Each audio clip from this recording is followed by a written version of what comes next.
Advice to Those Who Stutter. Stuttering Foundation Publication Number 9. Preface. In 1972, the Stuttering Foundation of America published To the Stutterer. Chapters were contributed by 23 people, with a final summary submitted by Charles Van Riper. Each of the contributors had personally experienced a significant problem with stuttering. Each of them had worked to successfully manage their stuttering problem, and each had the self-confidence to make a contribution to their fellow brothers and sisters of the tangled tongue. This original edition has now been reprinted 7 times and has been translated into several foreign languages. Now, here we are, more than 30 years later, embarking on a second edition. What an undertaking! Many of the original contributors are now deceased. Those who are still living were asked either to write an updated chapter or give permission to reprint their original chapter. The 4 original contributors who wrote new chapters include Joseph Agnello, Richard Bimler, Hugo Gregory, and J. David Williams. Gerald Moses and Fred Murray made only minimal changes in their original chapters.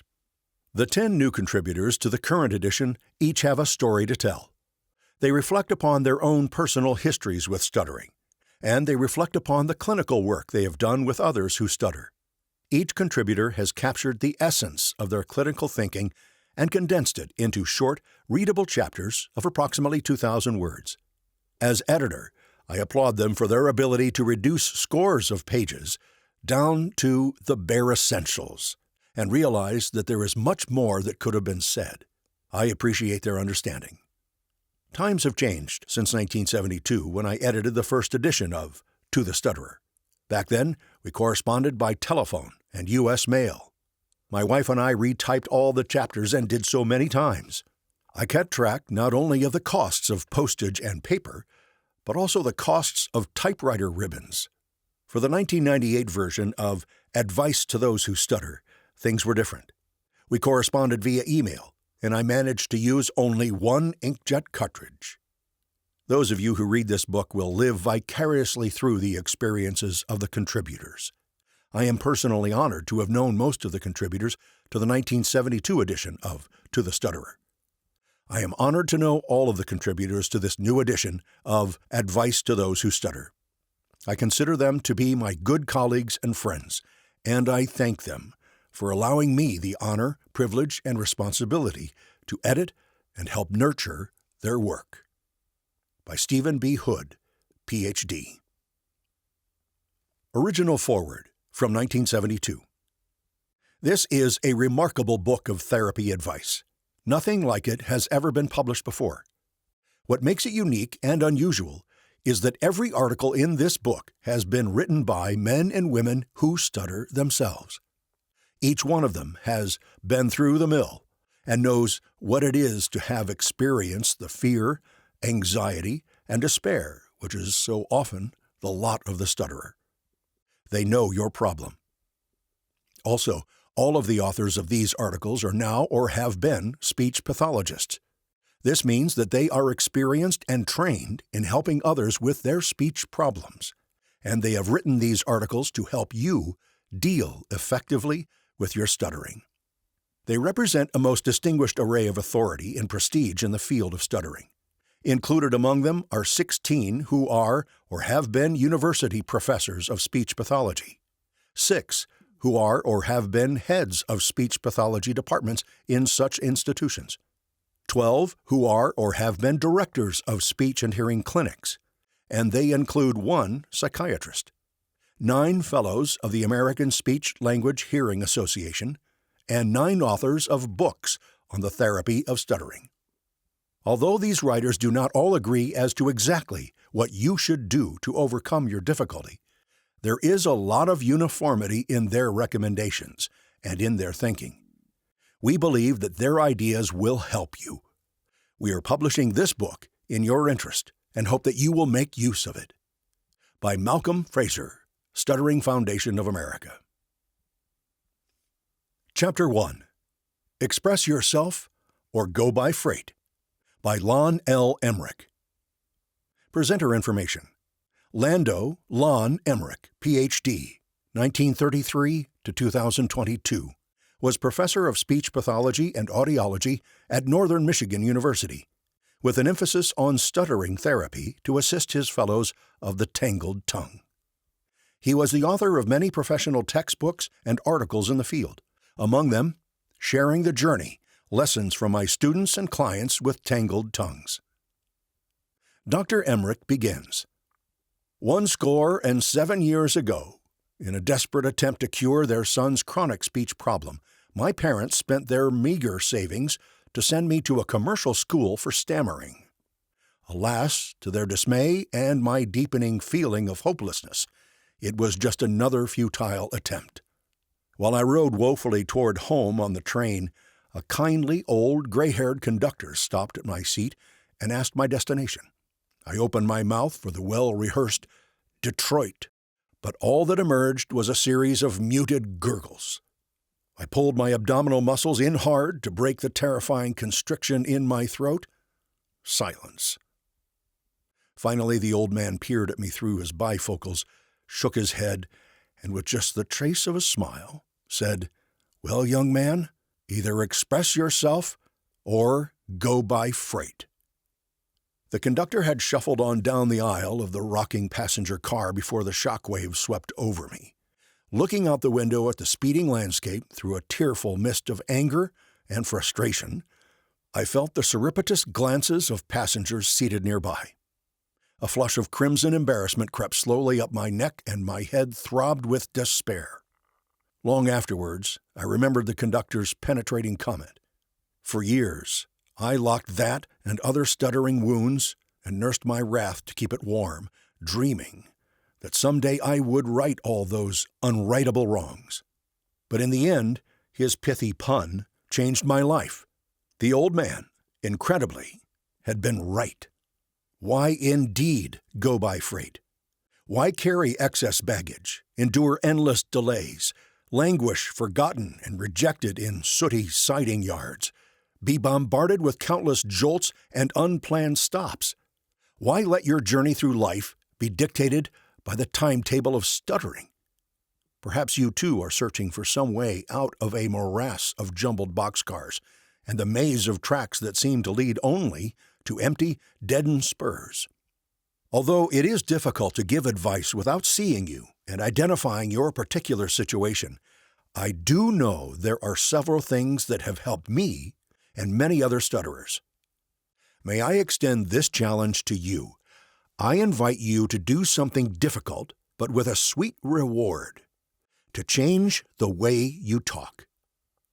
The pathway to better speech is fraught with blind alleys, dark, frightening tunnels, and arduous climbs.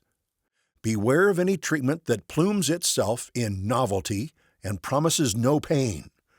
Deep inside you know this cannot work. May I show you the trail?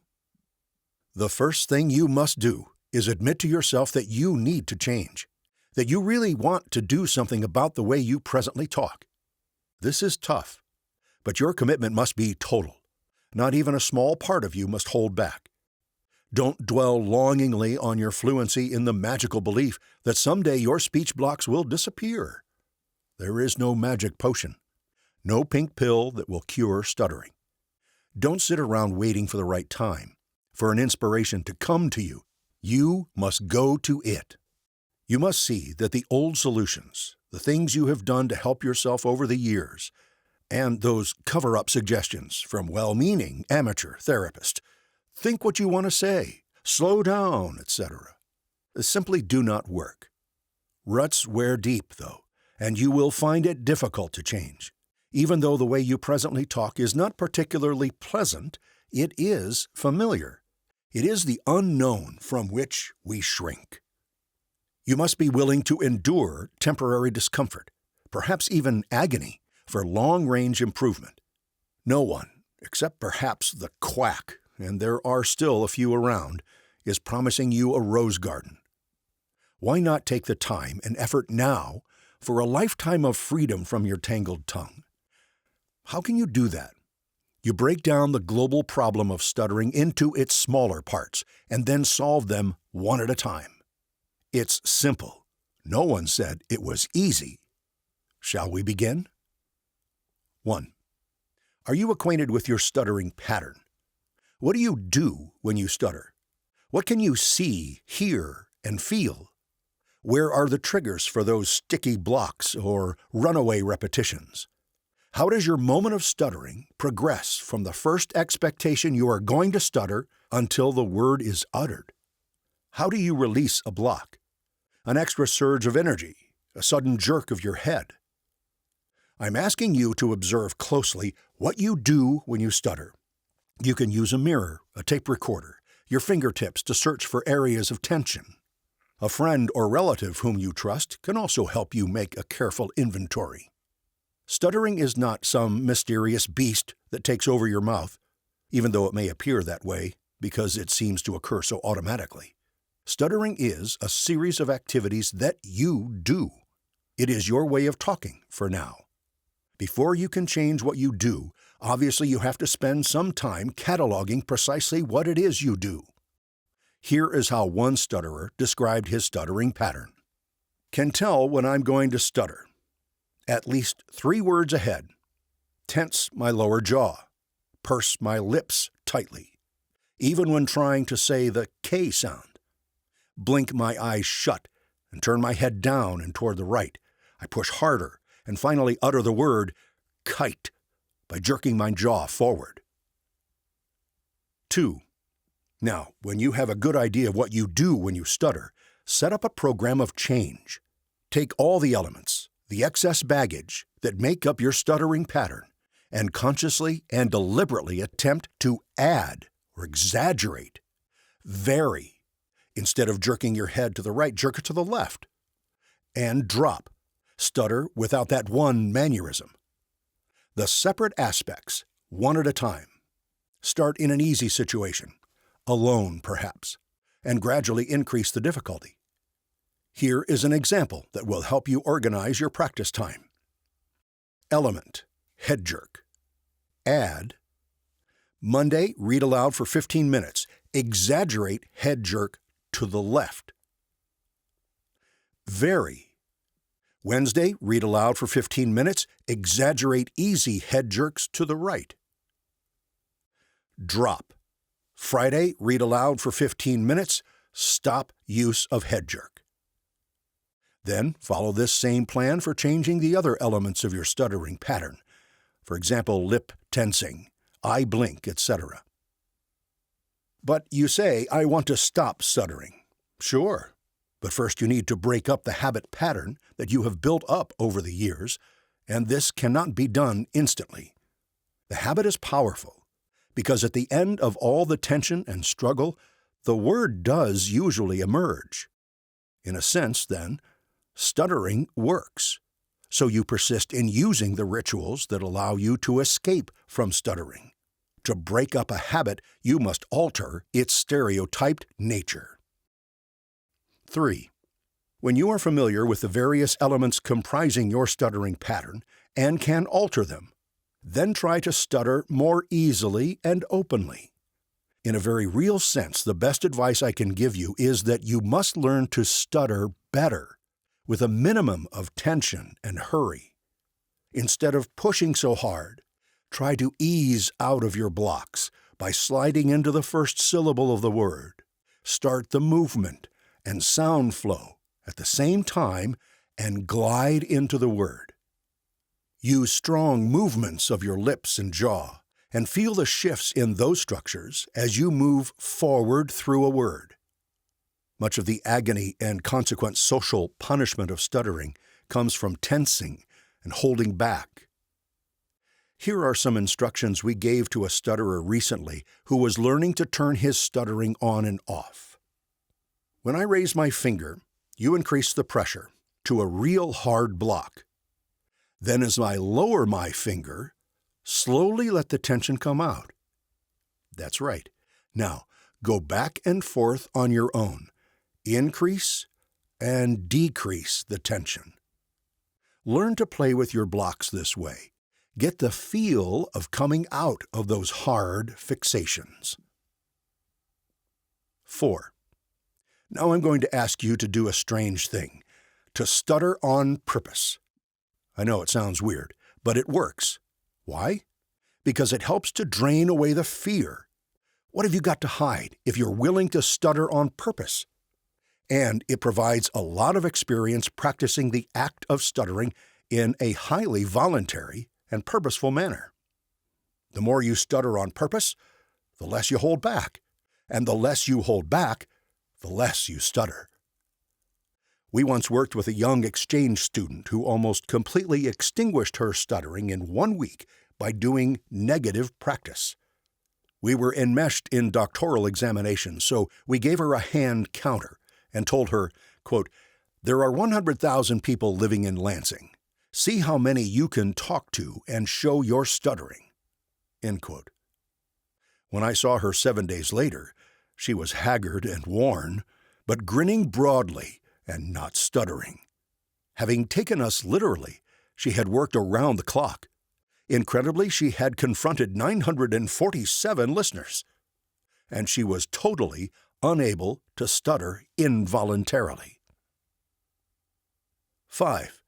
You must sharply reduce or eliminate the avoidances you use. Every time you substitute one word for another, use a sound or some trick to get speech started, postpone, or give up an attempt at talking, you make it harder for yourself. Instead of diminishing when evaded, fears incubate and grow. The avoider must maintain constant vigilance and continually devise new ways to elude the dreaded words, listeners, or situations. It's like pouring water into a leaking cask. Make a list of all your avoidances. What types do you use? Starters, delaying tactics, etc. When, in what context do you use them? How frequently do you resort to evasion? In other words, prepare an avoidance inventory. Then, systematically vary and exaggerate each one. Use the avoidances when you don't need to in a highly voluntary manner. Finally, when you find yourself using an avoidance involuntarily, invoke a self-penalty. For example, if you avoid the word chocolate, you must then use that word several times immediately thereafter. One of the best penalties is to explain to the listener the avoidance you have just used and why you should resist such evasions. 6. No stutterer is an island. People's reactions to you and your interpretations of their reactions have, as you know, a profound effect upon your speech. You need to go out and renew your acquaintance with listeners. You need to talk to all kinds of people in all kinds of situations. Set up daily quotas or challenges for yourself. Enter those tough speaking situations and demonstrate to yourself that you can, even though stuttering, get the message across. Any adventure is more fun when shared with congenial and helpful companions. Fortunately, there are self-help groups with chapters in many parts of the country that can provide information and support, especially in this important aspect of altering old attitudes about your speech problem. 7. Strange as it seems, you may find it difficult to adjust to more fluent speech. For years you have been laboring from block to block. You have been speaking a stuttering language. And if you have used stuttering as an excuse or crutch, you may feel naked and exposed without it. The best antidote is to practice your new fluency until it becomes familiar to you.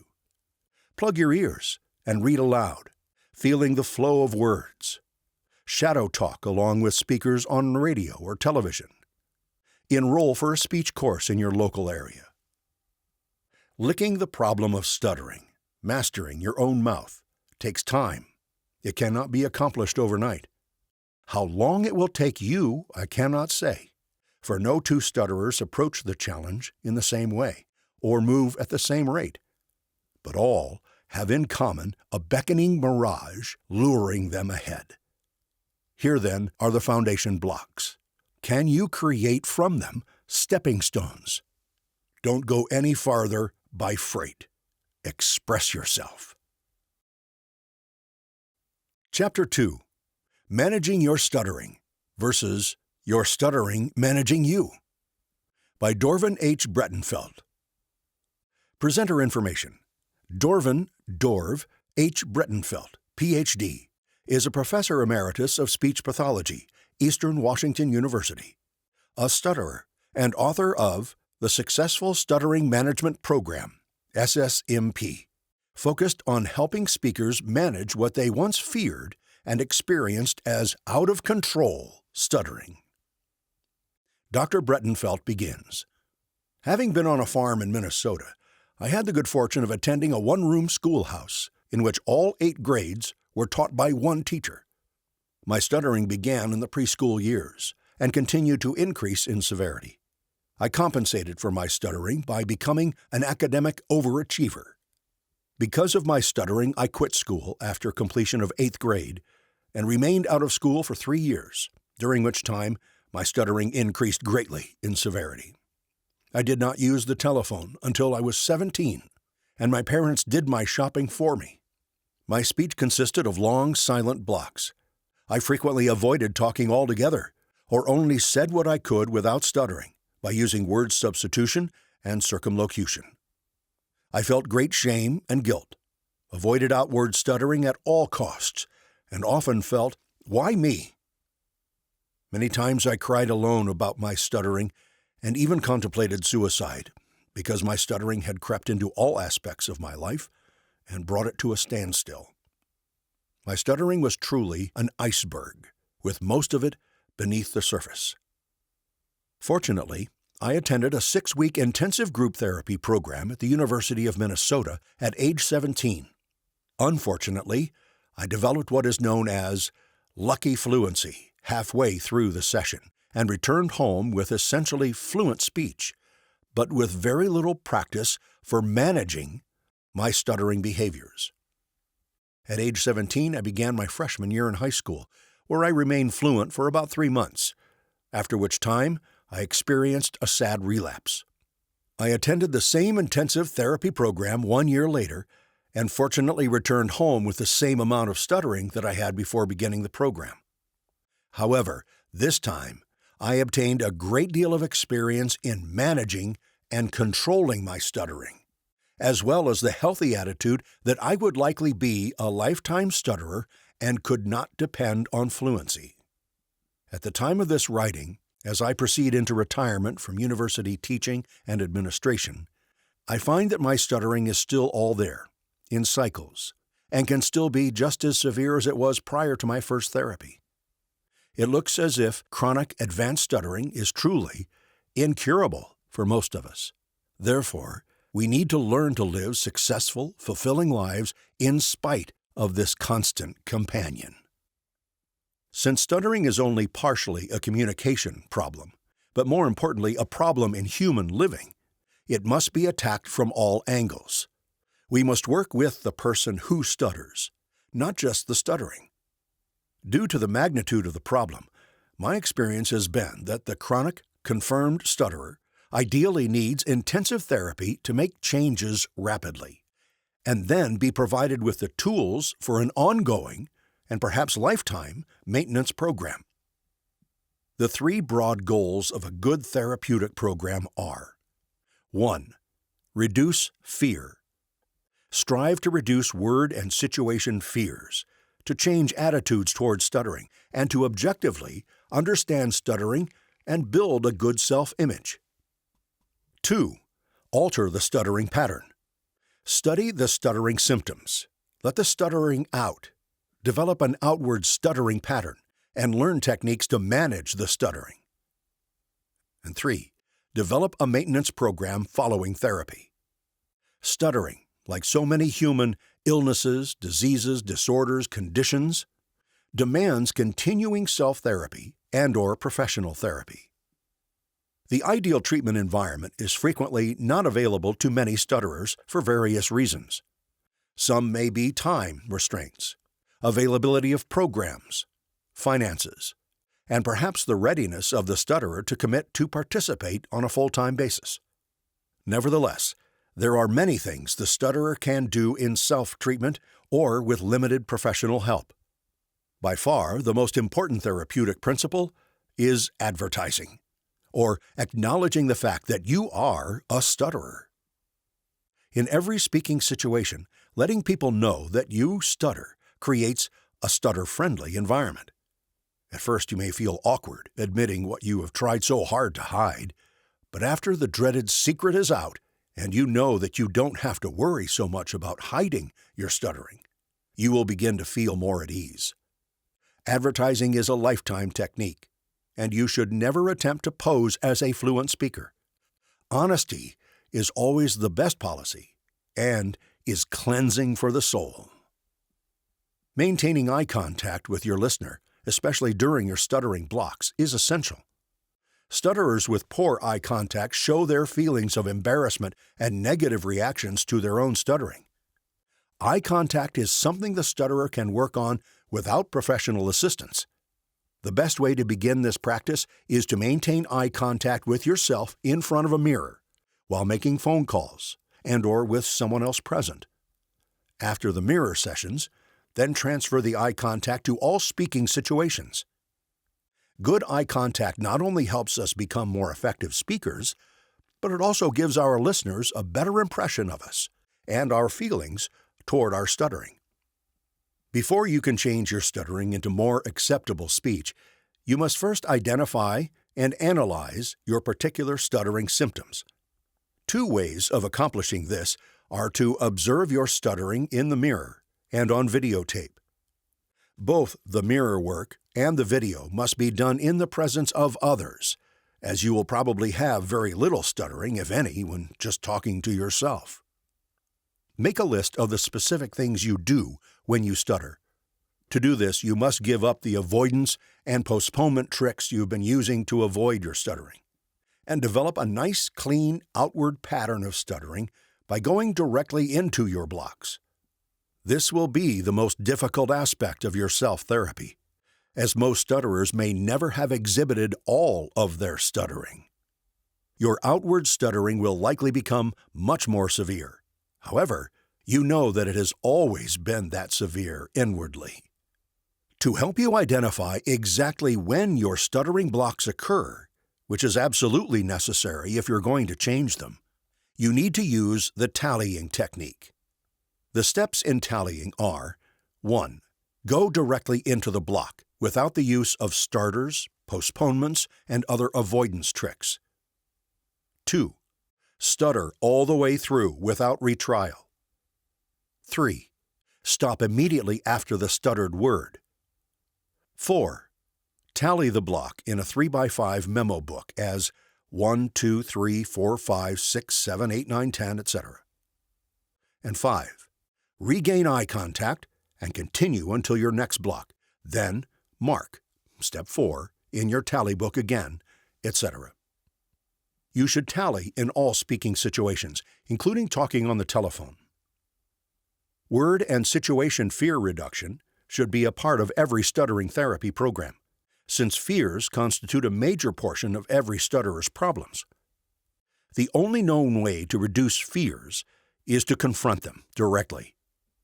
Now you must deliberately go into your feared situations and go directly into all of your feared words.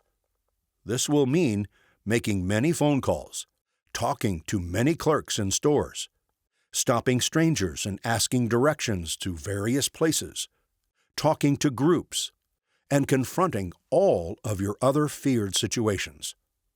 Always begin every speaking situation with, "My name is," fill in the blank.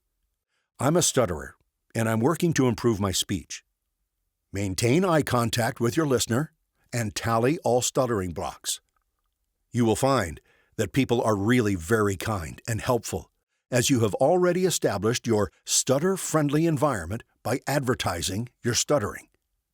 In order to get your stuttering out in the open, tally your blocks effectively, develop good eye contact, and reduce your word and situation fears. You should expect to make at least 100 telephone calls and talk in 100 or more face-to-face speaking situations. You are now ready to learn handling techniques to develop control of your stuttering, so it no longer controls you. The handling technique, which almost all stutterers find most effective, is prolongation. Prolongation is starting the first sound of the word with a very light contact with your articulators. No tight lips, teeth, jaw, or vocal cords. And prolonging or holding that first sound. Then say the rest of the word crisply and at a normal rate. Be sure not to prolong the second or other sounds in the word unless you have a block on them. Do not slow down the overall rate of your speech, as it is highly unlikely that your stuttering has anything to do with talking too fast. Keep in mind that speech should always be easy and forward-moving. Prolongation is a skill which will need a lot of practice. Prolonging on the first sound of every word while reading aloud to yourself and then to another person so that you have real stuttering is an excellent way to practice. You'll need to practice prolongation in many outside situations and on the telephone. Of course, the tallying is discontinued as soon as you begin to use your handling techniques. Another excellent handling technique is a pull-out, also known as an in-block correction. When you are stuck in a block, you need to gain voluntary control during that block by intentionally releasing the tense structures, changing the tenseness to a light contact, and moving forward through the rest of the word. May I also encourage you to consider some lifestyle changes, such as 1. Personal organization. By structuring and organizing your daily routine, your cognitive abilities will be enhanced for more effective management of your stuttering. 2. Outward appearance. Develop an alert demeanor, friendly smile, and perhaps even make some changes in hairstyle and dress. 3. Interpersonal and social relationships. Develop an active social life to help you maintain control of your stuttering. Join groups such as Toastmasters or Toast Mixers.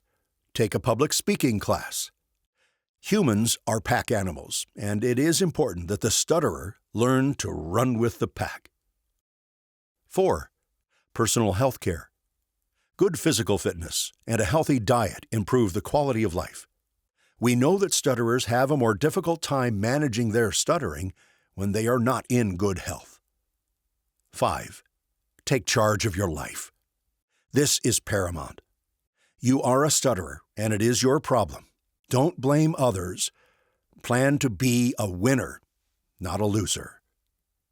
Experience has demonstrated that stutterers who continue to manage their stuttering are those who also make major lifestyle changes. The program summarized here sounds like an insurmountable task, but stuttering is a formidable opponent, and the treatment must match and even exceed the size of the problem. You, who confront and conquer this adversary, have my greatest admiration and respect. I wish you the very best as you continue through this venture called life. Chapter 3. Stuttering, What You Can Do About It, by Margaret Rainey. Presenter information. At the time she wrote about her own experiences with stuttering and offered advice to other stutterers, Margaret Rainey, M.A., was a speech-language pathologist with the Shorewood Public Schools in Wisconsin. Miss Rainey begins, I deeply wish that I could reach every stutterer in the world to tell the story I'm about to tell here. Last evening, as a speech clinician, I gave a speech to a large group of people who were vitally interested in stutterers and in the nature of stuttering. This morning, as I sit drinking my coffee, and while the memories and experiences of last evening are vivid, I want to share my feelings and my knowledge with as many stutterers as possible. It is interesting that I had no fear of that audience. I had no dread of the monsters of fear that once reared their ugly heads and choked off my words and even my thoughts. Yes, I am a stutterer, and I hope that it will help any stutterer who may read this to know that I was such a severe stutterer that I could not put two meaningful words together until I was 24 years old. Do I still stutter? Oh, I call myself a stutterer because I still have small interruptions in my speech now and then. But there's another more important reason why I call myself a stutterer. I'm not trying to hide the fact anymore. I learned long ago that the harder I tried to camouflage my stuttering, the more severely I stuttered. It was a vicious circle, and I wanted out. So I got out. How? I stopped stuttering severely with much less effort than I once used in trying in the wrong way to stop. And the wrong ways were to try to run from it, hide from it, and forget it. I made the mistake of using every trick in the book to pretend to be a normal speaker, but none of the tricks worked for long. Failures only increased, and after years of agony, I finally discovered that it was finally time to make an about face. Why try to avoid and camouflage stuttering any longer? Who was I trying to fool? I knew that I stuttered, and so did my listeners. I finally took time out to ask myself why I should continue to fight the old destructive feelings in the wrong way. I began to look at these feelings, and as I began to accept them and my stuttering, success in speaking began. It is interesting that the old ways of struggling were so difficult to give up. It felt as though I had an angry tiger by the tail and dared not let go. I talked to the hearts of that excellent audience last evening and didn't pull any punches. Nobody should ever pull their punches when talking about the problem of stuttering. The problem is too vital to be treated in any other manner than with the truth. After the session was over, I was gathering my notes together when I looked up, and in front of me stood a young man in the throes of trying to say something. We shook hands, and I listened and waited. A severe stutterer he was, so severe that apparently he dared not introduce himself. We sat down so that we might be as comfortable as possible, and in his unique pattern of speech, he asked some pertinent questions about himself and his stuttering. The young man's first question had to do with whether there might be a physical cause for his stuttering. He explained that he was 5 years old when he was hit by a car, and said that the scar was still on his neck. He wondered what other reason there could be to prevent him from saying his words fluently. To be struck by a car is a traumatic incident indeed, but I told this young man that his real scars were psychological ones, and that the physical one on his neck was only skin deep. He was anxious to know what those psychological scars were, and I was anxious to tell him that he knew better than I. The answers lie in your looking closely at your stuttering pattern and at yourself. This sincere young man asked a gut-level question, which all stutterers ask. What do people think of me? He said that he was weary of laughter and ridicule. I tried to explain that to a great extent he was putting the cart before the horse.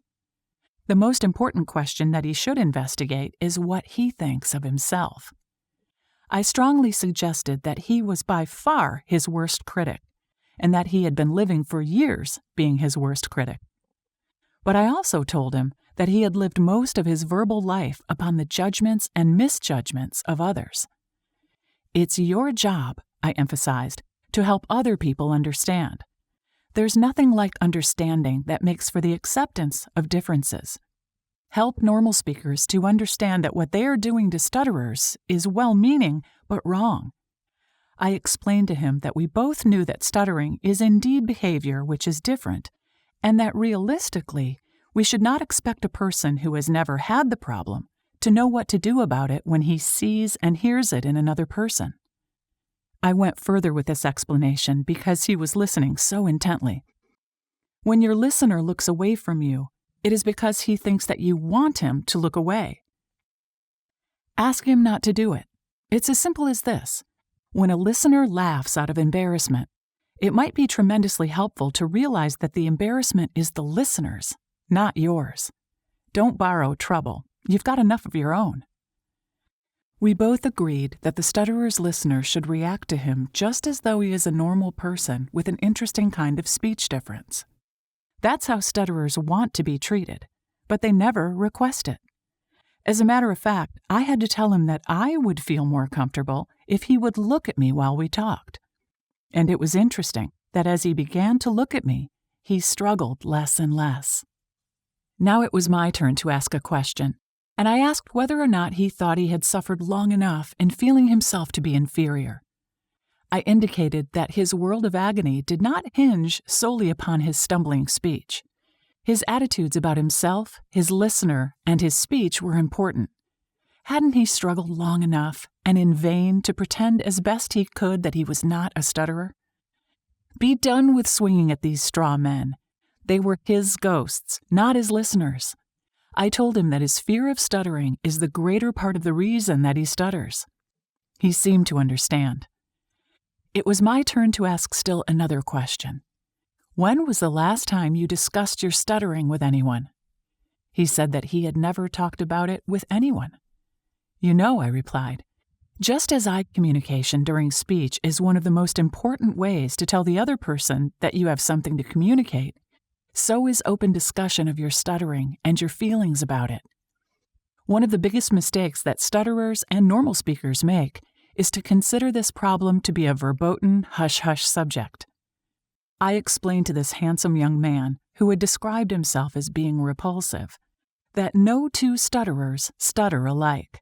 Yet every stutterer possesses two very strong and incapacitating feelings in common: fear and anxiety. Herein lies the heart of his problem. If the fear of stuttering can be reduced, then certainly stuttering itself can be reduced. He wanted to know whether or not there would ever really be a cure for him. All stutterers search for the magic pill. I told him that a cure is rare, but not impossible. But that doesn't mean that you have to live the rest of your verbal life in struggling. Why wrestle those words so hard? You're even struggling between words, I pointed out to him.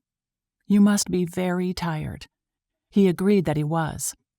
Then I told him something else that gave him pause. Don't make the mistake of trying to compete with others. Compete with yourself, from day to day, from speaking situation to speaking situation, and from word to word. Competing with yourself means that you learn to understand and cope with the fears that surround your speech. The young man told me that he knew of no place to go for help and some relief from his stuttering. I answered that it would be ideal if he could find some place, and named a few university clinics where highly qualified speech clinicians with deep and intuitive understanding work with stutterers. But I also emphasized to him that he could become his own speech clinician. He didn't get this idea right away, so I gave him some concrete suggestions. When a problem exists, I explained, the first thing to do is to examine it carefully with the hope of discovering what is wrong. I told him that one of the most constructive things that he could do for himself was to observe himself several times a day in a mirror as he talked. Although it is a tough row to hoe at first, there is nothing as therapeutic as self-confrontation. Be as objective as possible, I found myself almost pleading with him. Look and listen closely and discover just what it is that you are doing when you stutter. And after you make these discoveries, refuse to make them again. Easier said than done? Yep, but it's well worth every effort that you put into it. When you begin to really accept yourself as the stutterer that you are, you're on your way to much easier speech, and most certainly to greater peace of mind. I also suggested that he get himself a tape recorder and listen to himself with long ears. He'd soon discover that 90% of his stuttering consists of behavior that has made his stuttering more severe, not less severe. The job is to think and work in a positive manner. The job involves coming to realize that those head jerks, eye blinks, tongue clicks, postponements on feared words, substituting non-feared words for feared ones, and the 1,001 ways in learning how not to stutter are not helping to get those words out. They are preventing the words from being said strongly, aggressively, and fluently. Those blocks may look and sound like monsters to you now, but you can turn them into straw men. Attack them. You must refuse to allow your words and fears to control you. Remember that one failure leads to another, and you're really trapped if you're caught in the web of misunderstanding the dynamics of your stuttering symptoms. He was listening intently. Know and remember that success begets success, and self-pity will get you nowhere. Yes, he was still listening intently, and was seeming to absorb the messages. Does working on yourself take guts? You bet it does. Does using your guts pay off? You bet it does. My parting words to this young stutterer, in whom I hoped a wise investment had been made, were try it, you'll like it, and let me hear from you. And now, 5 cups of coffee later, I hope again that I have touched and helped another stutterer to help himself. Chapter 4, Two Sides of the Coin, by Hugo H. Gregory. Presenter information. Hugo H. Gregory, Ph.D., 1928 to 2004, was Professor Emeritus of Speech and Language Pathology in the Department of Communicative Disorders, Northwestern University. He wrote or edited 6 books on stuttering, including Controversies about Stuttering Therapy and Stuttering Therapy, Rationale and Procedures. Dr. Gregory and his wife Carolyn provided yearly workshops at Northwestern, sponsored by the Stuttering Foundation, that enhanced the training of more than 300 specialists from around the world. He mentored numerous clinicians and students and was a researcher, skilled practitioner, and person who stuttered. Dr. Gregory begins. I grew up as a youngster with a developing problem of stuttering. Then at ages 14 to 16, I had therapy during 2 6-week summer programs. When I was a junior in college, I became a student in the field of speech-language pathology, followed by my professional career. I want to share with you some of the most important things I have learned about stuttering therapy using my own experiences during these periods as a frame of reference. Like the many teenagers and adults I have known during my professional career, my goal in therapy was to stop stuttering and speak fluently. This was a very natural desire, considering the frustration and embarrassment associated with the problem. I perceived treatment as consisting of being silent, no conversation for periods of time in which syllables, words, and sentences were practiced as I learned ways to control and eliminate stuttering. I had not thought about people having normal disfluencies in their speech. In what was called word analysis, we learned a rule for the production of each consonant, and as we said a word, we thought of the rule for the initial consonant. For example, the rule for B, a voiced consonant, was start the voice from below the tongue in the voice box and make a smooth movement into the following vowel. For P, a voiceless consonant, start with a voice from above the tongue, etc. In word analysis, transitions between sounds were very smooth, but words were spoken one at a time. I wrote home that I was unlearning the old habits of stuttering and learning a new way of talking. At the end of 2 weeks, we were allowed to converse using word analysis. To a girl with whom I had been writing notes while on silence, I was now able to say, Pat, would you like to go to the movies Saturday night? After that first weekend, we were not allowed to converse again for almost 2 weeks. I wrote more notes to Pat and practiced phrasing from a manual of sentences. In phrasing, only the first word of the phrase was analyzed. I was able to say, Pat, would you like to go to the Biltmore Hotel for dinner on Saturday night? In addition to the improvement in speech, I progressed in 2 weeks from a movie to dinner at a fancy hotel. This was very exciting for a 15-year-old. This was my first introduction to what we now designate as the speak more fluently approach to therapy.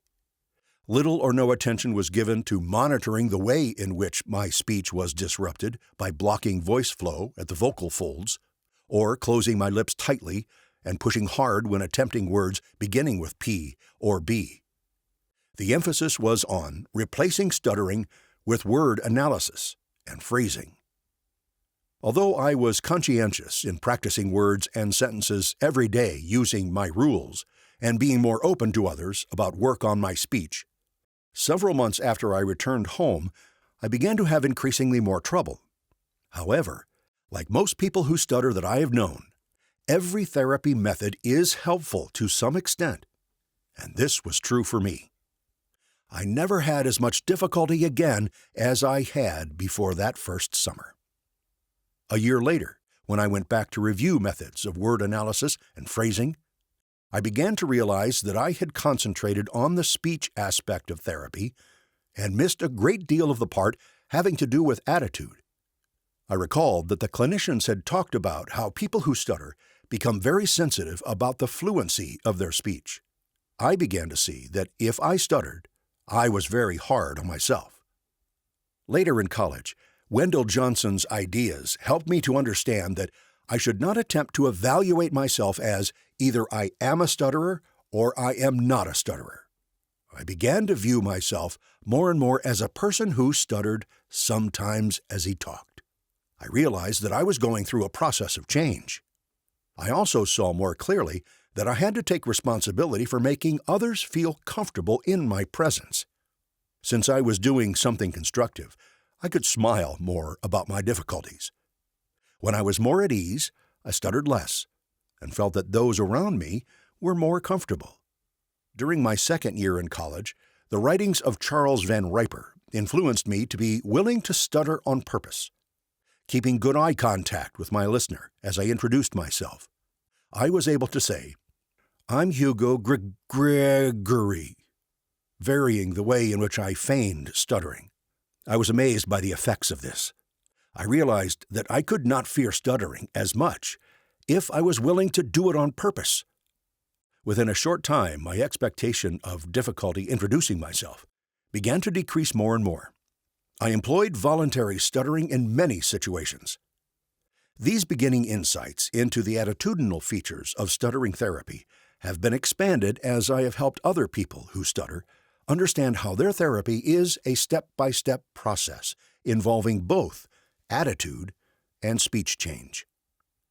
When I went to Northwestern University to study speech correction, as the field of speech-language pathology was known at the time, I realized that some of the reading I had done and some of my own experiences, such as the use of voluntary stuttering, had prepared me to understand another model of therapy known as the stutter more fluently approach. The objective of this method was to reduce the tendencies to inhibit and avoid disfluency and stuttering by monitoring, analyzing, and modifying stuttering, i.e., learning to stutter more easily, but not stop it. In my own continuing self-therapy, I began to study my stuttering more and learn to modify instances of stuttering. First, by immediately going back to say a word in a different, more relaxed way, and then by modifying the stuttering, by easing the tension and moving forward more smoothly and easily. At this point, therapy based on both speak more fluently and stutter more fluently approaches had helped. I was able to use relaxed initiations with phrasing. I was willing to modify my speech just after an instance of stuttering, or even during an occurrence of stuttering. Just as I have now seen in many people during therapy, my self-confidence about talking was continuing to increase as I explored and changed not only my stuttering, but also my speech in general. As I progressed in my professional life, I began to recognize inadequacies of a therapy program based on either an avoidance, reduction, stuttering modification approach, or a direct fluency-enhancing model. The stutter more easily approach may not result in post-therapy speech that is as normally fluent as it could be. On the other hand, building fluency may not reduce the fear of stuttering as much as is desirable. I began to combine the two methods in my work with others, in ways similar to what I had done in my own therapy. I have guided teenagers and adults who stutter toward monitoring their stuttering by changing and modifying it. The person learns to stutter more easily, followed by the monitoring of relaxed speech beginnings, smooth transitions between words, more adequate pause time between phrases, and resistance of time pressure. In my clinical practice and teaching, I called this working with two sides of the coin. Decreasing sensitivity to stuttering and disfluency in general is one side of the coin, and then building fluency is the other side of the coin. I adopted a gesture, pointing to the palm of my hand as decreasing sensitivity to stuttering, and the back of my hand as building fluency, emphasizing an attitude of doing both continuously as I turn my hand first one way and then the other. With reference to these personal and professional experiences, I help clients to do the following. 1. Listen and watch their own stuttering using audio and video recordings, gradually seeing that they can reduce the tension involved, thus being able to stutter with full tension or 50% reduction of tension. Clients need considerable support for this negative practice that is only done during therapy sessions, in practice alone at home, or with a person with whom they feel comfortable. Concealment has been a strong motivation since childhood. Almost immediately, most express a feeling of relief that comes with, as Dr. Van Riper would have said, touching their stuttering. 2. Based on observations of each individual's stuttering, I then help a person to reduce tension and make a more adaptive, easy, relaxed approach to a phrase, with a smoother movement between sounds and words, then pausing at the end of a phrase and repeating the process. In the parlance of stuttering therapy, this has become known as ERASM, Easy, Relaxed Approach, Smooth Movement. An important objective is to contrast the tension and fragmentation of negative practice with ERASM, and for the persons who stutter, to monitor what they are doing. 3. To resist time pressure in communication, which is a problem for everyone, but even more so for people who stutter, that have insecurities about initiating and maintaining fluent speech. I teach delayed response. Now that clients have more confidence in initiating speech, they can learn to delay, using a count of 2 in their minds as a guide, before speaking in situations such as when answering a question, giving their telephone number, taking their turn in conversations, or even between phrases as they talk. 4. Clients also learn to use voluntary disfluency by adding normal disfluencies in their speech, such as I, have you. It's a plane. It's a Superman. As the person gets good at voluntary disfluency, I challenge them to add more of a real stutter in their speech. Obviously, this helps to douse the fear of disfluency in stuttering. Many people who stutter have not thought about all speakers as being disfluent. 5. All during treatment, I stress that therapy activities not only help to reduce stuttering, but also enable a person to be a better than average speaker, even though there may be occasional stuttering. In this connection, the last objective is to build flexibility in speaking by varying the length of phrases, speech rate, loudness and inflection, etc. ERASM undergoes change as therapy continues, becoming speech that is just more relaxed. Monitoring speech should not be seen as a chore, but as an opportunity to learn the many things people can do with their speech mechanisms. Self-monitoring is involved in all skilled behavior. Better speakers are able to keep in mind how they are talking, as well as what they are saying. However, as new responses are acquired, less attention is required. All of these procedures for modifying speech are done first in easier speaking situations, and gradually in ones that are more difficult. Lastly, since each individual's stuttering problem is different, each person must become a problem solver, focusing on certain feelings, beliefs, and experiences.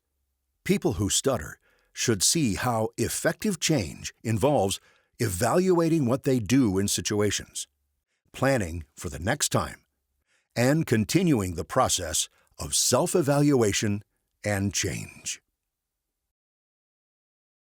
Chapter 5. What You Can Do to Help Yourself by Lois A. Nelson. Presenter information. Lois A. Nelson, Ph.D., 1929 to 2023, was Professor Emerita, Department of Communicative Disorders, University of Wisconsin-Madison, where she taught for 36 years. She was beloved by her students and colleagues and mentored many future leaders in the profession. Dr. Nelson begins. If only you could talk without stuttering. You may be frustrated when stuttering occurs. You may get discouraged and angry with yourself and at the world. Nothing you try seems to be effective for long. At its mildest, stuttering can be annoying. At its worst, it interferes greatly with communication and with your life. Past experiences may have strengthened the belief that nothing you do will make any difference in how you talk. That's where you're wrong. It is possible to change the behavior that you do when you stutter. Not by magic, not by asking others to do the changing for you. The ingredients of change are firmly rooted in knowledge. You need information about the process of speaking fluently. You need information about the disorder of stuttering. And you need to experiment with various ways of stuttering. A tall order, but not if you have a plan. To begin with, change your focus. One of the most difficult concepts to grasp is this. The behavior that occurs when you try not to stutter contributes to the severity of the stuttering. Try the opposite behavior. Try to stutter. Become very familiar with exactly what you do while stuttering if you are to change it. Too difficult? You simply want the stuttering to go away, never to occur again. That's a normal reaction. You dislike repeating. You do not want to hear or see or physically feel stuttering. The experiences of feeling stuck are frustrating and perhaps frightening. Tremors in your lips or jaw may give rise to panic. It is hard work, harder than you've ever done before. It is less fearful to study and analyze stuttering under the guidance of a fluency therapist. But you can do some of the identifying and categorizing of behavior on your own if you remember to do this change work in small doses. Don't overwhelm yourself. Tomorrow is another day. It took years for stuttering to develop to the level and in the particular pattern that occurs at this point in time. The process of unraveling the pattern and changing the disfluent behavior takes time also. First, study how fluent talking is done. You need to understand the way in which the activity of talking occurs physically. Sometimes explanations are inaccurate because information is omitted in the writer's attempt to simplify and to be brief. Obtain a textbook from the library. Search out information that provides an explanation of how breathing for living and breathing for speaking occur and differ. Sit quietly. Focus on breathing in a natural way. Discover how air flows in and out of your mouth.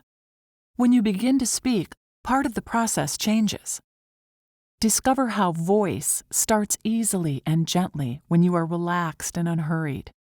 Notice how your lips and tongue and lower jaw move to shape the air and voice into words. Feel that you can move smoothly through a word and move from one word to another without stopping. That's fluency, or at least part of it. Think about the number of words you can speak comfortably in a sentence without straining for air. Focus on the speed of talking. Some words in a sentence are said quickly. Others are said more slowly to make the message meaningful. The pitch of your voice rises when asking a question, and loudness increases when angry. When you talk fluently, many physical actions occur in a coordinated, sequenced fashion. That's one of the keys. Study these actions. Fluent talking is the behavior that you are trying to do more of. You need a solid awareness of the fluency model. Observe others when they talk fluently as well as observe yourself. Take notes. Don't just enjoy fluency when it occurs. Learn from it. What does fluent talking sound like, look like, physically feel like in your body? What does it emotionally feel like in your mind? Second, study behavior. Select a book on the Introduction to Psychology. Read the chapters that discuss stimuli and responses and how they are chained together. Learn how behavior can be strengthened or weakened or counter-conditioned. Stuttering behavior is complex to be sure, but it behaves in lawful or expected ways just as other behaviors do. It is less difficult to shape stuttering than you may think. Stuttering is predictable. It can be altered through applying information from your study of behavior. Incorporate that knowledge into the therapy plan you design. Third, become more informed about the nature of stuttering. Much has been written which can reduce the mystery for you. Experts have described the speech characteristics of stuttering, the repetitions, prolongations, or stopping of airflow, voice, or movement, the accompanying behavior, such as jaw jerks, eye blinks, saying or well, the typical feelings and attitudes, how stuttering develops over time, what is known about causes, and so on. The depth of knowledge is your choice. Be guided by your interest level and by a desire to become as objective and unemotional as possible about the disorder. Fourth, develop accuracy in analyzing the stuttering in detail. Analysis is not a task of counting stuttering moments. Instead, determine which kinds of stuttering behavior you do, such as repetitions, prolongations, or stopping airflow, voice, or movement. Do several types of behavior occur in a sequence? Is there a pattern? Keep notes. To observe merely that you repeat, for example, is not sufficiently descriptive to be helpful to you later. Ask yourself what size unit is repeated: a sound, a syllable, a word? How many times is a syllable repeated when stuttering mildly? When stuttering severely? Where within the word does the repeated portion occur? At the beginning? Further within the word? At a fast rate? Is the repeated portion done with effort? Examine each type of stuttering behavior that you do in similar detail. Fifth, develop the ability to cope with the stuttering moment itself. Build on your analysis skills. Direct yourself to focus on the stuttering as it is occurring in the present time frame. Reliving past difficulty or anticipating future failure is unhelpful in this section of the change work. The residue from these negative emotions provides few clues for coping effectively with stuttering as it is happening now. As you learn to listen, to view, and to physically feel the stuttering, continue to ask, what occurred right there? And what did I do next? And then what resulted? Hunt for the consequences of your actions. Make notes on your findings. Experiment with stuttering. Choose a word. Next, say that word while holding your breath. Hopefully you will find that it's impossible. But you can change that act of breath holding just as you will be able to change other stuttering behaviors. How? Think back to the way in which the word is said smoothly. Focus on the feeling of movement. Get a clear picture of that smoothly said word. You can change consistently if you know clearly what you are doing and what you are trying to do. Will this practice in breath holding or any other stuttering done purposely get out of control? Temporarily, it may. Here's how to cope. Practice doing milder types of stuttering. You can end the breath holding immediately by letting go of it. Don't finish the word, just stop, get calmer. Try again later or the next day. Stay in contact with stuttering as much as you can in small doses. Experiment similarly with the other types of stuttering behavior that you do. Sixth, understand emotions. Check out the psychology book again. Look for sections which discuss emotions and their impact on performance and learning. Fear and embarrassment, two common negative emotions, are known to interfere with the ability to focus on and to perform an activity. This holds true for speaking just as much as for sports. What's the issue? Do such emotions prevent your entering fully into situations? The information you derive from those speaking experiences will be inaccurate and mislead you. In turn, you make errors in problem solving and the desired changes in your speech do not occur. Devise a therapy plan to include practice in desensitizing yourself to disruptive emotion and to stuttering. You won't totally eliminate reactions to events that trigger stress for you, but you can learn to reduce the level of stress until communication is more manageable. It is difficult to attempt speaking and to practice strategies once stuttering and fear seem to be out of control. Most persons who stutter need the direction and support of a fluency therapist during this aspect of the change work. Seventh, become an effective problem solver. It's not a complicated procedure. Locate a book at the library that explains the steps of how to problem solve and work to develop skills in using that format. Apply this format to the changes you want to make in the stuttering behavior. Problem solving is a logical and objective way to examine issues and to generate solutions. Random trial and error wastes your time and energy. It is not productive. 8th, consider the possibility that you may have two fluency problems, stuttering and cluttering. Over half of those who stutter have both of them. Does it really matter? Absolutely. Your therapy program should be revised to include strategies for both aspects if they exist. Otherwise, stuttering improves very little. Here's one clue. In stuttering, you know what you want to say, but can't get the words started. Does your stuttering occur in response to talking too fast, having difficulty finding words, or difficulty organizing your thoughts? Do many ideas flood your mind quickly, but then you lose them before the idea is stated? Determining whether you clutter in addition to stutter is not easy for a teen or an adult. The cluttering may be masked by severe stuttering and struggling behavior. Expect the combination of problems that occur in cluttering to vary and to range in severity just as occurs with stuttering. Here's a coping strategy for cluttering. Slow your rate to give yourself more time to organize thoughts and retrieve words. Then you will be attending to the message of speaking as well as the mechanics. Is that all? Of course not. It is a bare-bones structure upon which to build. It is the minimum in information and experiences which may enable you to make changes in your speech and emotions. Think positively. There is much you can do to make changes in the way you talk and how you think about your talking. The results are worth the time and effort you put into the task.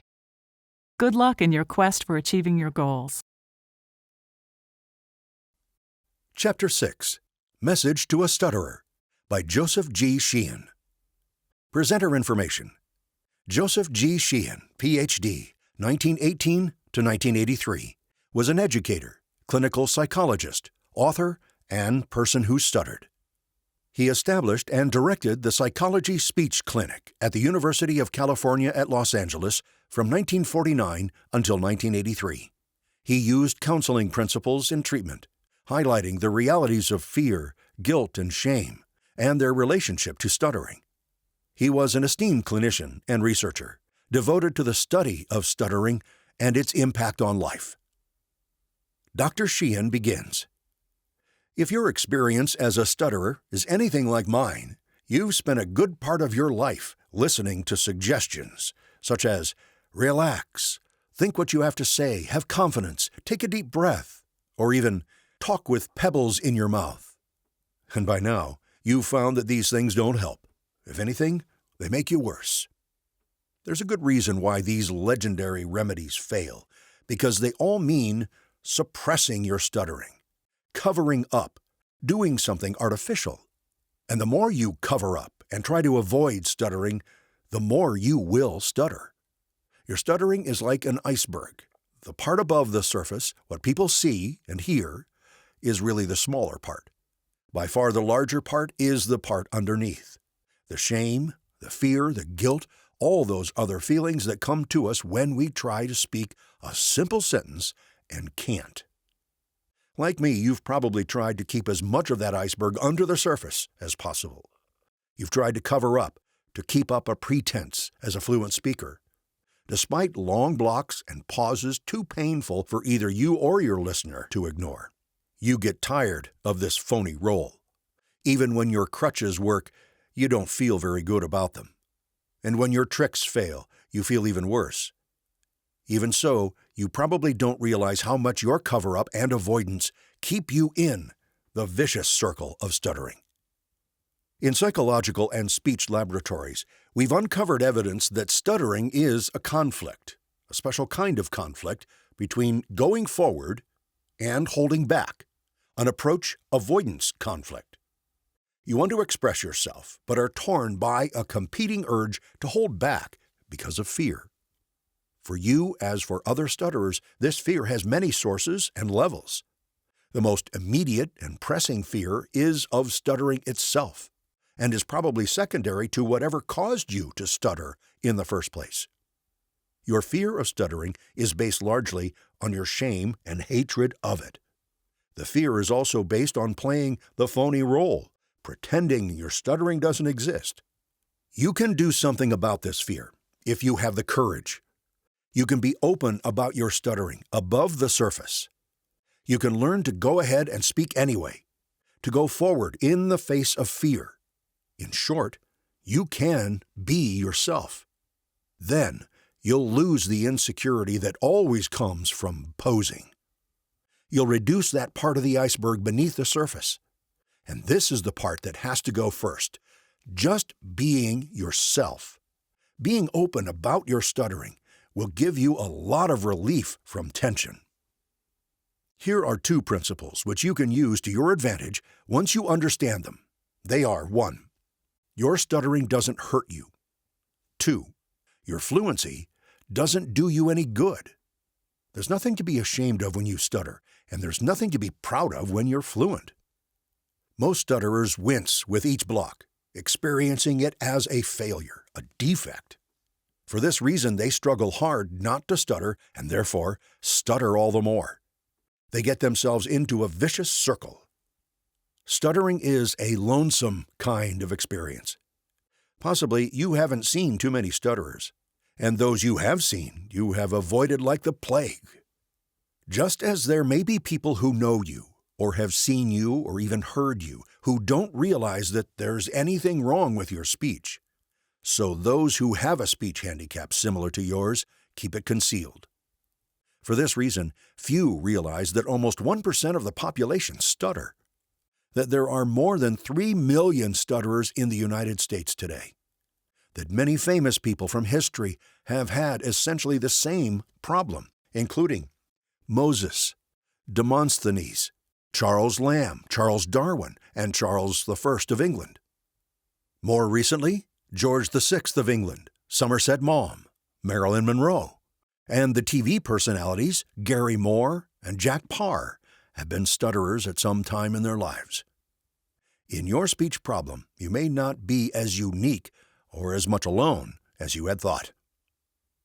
Each adult stutterer has his individual style, made up usually of tricks or crutches, which are conditioned to the fear and have become automatic.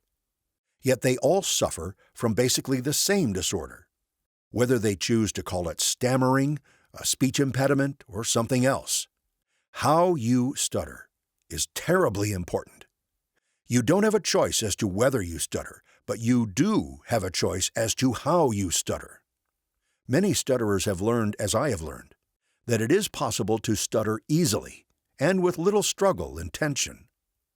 The most important key in learning how to do this is openness, getting more of the iceberg above the surface, being yourself, not struggling and fighting against each block, and looking your listener calmly in the eye, never giving up in a speech attempt once started, never avoiding words or ducking out of situations, taking the initiative in speaking, even when doing a lot of stuttering. All these are fundamental in any successful recovery from stuttering. You can stutter your way out of this problem. As long as you greet each stuttering block with shame and hatred and guilt, you will feel fear and avoidance towards speaking. This fear and avoidance and guilt will lead to still more stuttering and so on. Most older therapies failed to break up the vicious triangle because they sought to prevent or eliminate the occurrence of stuttering, which is the result of the fear. You can do better by reducing your shame and guilt and hatred of stuttering, which are the immediate causes of the fear. Because stuttering can be maintained in this vicious triangle basis, there are many adults who could help themselves to speak with much less struggle if they would accept their stuttering, remain open about it, and do what they could to decrease their hatred of it. Some individuals, given a start in the right direction, can make substantial headway by themselves. Others need more extensive and formal speech therapy. Because you stutter, it doesn't mean you are any more maladjusted than the next person.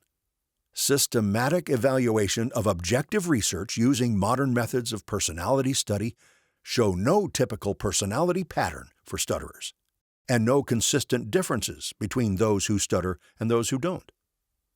Maybe a little fortification with that knowledge will help you to accept yourself as a stutterer and feel more comfortable and be open about it. If you are like most of the 3 million stutterers in this country, clinical treatment will not be available to you.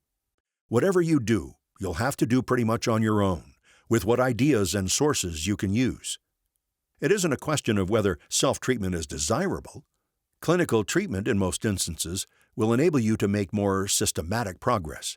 This is particularly true if you are among those stutterers who, along with people who don't stutter, have personality and emotional problems. Every stutterer does try to treat his own case, in a sense anyway. He has to have a modus operandi, a way of handling things, a way of going about the task of talking. I've tried to set down some basic ideas which are sounder and more workable than the notions that most stutterers are given about their problem. You might go about it this way. Next time you go into a store or answer the telephone, see how much you can go ahead in the face of fear. See if you can accept the stuttering blocks you will have more calmly, so that your listener can do the same.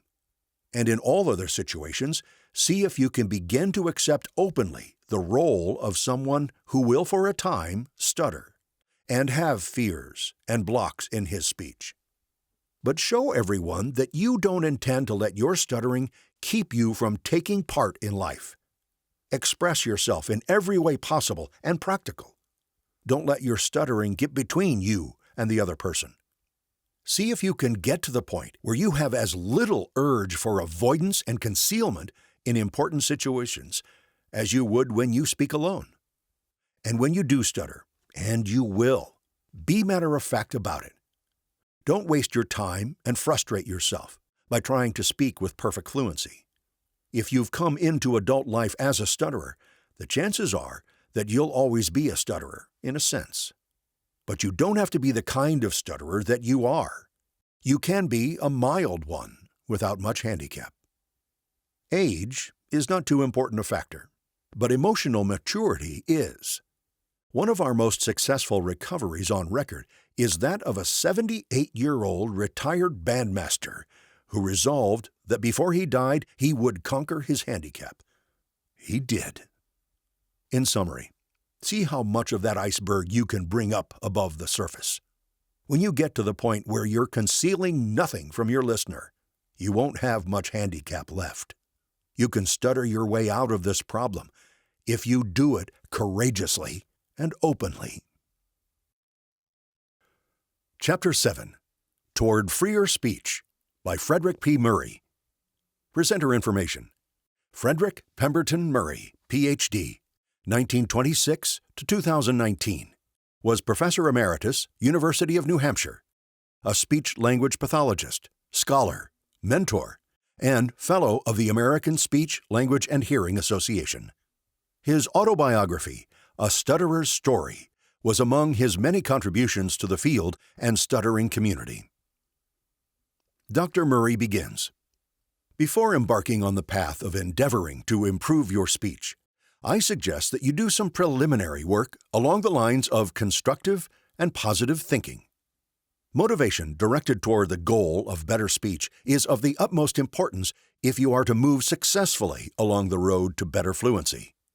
I would encourage you to tap whatever sources you have within you or might attain from religion, friends, or books, and utilize them toward this aim.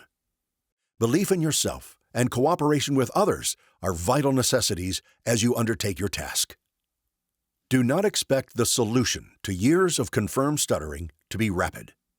Many stutterers have mistakenly believed that if only the cause could be found, a fast cure would result. Will the fire that is consuming a house extinguish itself merely because the match that started it has been discovered in an adjacent field? Stuttering in its advanced stages is self-perpetuating, much like a fire. It feeds on itself. Fears of words and speaking situations act as cues to intensify it. Clearly, there will be a need for you to face up to, confront, and work upon your problem. This will call for active efforts on your part because strongly conditioned motor responses are changed by action, not by thought. Many of you have heard about the wonders of hypnosis and may look to this technique to provide a quick answer. Rest assured that this has been tried throughout the years, but almost invariably with only temporary and fleeting success. It does not serve to build up the necessary resistance to the innumerable threats that now haunt you with regard to your oral communication. The ability to cope with these factors will come about only gradually as you change both your speaking behavior and personal attitudes, and as you adjust yourself to the new self-role that improved speech will thrust upon you.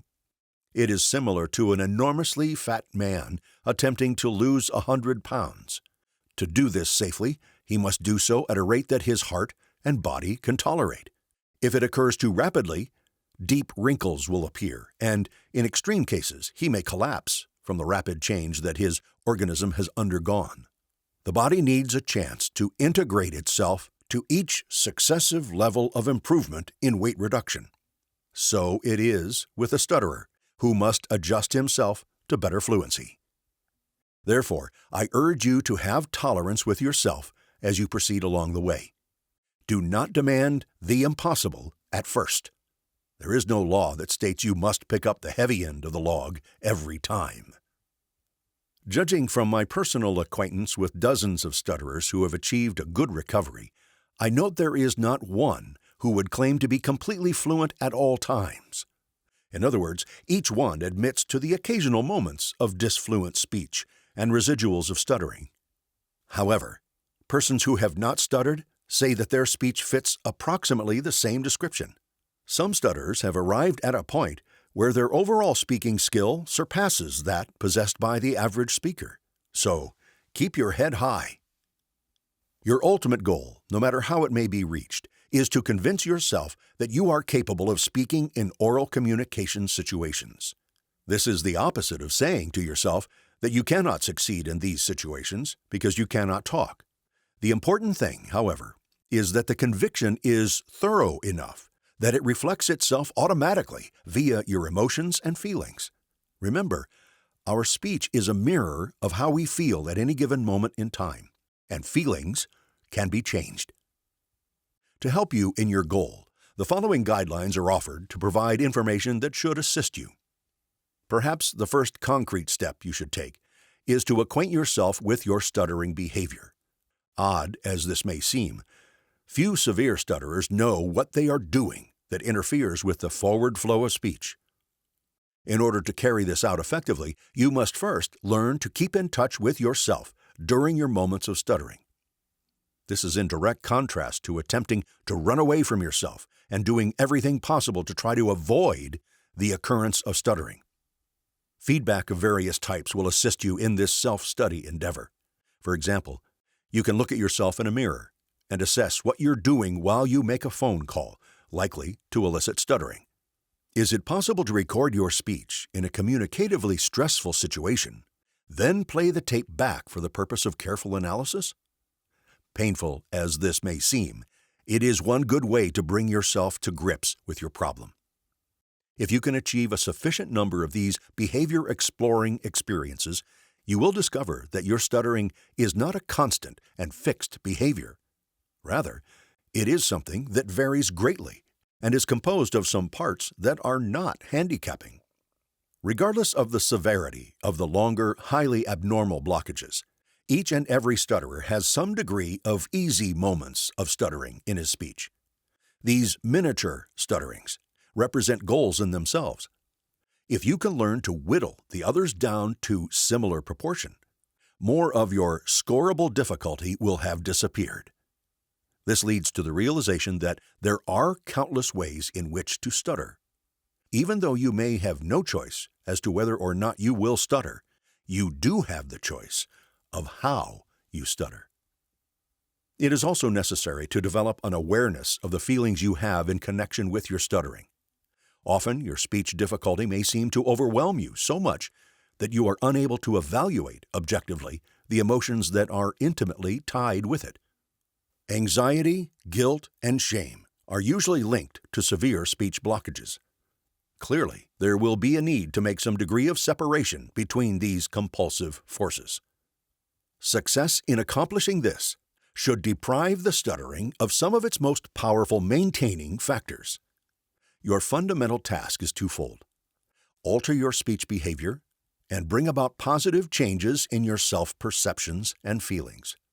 A long-standing psychological principle states that one way to influence emotions and bring about a change in feeling is to deal directly with the outward behaviors that are associated with and are the chief symptoms of these inner states. If you can modify the severity of your more grotesque speech interruptions by substituting more relaxed, forward-flowing speech movements, you will be putting this psychological principle into action. One excellent way to encourage this is by carefully planning certain speaking experiences. Your immediate goal should be to allow yourself to stutter openly and without tension and struggle. Do not try to speak as fluently as possible. By deliberately permitting yourself to prolong the initial sounds of many of the words you use, you will be taking the psychological offensive. You will be providing yourself with new outlets through which much of the built-up anticipatory fear can be dissipated, rather than steadily mounting up inside you. In addition, you will be giving your neuropsychological system an opportunity to work in better harmony, rather than having one component counteract another. You will be confronting rather than avoiding your problem. The habitual avoidance of speech situations and feared words will get you nowhere in the long run. The sooner you're able to give up your holding back behavior, the better. The following guidelines can serve to help you along the path of recovery from stuttering. 1. The handicap of stuttering consists mostly of learned behaviors. These can be unlearned. 2. Stuttering behaviors can be changed. Remember, you can choose how to stutter, even if you cannot choose not to stutter. 3. A person can stutter in many ways. 4. Emotions can be altered by modifying symptoms associated with them. 5.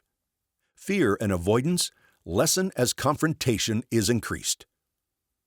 6. Long-lasting improvement is unlikely to occur in a scientific laboratory setting. Learn to assemble your own portable laboratory and use it in the real world. 7. Accept the self-identity role of stutterer, to whatever extent you may need it to help lessen negative emotions tied in with stuttering. As your stuttering diminishes, you can adjust this role to be more and more that of an effective communicator. 8. Recovery is probably going to be a long and gradual process. Have patience with and respect for yourself. This summarizes and highlights what I have found to be an effective means of fostering improvement in speaking behavior and maximizing the possibility of attaining a workable solution to your problem. Good luck. Chapter 8. Overcoming Fear and Tension in Stuttering by James L. Ayton. Presenter information: James Red L. Ayton, Ph.D., 1931 to 2014. Retired in 1992 as Chief of Speech Pathology and Audiology at Long Beach VA Hospital, following positions at the Seattle VA Medical Center, San Jose State University, and as a tenured associate professor at the University of Denver. His clinical expertise spanned cleft palate, neurogenic speech and language disorders, traumatic brain injury, and stuttering. He co-authored the Denver Auditory Phoneme Sequencing Test. The James Ayton Learning Lab was named to honor his extensive contributions to graduate education at Chapman University. Dr. Ayton begins. Most people talk without much difficulty most of the time. It's true that people hesitate and stumble over words at times, especially when under stress or fatigue, but they show little concern over such mistakes. What, then, makes your speech different, and what can you do to help yourself? Invariably, the person who stutters overreacts to his mistakes. He fears they will occur, becomes tense, and feels helpless. During the time that tension is so high, the flow of speech stops or will not start. As you continue to have these tense moments that become different from what normal speakers experience, fear increases to higher and higher levels. You come to dread and perhaps avoid speaking. Many enemies are fear and tension. If the battle with stuttering is to be won, fear and tension must be gradually eliminated. Let's look at some battle plans that have helped quite a few stutterers conquer the majority of their fears, eliminate excessive tensions, and find that speech in most situations can once again come easily. Conquering fear. We have all probably heard that the way to eliminate fear is to just face up to it.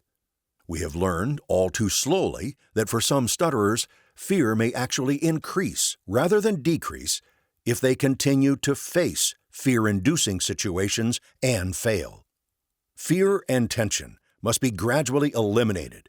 They may experience the same old tension and fail to get the word out while attempting to just go ahead and face their fears. For most of you, fear grew because of repeated failure and the resulting embarrassment over that failure. Your hope is that fear can be unlearned by handling hard words and situations better.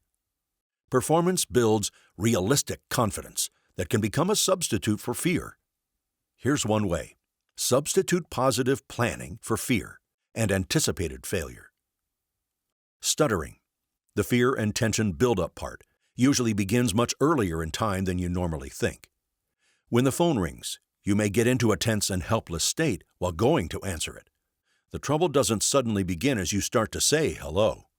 You have learned that tricks such as delaying or rushing often let you down, and so your fear spirals upward.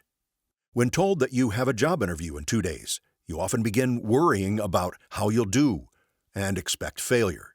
Having failed last time, you probably will again, unless you plan a new approach to the task. 1. Picture yourself approaching the person who will be interviewing you. Take a breath, then let it all go. This feels good, and for the first time you experience the condition your speech musculature should be in, if words are to come out without tension. 2. Imagine extending your hands slowly to shake hands. Your body movements are slow and confident ones. This reduces the tendency to rush or force speech. Mentally, you are calmer. The employer says, "Hello, I'm John Wood. You must be..." Just thinking about answering this with your first and last name fills you with fear, and you feel your breath tighten. 3. Let go of that tight breath. Think about the easy movements you could make in answering, "Hi, I'm Ed Jones." At first, just picture the movements. Then, after that initial surge of fear subsides, try answering with a kind of easy half sigh like, "Hi." Pause. Easy again. "I'm Ed." Pause again.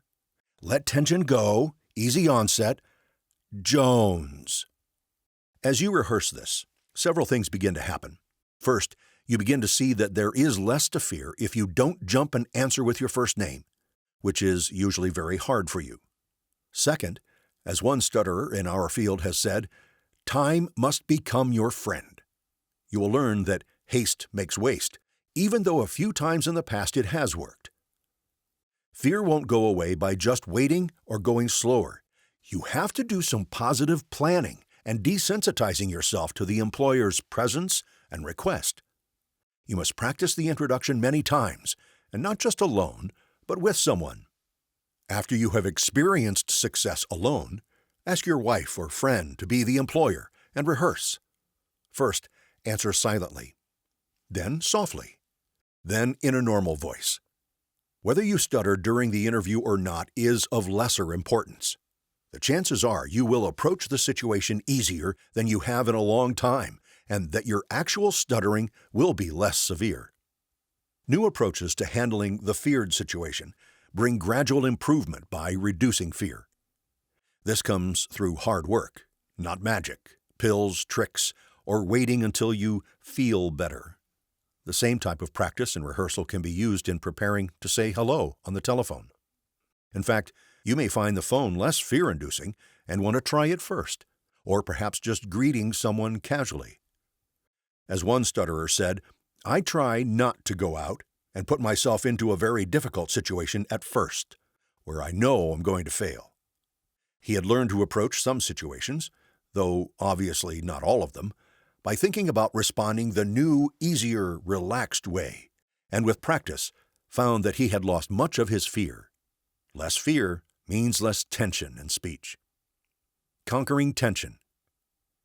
You must learn to substitute easy, slower, more relaxed movements for rushed, tight, forced movements. Typical tension sites are your chest and breath, your throat and vocal cords, jaw, lips, and tongue.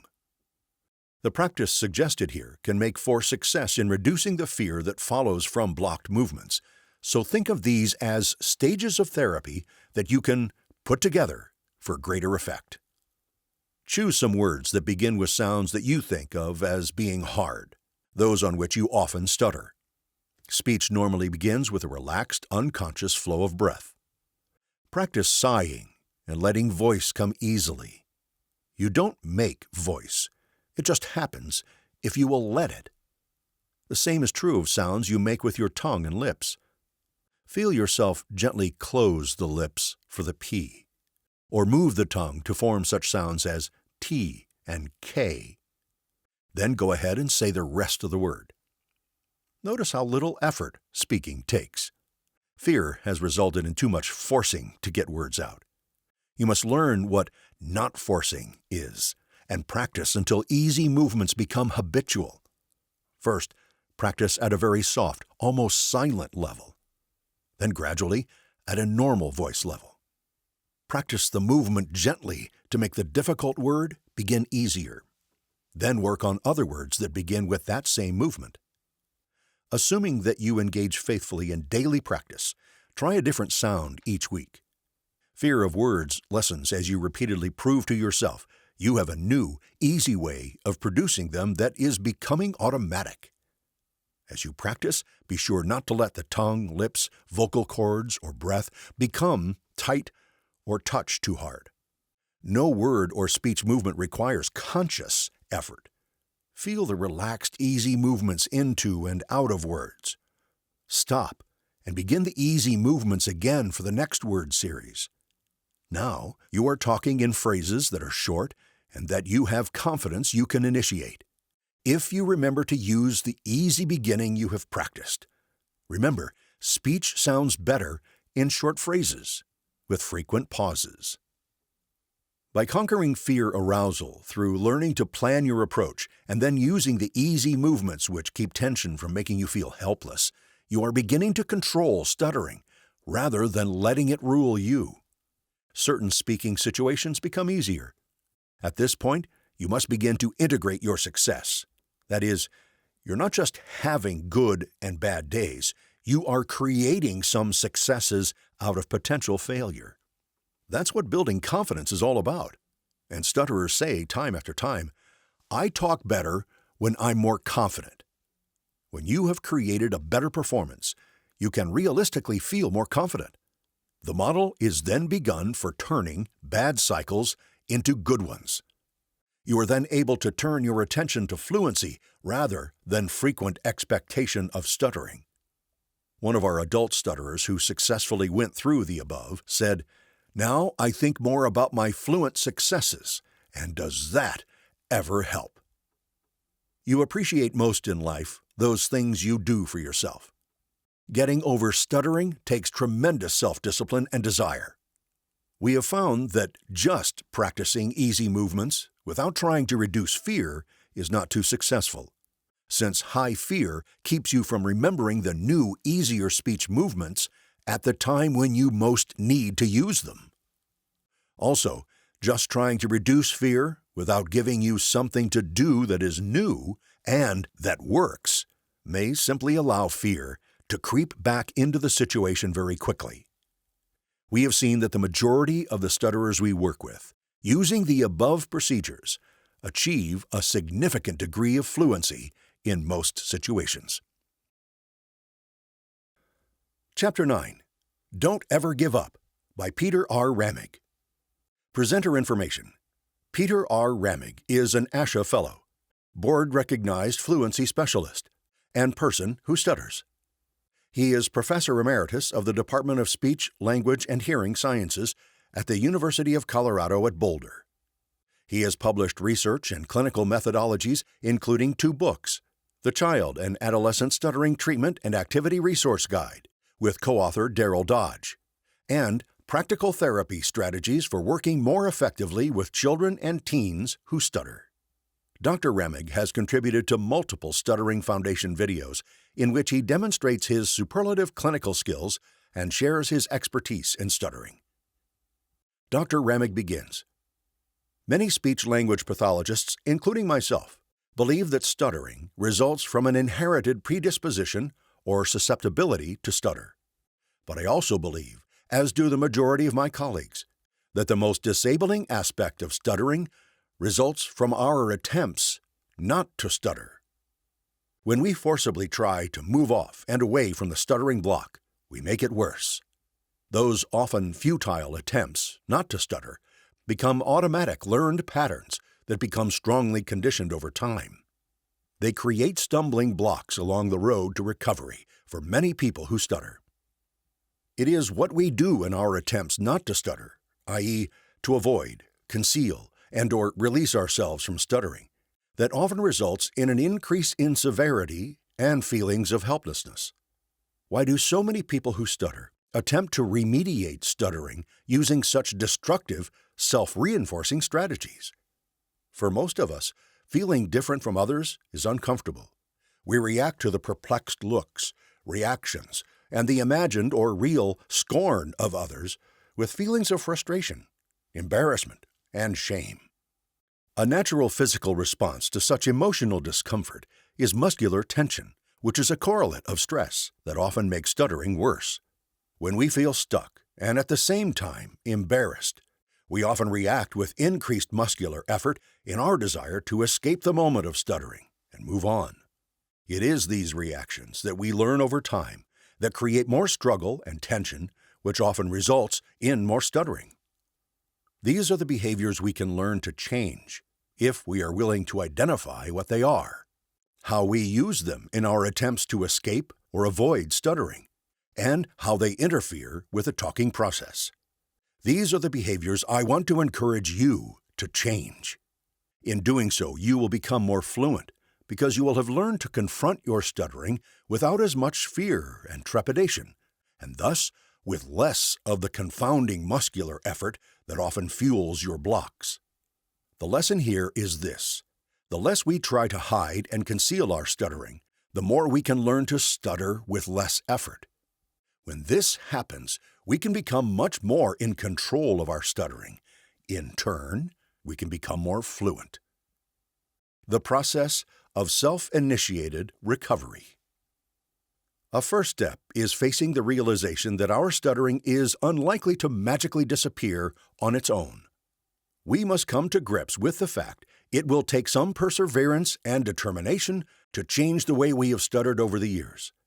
Although this may sound difficult or impossible at first, constructively working at changing stuttering often demands less effort and frustration than continuing to fear it. We expend enormous energy in attempts to hide it and/or push and force through it, and this increases the feelings of helplessness in the wake of its presence. Because I am convinced that stuttering can be changed with determination and self-initiated effort, I want to briefly outline some additional factors we can use in our efforts to weaken and even completely undermine stuttering. Understand the physical speaking process. Producing speech is a highly complex process.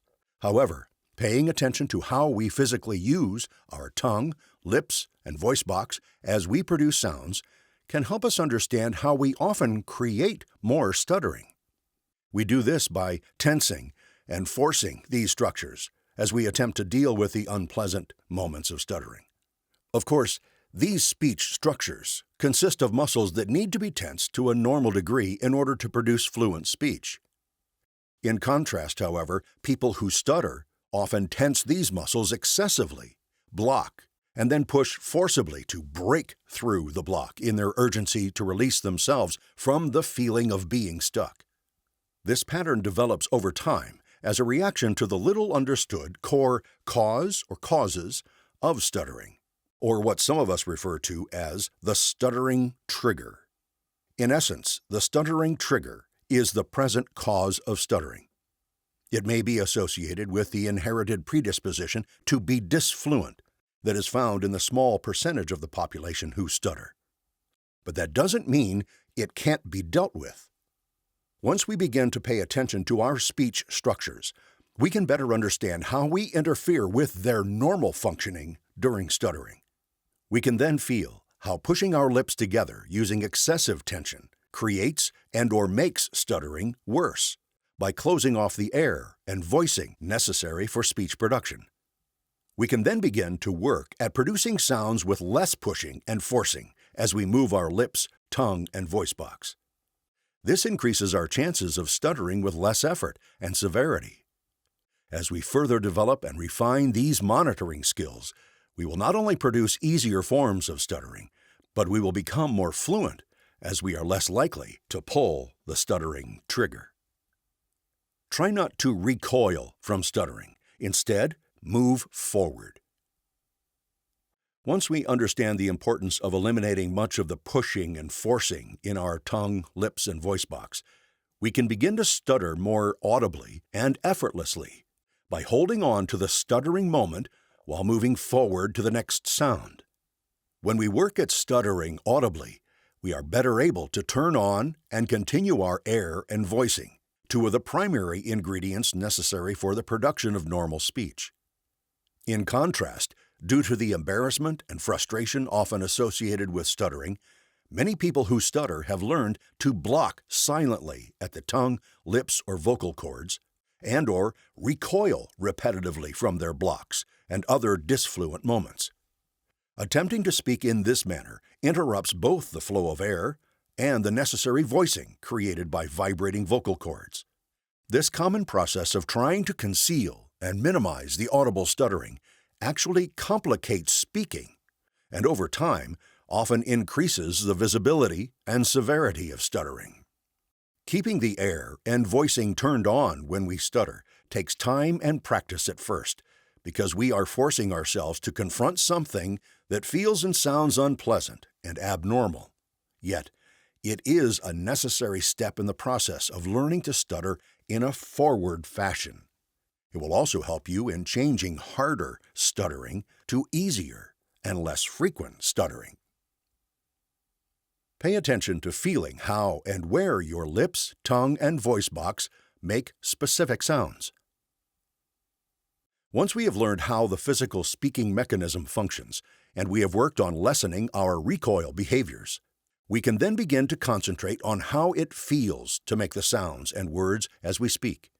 The vast majority of people cue into the sound of their speech as they talk. There is scientific evidence that auditory cues can be a present cause of stuttering. In contrast, many of us encourage people who stutter to focus on the feel of speaking and less to the listening to their speech. A way to begin to learn this process is to close your eyes as you say words and short phrases over and over again, concentrating on visualizing and feeling the movement and touch of your lips, tongue, and vocal cords. Next, practice cueing into the feel of these structures as you purposefully push hard during speaking. Then, contrast your hard talking with how it feels to touch lightly with the lips, tongue, and vocal cords. These compare-contrast exercises facilitate learning to monitor your speech by feel. Then, after you begin to realize you are able to feel your production of sounds and phrases, you're encouraged to practice feeling your speech more generally as you practice speaking using longer, connected sentences. This task may seem very foreign at first, but with practice and time, it becomes easier and can be accomplished with less effort. Open your mouth when you talk. In order to counteract the tendency to stifle mouth opening as you talk, practice deliberate mouth opening as you repeat the sequenced outline above. The tendency for persons who stutter to clench or reduce mouth opening is a problem I find necessary to address when working with many adolescents and adults. This clenching tendency is actually reduced mouth opening that we learn over time as a result of our anticipating difficult sounds or words. This physical change in mouth opening, or clenching, seems to result from the process of holding back the stuttering. In a matter-of-fact manner, acknowledge that you stutter. We know that people who stutter often view their stuttering as embarrassing and shameful. As a result of such perceptions, we may shroud our stuttering in a conspiracy of silence. Unsurprisingly, family, friends, and coworkers know we stutter and are usually unsure of whether or not to maintain eye contact, look away, or fill in the words, etc. Such uncertainty may create uneasiness and discomfort in our listeners as well as ourselves. However, much of the uneasiness and uncertainty experienced by both of us can be significantly reduced by acknowledging in an open and matter-of-fact manner that we stutter. For example, say something as simple as, "By the way, I'm going to use this opportunity to practice some speech techniques I've been working on lately. This is not an easy chore, but I know you understand why it is important for me to take this opportunity to practice as we speak." This simple remark gives our listeners an opportunity to ask questions about stuttering, a communication problem that many people find intriguing. If we choose, it also gives us an opportunity to talk about it and gives us permission to openly practice some of the steps outlined in this chapter and throughout this book.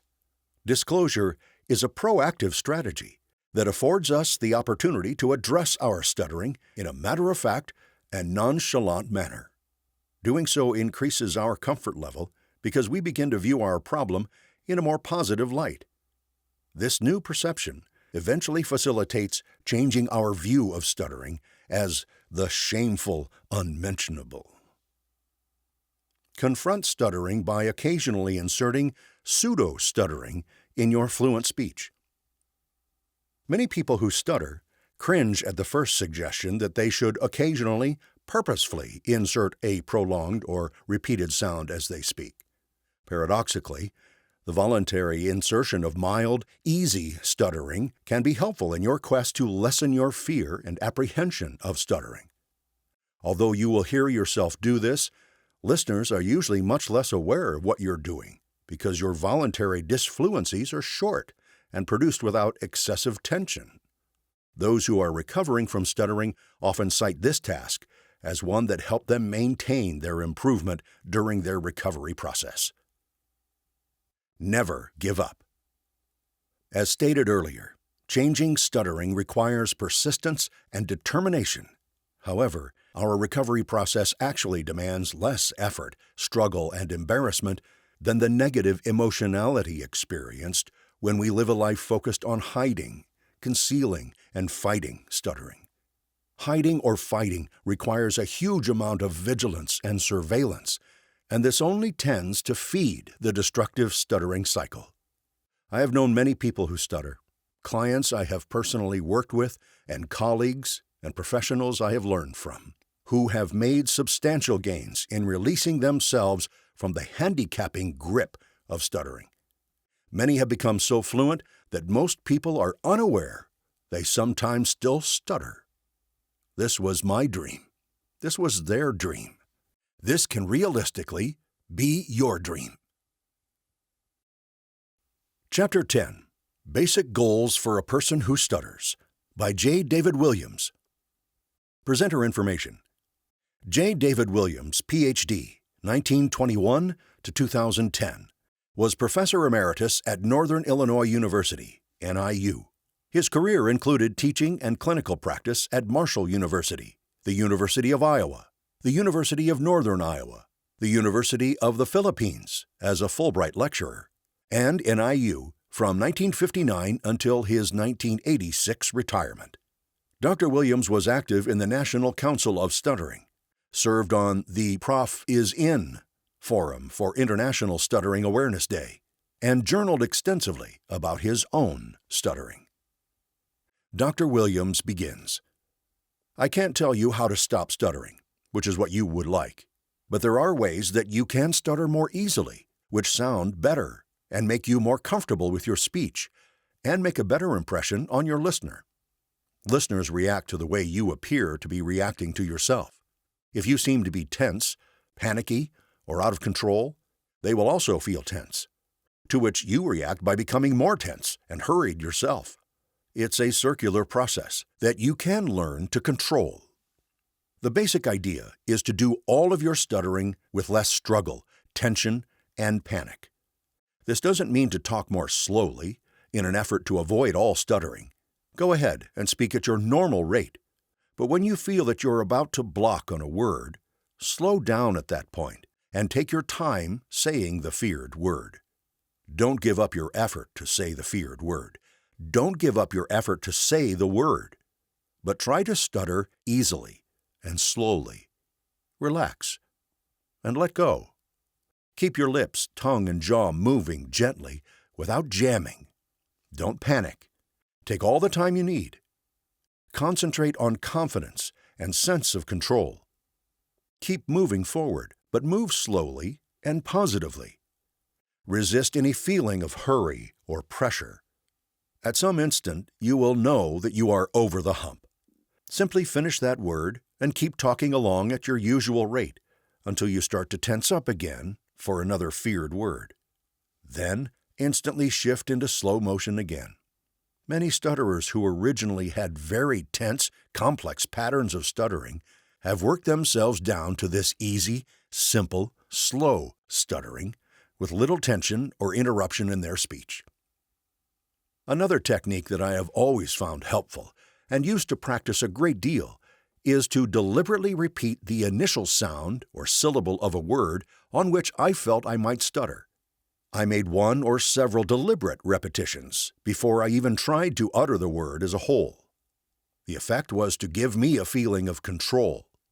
The listener might think I was really stuttering, but I was not. I was being deliberately disfluent to eliminate any fear of stuttering at that instant. Rather than giving away to panic, tension, and struggle, I was doing on purpose something that I usually tried desperately to avoid doing. And it really worked.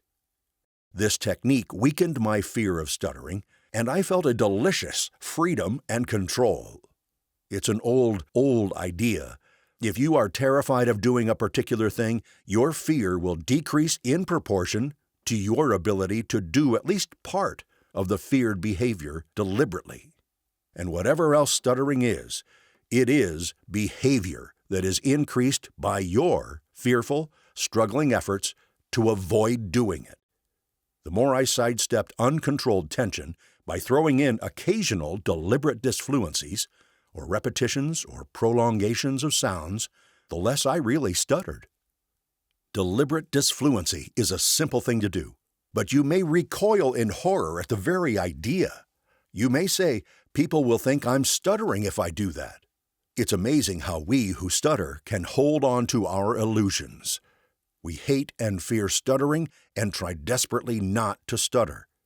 We develop a repertoire of complex denial and avoidance attitudes and behaviors. So the idea of being deliberately disfluent or publicly displaying that we have spent so much time and energy trying to hide seems to make no sense. In reality, it makes a great deal of sense. But you have to begin to convince yourself of that. People may think you are stuttering when you are being deliberately disfluent. But what do they think when they see and hear you doing your real stuttering? Think about this a bit, and perhaps ask a friend or two their opinion. As you well know, when you stutter, you feel out of control. You are struggling to regain control. The operative word is struggling. The more you feel you have to struggle to say a word, the more you are out of control. So anything you do deliberately to reduce tension when expecting to stutter or actually stuttering increases your control. You cannot stutter deliberately. You can only pretend to stutter. So the more you are deliberately disfluent, the less you will actually stutter. It takes practice to start accepting this idea. Try it first when you are alone. Then try it in easy, non-threatening situations and analyze your feelings. As you begin to feel more comfortable with your deliberate disfluency, try doing it more and more, and in gradually tougher speaking situations. It is very likely to decrease your fear and increase your natural, inherent fluency. There is no one way to speak or to handle your stuttering that is going to guarantee fluency within any specified length of time. The primary goal is to have a feeling that you are actively doing things that decrease your fear of stuttering and give you a sense of control. It's great to realize that whenever you stutter, there is something you can do about it. Relax and delay your stuttering behaviors. Introduce some deliberate disfluency to counteract your tendency to panic, or change your pattern of stuttering in any manner that allows you to communicate more comfortably without trying to be perfectly fluent. If you are like most people who stutter, you are much more intolerant of your own speech failures than are your listeners. It took me a long time to learn that other people really didn't care whether I stuttered or not. They liked me or they didn't, but my stuttering had very little to do with it. There is still much speculation about the basic cause and nature of stuttering, but one thing is clear: your fear of it is the most disruptive and toughest aspect to deal with. If you weren't afraid of stuttering, you would not have tried so hard and so ineffectively to deny, conceal, and avoid its occurrence. Fear disrupts rational thinking and voluntary motor behavior, including speech. If your fear of stuttering reaches a critical level at any given moment, it becomes literally impossible for you to carry out any voluntary speech modification techniques you've learned, and you'll probably stutter as badly as ever. So, an important goal is to learn to keep your fear of stuttering within manageable limits. Try not to give way to blind panic at the approach of a feared speaking situation. You cannot just wish away your old, well-conditioned fear responses, but you can practice overriding the fear. It is always better to go ahead and talk, even if you stutter, rather than to remain silent for fear of stuttering. This gives you just a bit more courage the next time. In practicing changes in your way of stuttering and in reducing your fear of stuttering, you must be actively patient. Stuttering did not develop overnight, and you're not going to make permanent changes overnight. Keep in mind that you don't cure behavior, you change it. There is no known universally effective medicine for the cure of stuttering. There is only a learning process. Learning how to change your speech behavior in desirable ways and how to develop the right attitudes toward that behavior. Real and permanent change in feelings and behaviors does not happen easily, quickly, or automatically. You have to be active and repeatedly do things that bring about the results you want. You have to be patient. Improvement will come in direct proportion to the amount of active, sustained, daily effort you expend. Many small successes accumulate to produce a more permanent change than does one spectacular event. Apart from the specific things you can do about your stuttering problem, such as modifying your speaking pattern and reducing your fear and avoidance, there is a more general and more basic goal. You need to increase your self-esteem and to enjoy life to the fullest. Stuttering is never fun, but it is only a part of your life, one of many parts. Keep it in perspective. Have a realistic view of the ways in which it may be a handicap and the more numerous ways in which it is not. Develop and capitalize on all your personal assets, your skills and talents. The happier you are in general, the more self-fulfilled you'll feel, and the less important your stuttering will become. Identify with people and accept the fact that you are a qualified member of the human race.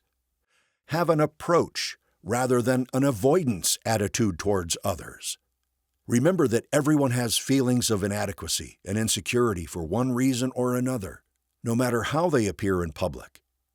An emotional common denominator among all people is much more likely to be anxiety and a sense of inadequacy, rather than supreme self-confidence and superiority. Anxiety and feelings of worthlessness keep you from enjoying life. They diminish positive, outward-looking attitudes and practically wipe out any healthy sense of humor. Way back, I did a good deal of self-modification of my stuttering, and I gradually overcame much of my fear, shame, and avoidance. Slowly, with many ups and downs, I became more fluent, and I enjoyed life more and more. I became aware that I was making phone calls without thinking twice about them, and speaking easily in many other situations that used to make me break out in a cold sweat. It felt wonderful, and still does when I stop to think about it.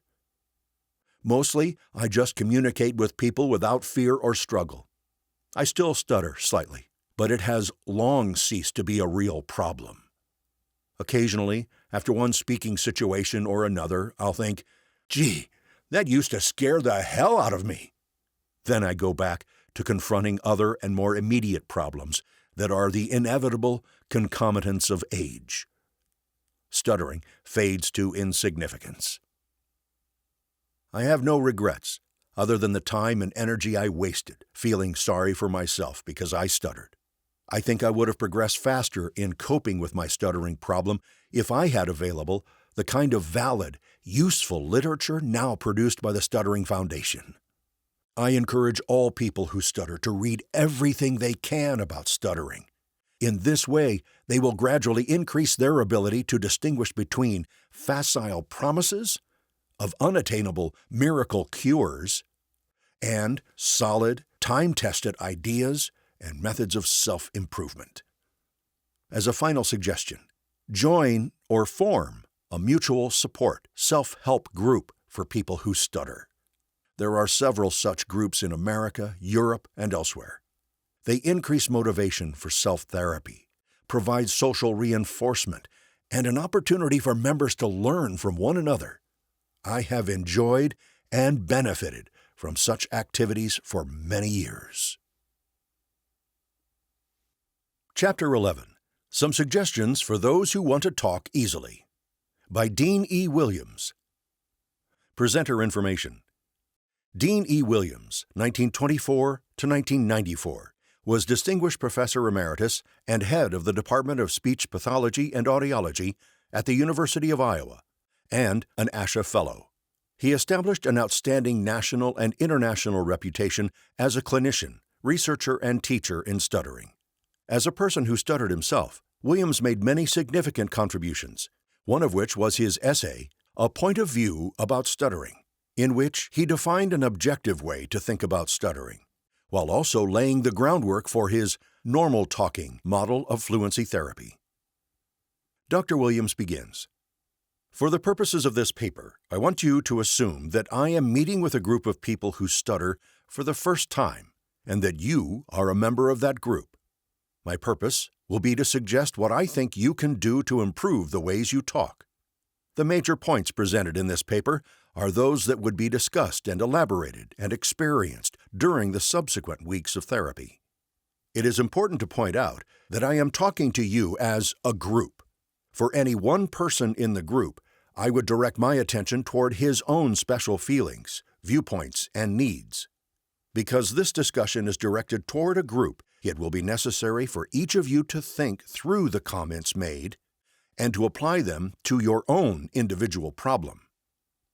In working to solve a problem such as stuttering, you must first ponder the various ways that you think about the problem, for they affect, in good part, what you do as you talk. They affect the observations you make, the ways you react inside, and the ways you interpret the success or failure of what you have done. Furthermore, they determine, in the main, what you will do the next time you talk. Think about your stuttering problem. How do you view it? What do you do that you call stuttering? Why do you think you do it? What are the most helpful things you can do when you stutter? How do they relate to what you believe is wrong? What does not help? Why? When one begins to ask questions about what he is doing, it can stimulate him to make observations about his behavior. This, in turn, encourages him to become involved with the ways he feels, with the ways he thinks, and with what he is doing as he talks. This is necessary.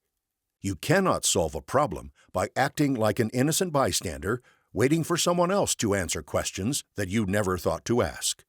It is your problem, and you must face it. Perhaps I can help stimulate you to consider your own beliefs by relating examples of how a few other stutterers of different ages have viewed their stuttering. In my opinion, the ways they talk about the problem change in relation to the number of years they have attempted to cope with it. The 7 to 9-year-old stutterer is apt to be confused and bewildered by the ways he talks and by people's reactions to it. One second-grade boy reported that when he was in kindergarten and first grade, he had repeated sounds a great deal. People called it stuttering. Now, he tensed and pushed to get the words out so he wouldn't repeat or stutter, as he understood the meaning of the word. Now, people were calling the tensing and pushing stuttering. He was confused. A 9-year-old typically held his breath, blinked his eyes, and tensed his jaw. This, to him, was his stuttering. One day he began taking quick breaths and then blurted the word out quickly. He reported that he was doing this so he wouldn't do the holding of breath and other behavior mentioned above. People were still reacting to that as stuttering. He was bewildered. The children were doing certain behaviors in order to help them get the words out, and those behaviors were called stuttering. When they did something else in order to not do those behaviors, people also were calling that stuttering too. Their only recourse, then, was to do something else so they wouldn't do what they just did. Does this sound confusing? It was confusing to the children too. Yet one can observe the same behavior in adults. When was the last time that you did something similar? For example, jerking your head backwards so you would not tense your jaw or prolong a sound. Children in their early teens often report more magical beliefs about stuttering than do the younger children. When some 12 or 13-year-olds were asked to discuss the question, "What is stuttering like?" one 13-year-old boy reported that it is like trying to ride an untamed horse. He worried about when it, the stuttering horse, would shy away from a word, would balk at the sight of a word, or would begin to buck on a word. He felt that the only thing he could do was hang on as hard as he could, keep a tight rein on the horse, and just hope that the horse wouldn't be too violent. Another 13-year-old reported that talking was like Indian wrestling. He constantly had to strain and to struggle so that his opponent, his stuttering, didn't get the best of him. As he talked, he tried to overpower it. The children talked as if they had to fight against their stutter. Their stuttering was an adversary with a mind of its own, and in most instances they were afraid that it was stronger than they were. With this viewpoint, then, it is quite natural for the child to feel that he has to tense, to struggle, and to use his muscles to fight the stutter. It has been my observation that adults who stutter generally do the same thing, although they may not explain it so vividly, the reasons for doing it. As adults, you probably have stuttered for many more years than the children just discussed. Whereas they still are actively trying to explain to themselves the reasons why they tense and struggle, you may have forgotten to ask why anymore. You no longer question the necessity or helpfulness of doing the tensing or head jerking or eye blinking that you do. You just accept it as part of what you, as a stutterer, have to do to talk. This is unfortunate because then you do not direct your attention toward observing, studying, and experimenting with what you can do in order to talk without the tensing and struggling. Yet you can learn to talk easily and effortlessly. There is nothing inside your body that will stop you from talking. You have the same speaking equipment as anyone else. You have the ability to talk normally. You are doing things to interfere with talking because you think they help. You tense the muscles of your chest, throat, mouth, etc., in an effort to try and fight the stutter. Yet these are the same muscles that you need to use in order to talk.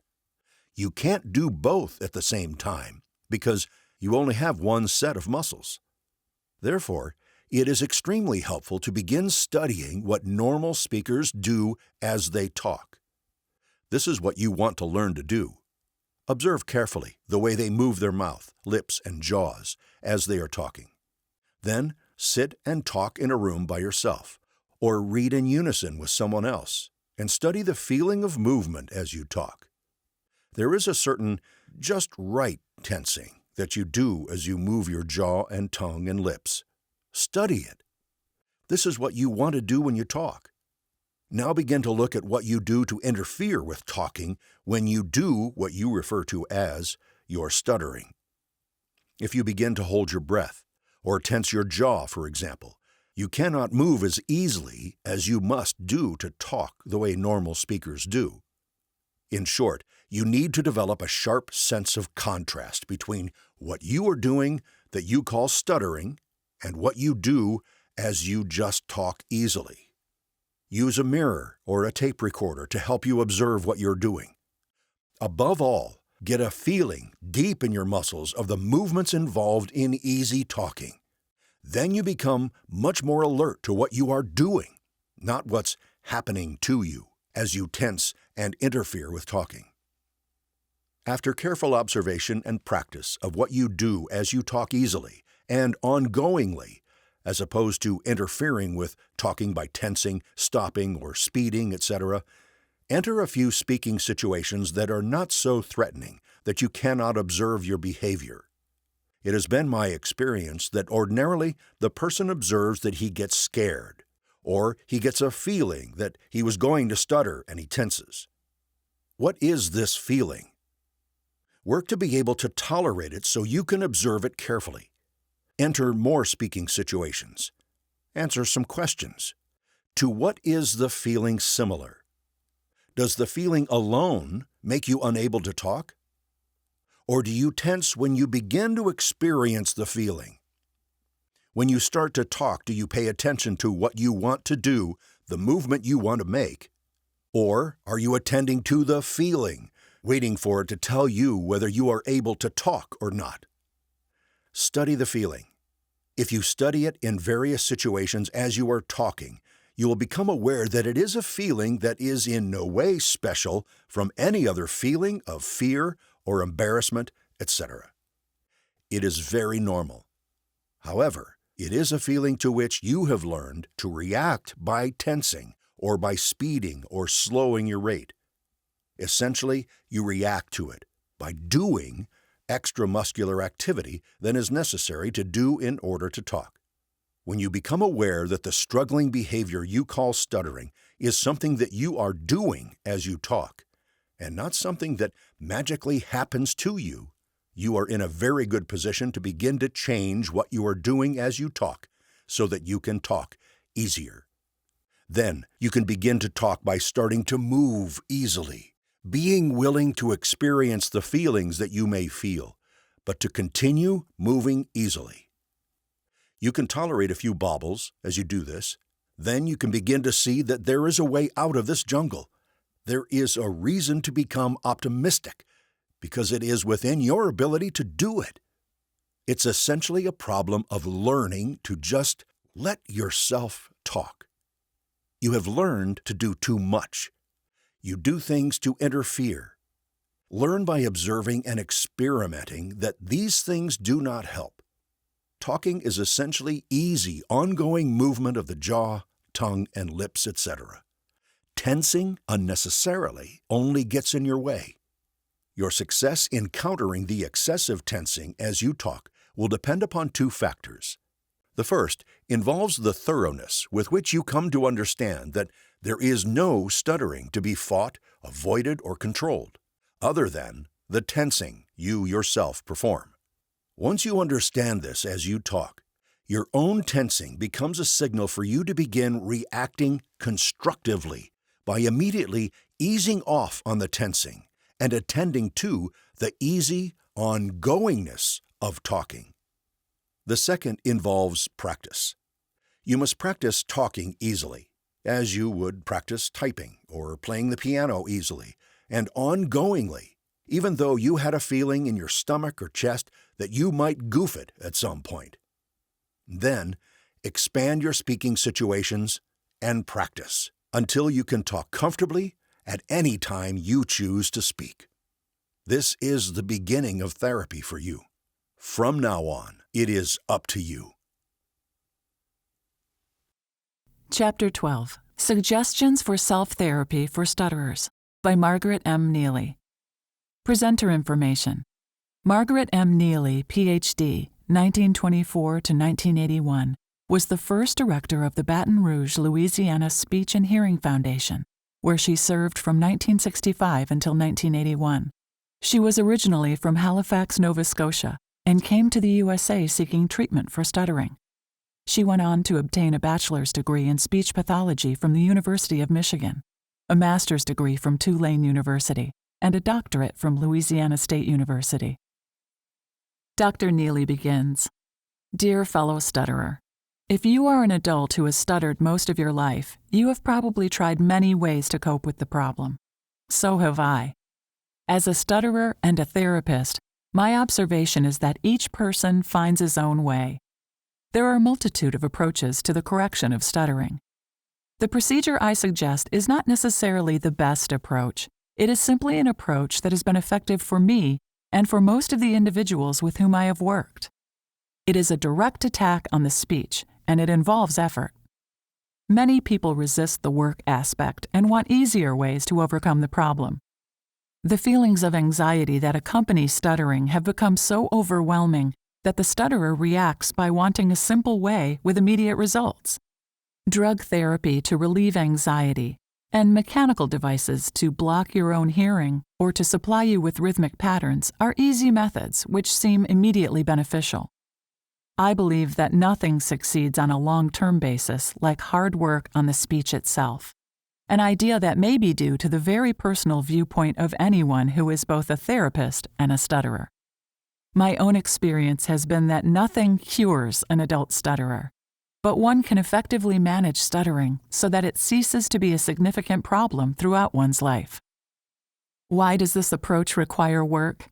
Because speech, like walking and other body functions, is acquired early in life and becomes habitual long before school age. Those of us who stutter have learned both fluent and stuttered forms of speech, which have become automatic. You, as a stutterer, must study your speech patterns in order to become aware of the differences between stuttered and fluent speech. Stuttered forms of speech can be changed in various ways, just as handwriting can be modified. It is this changing of an established habit that requires work. Several psychological problems confront the stutterer as he tries to alter his speech.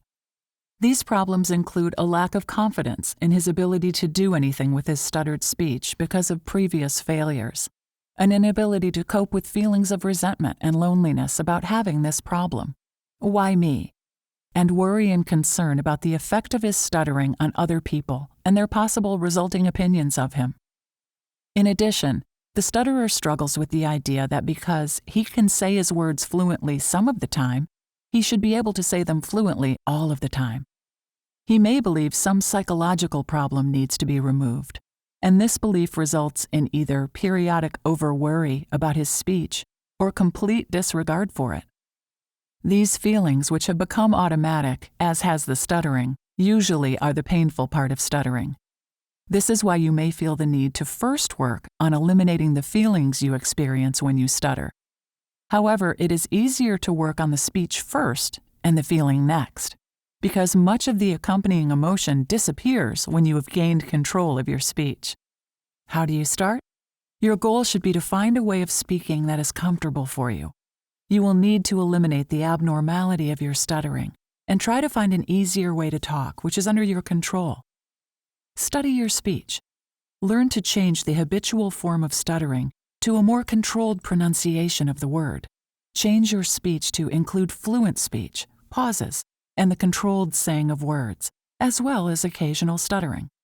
To study your speech, analyze how you say words both fluently and in a stuttered form. You may think of a word as being a unit or lump of sound. Actually, a word is composed of separate sounds, much as a written word consists of separate letters. To say a word, you must move from sound position to sound position, with your speech articulators shaping the air that carries the voice. Learn to be aware of the feeling of muscle action as you move through a word.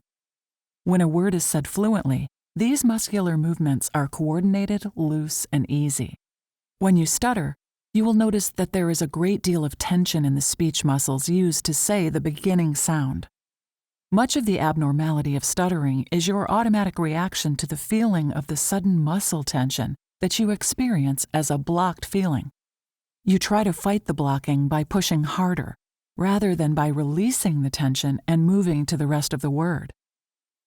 As you say an isolated word, beginning with a B or P, for example, concentrate on the feeling of movement as you bring your lips together and as they move to the next sounds. In the habitual stuttering pattern, the muscles will either tighten and then release to bounce back to the same position, or will jerk forward to the rest of the word. This is in contrast to a fluent saying of the first sound, which will have loose contact of the lips and a smooth shift to the next sound position. Study your conversational speech. You may stutter more in connected speech than when you say single words. Such factors as the speed of speaking and word position in a sentence can influence how a word is said and can precipitate stuttering. Stutterers have a good deal of fluent speech as well as stuttered speech. Learn to be aware of the feeling of fluency and the sensation of fast, easy movement of the muscles involved in speech. These movements are interrupted only to take a breath or to pause for meaning. When a pause for stuttering occurs, you may notice that the rate of speech increases after the block as if to make up for lost time. Sometimes this increased speed produces a rapid, jerky speech pattern that is difficult to understand. Stutterers usually hurry in their speech more than normal speakers do. You may want to consider changing the rate of both your fluent and your stuttered speech. How do you practice changing the habitual form of stuttering to a controlled pronunciation of words? Begin with single words. Watch in a mirror as you place your mouth in position to say the first sound of the word. Move slowly and gently from sound to sound through the word. Practice this silently, whispering, and then aloud as you learn to feel the sensation of relaxed movements of the lips, tongue, and throat. Through awareness of muscle movement, you can control your speech production even when talking to other people and are unable to use a mirror. Read aloud to yourself. Say each word in a sentence as if it were an isolated word. Be highly conscious of the feeling of movement through the word. Practice saying words directly using a talking and writing technique. Write the first letter of the word as you begin to say the word, and prolong the first sound until you have completed the written letter. This slow first movement of the word will train you to combat the excessive muscle tension which automatically occurs at the beginning of stuttered words. Try to learn a new speech pattern which can be used in everyday speaking. You may have noticed that one of the important factors which influences the amount of stuttering in your everyday speech is your feeling of inner stability. This feeling is what you experience as self-confidence, calmness, and self-control. Many influences from the environment or from your physical state can affect your equilibrium. Most of these environmental influences are beyond your control. However, you can change to a speech pattern that is under your voluntary control, rather than responding to the pressures with habitual tense and stuttered speech. This pattern should consist of your fluent speech, which you refuse to hurry, and your careful, relaxed, controlled speech. By using your awareness of muscle movement to guide your lips, tongue, and throat from sound to sound throughout the word, much as in writing, you can reduce much of the abnormality and tension that occurs in the stuttered word. Use of this controlled pronunciation on some of the fluent words, as well as the stuttered words, can keep a smooth speech pattern. This takes work, but can become habitual in many situations. Your overall goal is to find a way of speaking that is comfortable for you. This should include the following ideas. 1. Acceptance of the idea that you are a controlled stutterer rather than a fluent speaker. 2. Awareness of the feel of shaping words fluently. 3. Mastery of the panic of stuttering will occur when you accept, as normal for you, the pauses and moments of tension that occur in your speech. By reducing the struggle of stuttering, you relieve yourself of embarrassment, but you cannot hurry when stuttering. 4. Self-discipline in daily practice. 5. Humor as you look at your mistakes in speaking. Many things about stuttering can be funny. Stuttering is a lifelong problem which improves with age. As a stutterer, you can gain great satisfaction in watching yourself acquire better and better control of speech as you work on it. Chapter 13. Self-Improvement After Unsuccessful Treatments by Henry Freund. Presenter information. Henry Hinko Freund, M.D., 1896 to 1982, was, in the words of Charles Van Riper, quote, one of the foremost authorities on stuttering in Europe, and his contributions on the psychology of the disorder continued after immigrating to this country. He was a neurologist and psychiatrist, as well as a speech pathologist. End quote. The first Croatian association to help people who stutter was established in his name at the Children's Hospital in Zagreb. He was a recognized specialist in speech, voice, and stuttering. Dr. Freund begins. Like most adult stutterers in this country, you have probably been subjected to some form of therapy at one time or another. This therapy was either totally ineffective or resulted in only temporary improvement. Maybe it even resulted in a cure, only to be followed by a relapse. Such an experience may have provoked in you an attitude of pessimism as far as the possibility of a more effective treatment is concerned. Or it may have strengthened your desire for the miracle, the perfect cure, which would eradicate every trace of stuttering. Both of these attitudes are unjustified. For those who are pessimistic about the possibility of help, it may be encouraging to learn that some stutterers have been able to help themselves, either in spite of or possibly because of repeated and unsuccessful treatments. Some of the contributors to this book will give you specific and practical advice about what to do in times of trouble. I want to give you a short description of my own attempts at self-improvement after many unsuccessful treatments and the principles on which they were based. This is my own, strictly personal way of helping myself and should not be considered as a blueprint to be followed rigidly. Each individual must go his own way. For those who are overly optimistic, a few words of caution are needed. I am intentionally talking only about improvements and not about cures. I am of the opinion that for the adult stutterer, the best we can expect is long-term, even lifelong improvement, which renders him a less unhappy and less socially withdrawn person. This is not a perfect cure. Traces of the disorder usually remain and relapses occur. This applies equally to those who were treated by others and to those who treated themselves. It seems to me that those former stutterers, who really don't have any trace of stuttering left, did not recover as a result of planning and conscious efforts, but actually outgrew their disorder without knowing how and why. Their cure is, as we say, a spontaneous recovery and not the result of therapy. I was definitely a severe stutterer and was treated unsuccessfully by leading European authorities during my elementary school and high school years, as a student in medical school, and even after graduation. Without the knowledge I acquired as a result of all these futile attempts at therapy, however, I probably never would have succeeded in helping myself overcome the worst of my stuttering. As an 8-year-old child, I experienced a short-lived and almost miraculous improvement by using a smooth, melodic manner of speech and prolonged syllables. Sentences were uttered as units. It was a manner of speech akin to singing. I noticed that I could apply this method in front of strangers with perfect ease and confidence when accompanied by my therapist. But he accompanied me only rarely, and never made any systematic attempt to enlarge the range of situations I could master. I returned home as cured, only to relapse quickly. The next two authorities conducted therapy strictly within the walls of their office. The first one, after many tricks and much logical persuasion, finally stumbled upon rhythmic speech. Again, I felt an almost miraculous ease, but no attempt was made to help me apply this in front of others.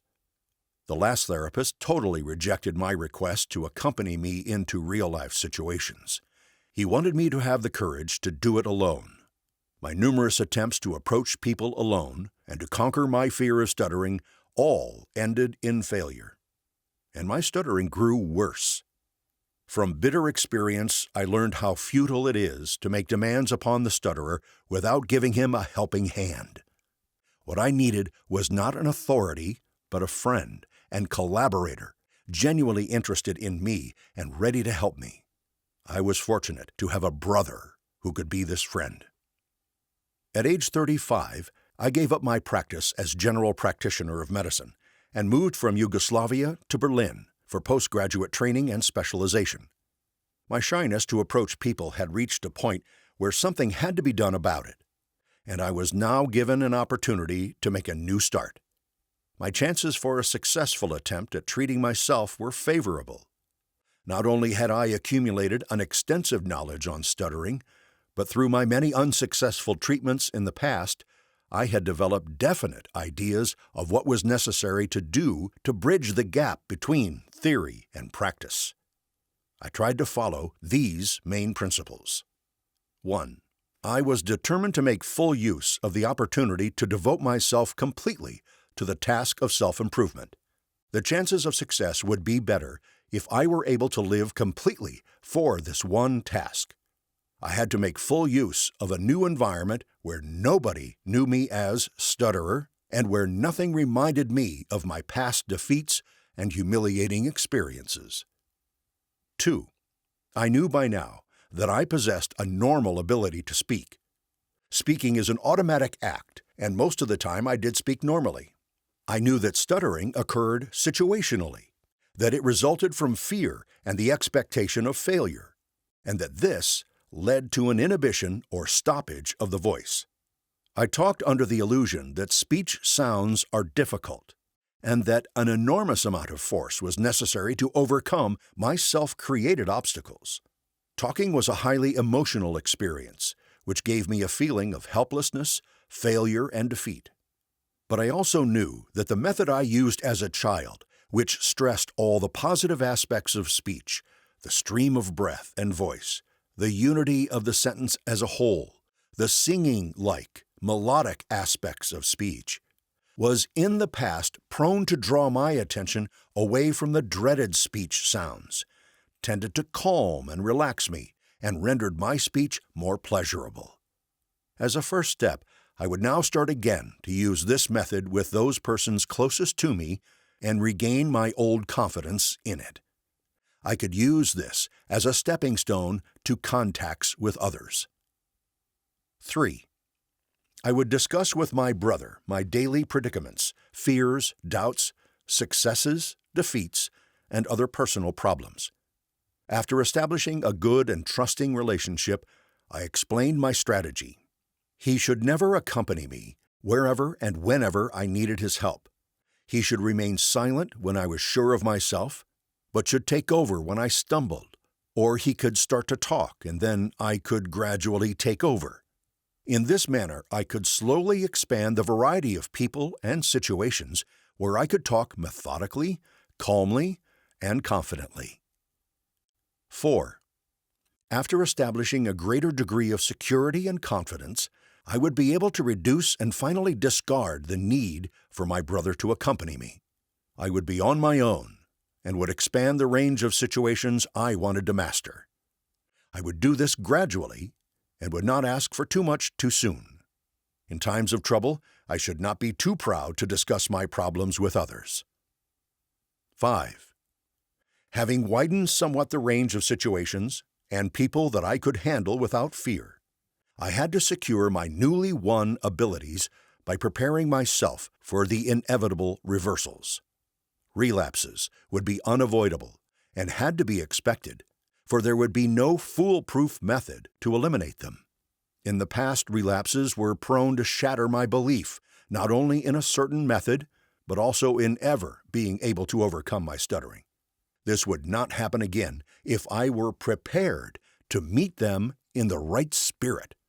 Situations and circumstances would arise when the magical power of any method would be overpowered by old fears and self-doubts, and when some outposts of the liberated area might get again lost.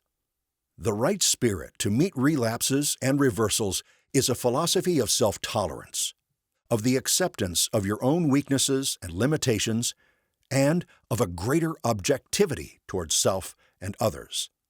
This results in a lessened sensitivity.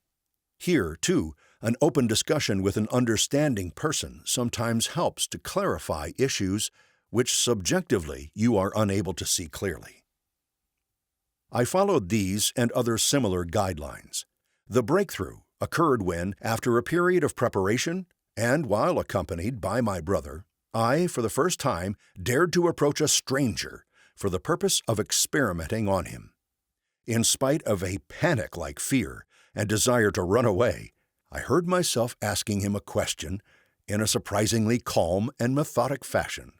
This first breakthrough shattered the walls of fear and avoidance. It was a positive emotional experience of strong impact. It created a new confidence and opened up new vistas. The world became a friendlier place to live in, and I felt closer to other human beings. Many similar positive experiences followed. My liberated verbal territory became too big to ever again fall prey to the demons of fear and doubt. For the next 6 years, I spoke practically without conscious fear of stuttering and was able to engage in activities like counseling, lecturing, and teaching as head of several speech clinics. These tasks I could not have possibly performed before. Then minor relapses, especially during exceptionally difficult life situations, started to occur. While traces of the disorder have remained, and while with advancing age I have again become slightly more socially handicapped, the disorder never again assumed the severity it had prior to age 35. But even now, 40 years later, I still not only continue to study myself, but also to treat myself. I still work to normalize my relationship to others and on my life philosophy. For me, this is a lifelong task. This is my story of self-improvement after unsuccessful treatment. Maybe there are some ideas which will prove helpful to you. I hope so. Chapter 14. Some Helpful Attitudes Underlying Success in Therapy by Harold L. Looper. Presenter information.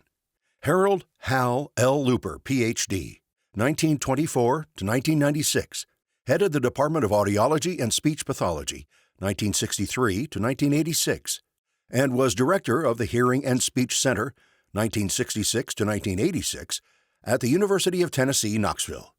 He was an Asha Fellow and a well-published scholar with several books and numerous scientific articles on stuttering. The Looper Endowment Fund was established in his name to assist graduate students, and in 2003, the Looper Silverstein Hearing and Speech Center building at UT Knoxville was named for its first 2 directors. Dr. Looper begins. It's been more than 25 years since I first entered the speech therapy program, which proved effective in significantly reducing my speech problem. Much has happened in speech pathology since that time. Although there have been few completely new techniques, the manner of programming these techniques and the manner in which they are applied to persons have continually been improving. Speech pathologists are constantly seeking better ways to help the stutterer, and what's considered best today will probably be replaced in the future with something better. For this reason, I shall not dwell as much on the specific techniques and activities that help me as upon the general attitudes and principles which seem to underlie successful stuttering therapy. The power of constructive assertiveness. A few years ago, Norman Vincent Peale popularized a set of attitudes in his book, The Power of Positive Thinking. One of the principles that I found of most value in changing my stuttering problem might be called constructive assertiveness. Like many of you, one of the most common and most debilitating characteristics of my problem was my habit of avoiding. I continually searched for ways to get around saying words on which I expected to stutter. There was almost no limit to what I would do to avoid situations in which I feared my stuttering would embarrass me. Going to a party would be an extremely tiring event, because the entire evening would be spent trying to stay alert for words on which I might stutter, and finding ways to avoid saying them. Fortunately, even before I began active therapy, I found out that avoidance only makes the fear worse.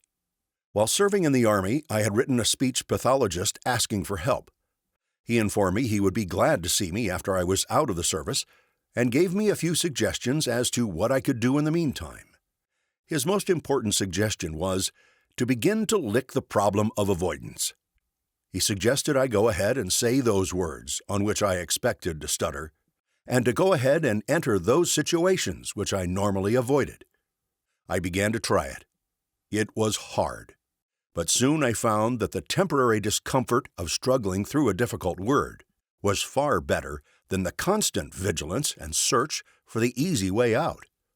Through the years, I have found that this is still one of the best ways to reduce my anxiety and to improve my speech when I again begin to have trouble. Being assertive means being aggressive. You don't need a therapist to harness this power. Search for those words or situations that are beginning to bug you, rather than hiding them until they build up to giant fears. If you stutter on a particular word, you can deliberately use the word again in other conversations until the fear is gone. If a certain situation makes you tense, so talking is difficult, you can go back into similar situations until you feel more at ease. Where you used to avoid, search for positive, constructive ways to reduce your fear and struggle. At times, it means bearing some temporary embarrassment while you stick it out on a hard word. But overall, you'll find that your fear, tension, and struggle are less when you practice constructive assertiveness. Exploring the dreaded unknown. Early in my therapy program, I made a startling discovery.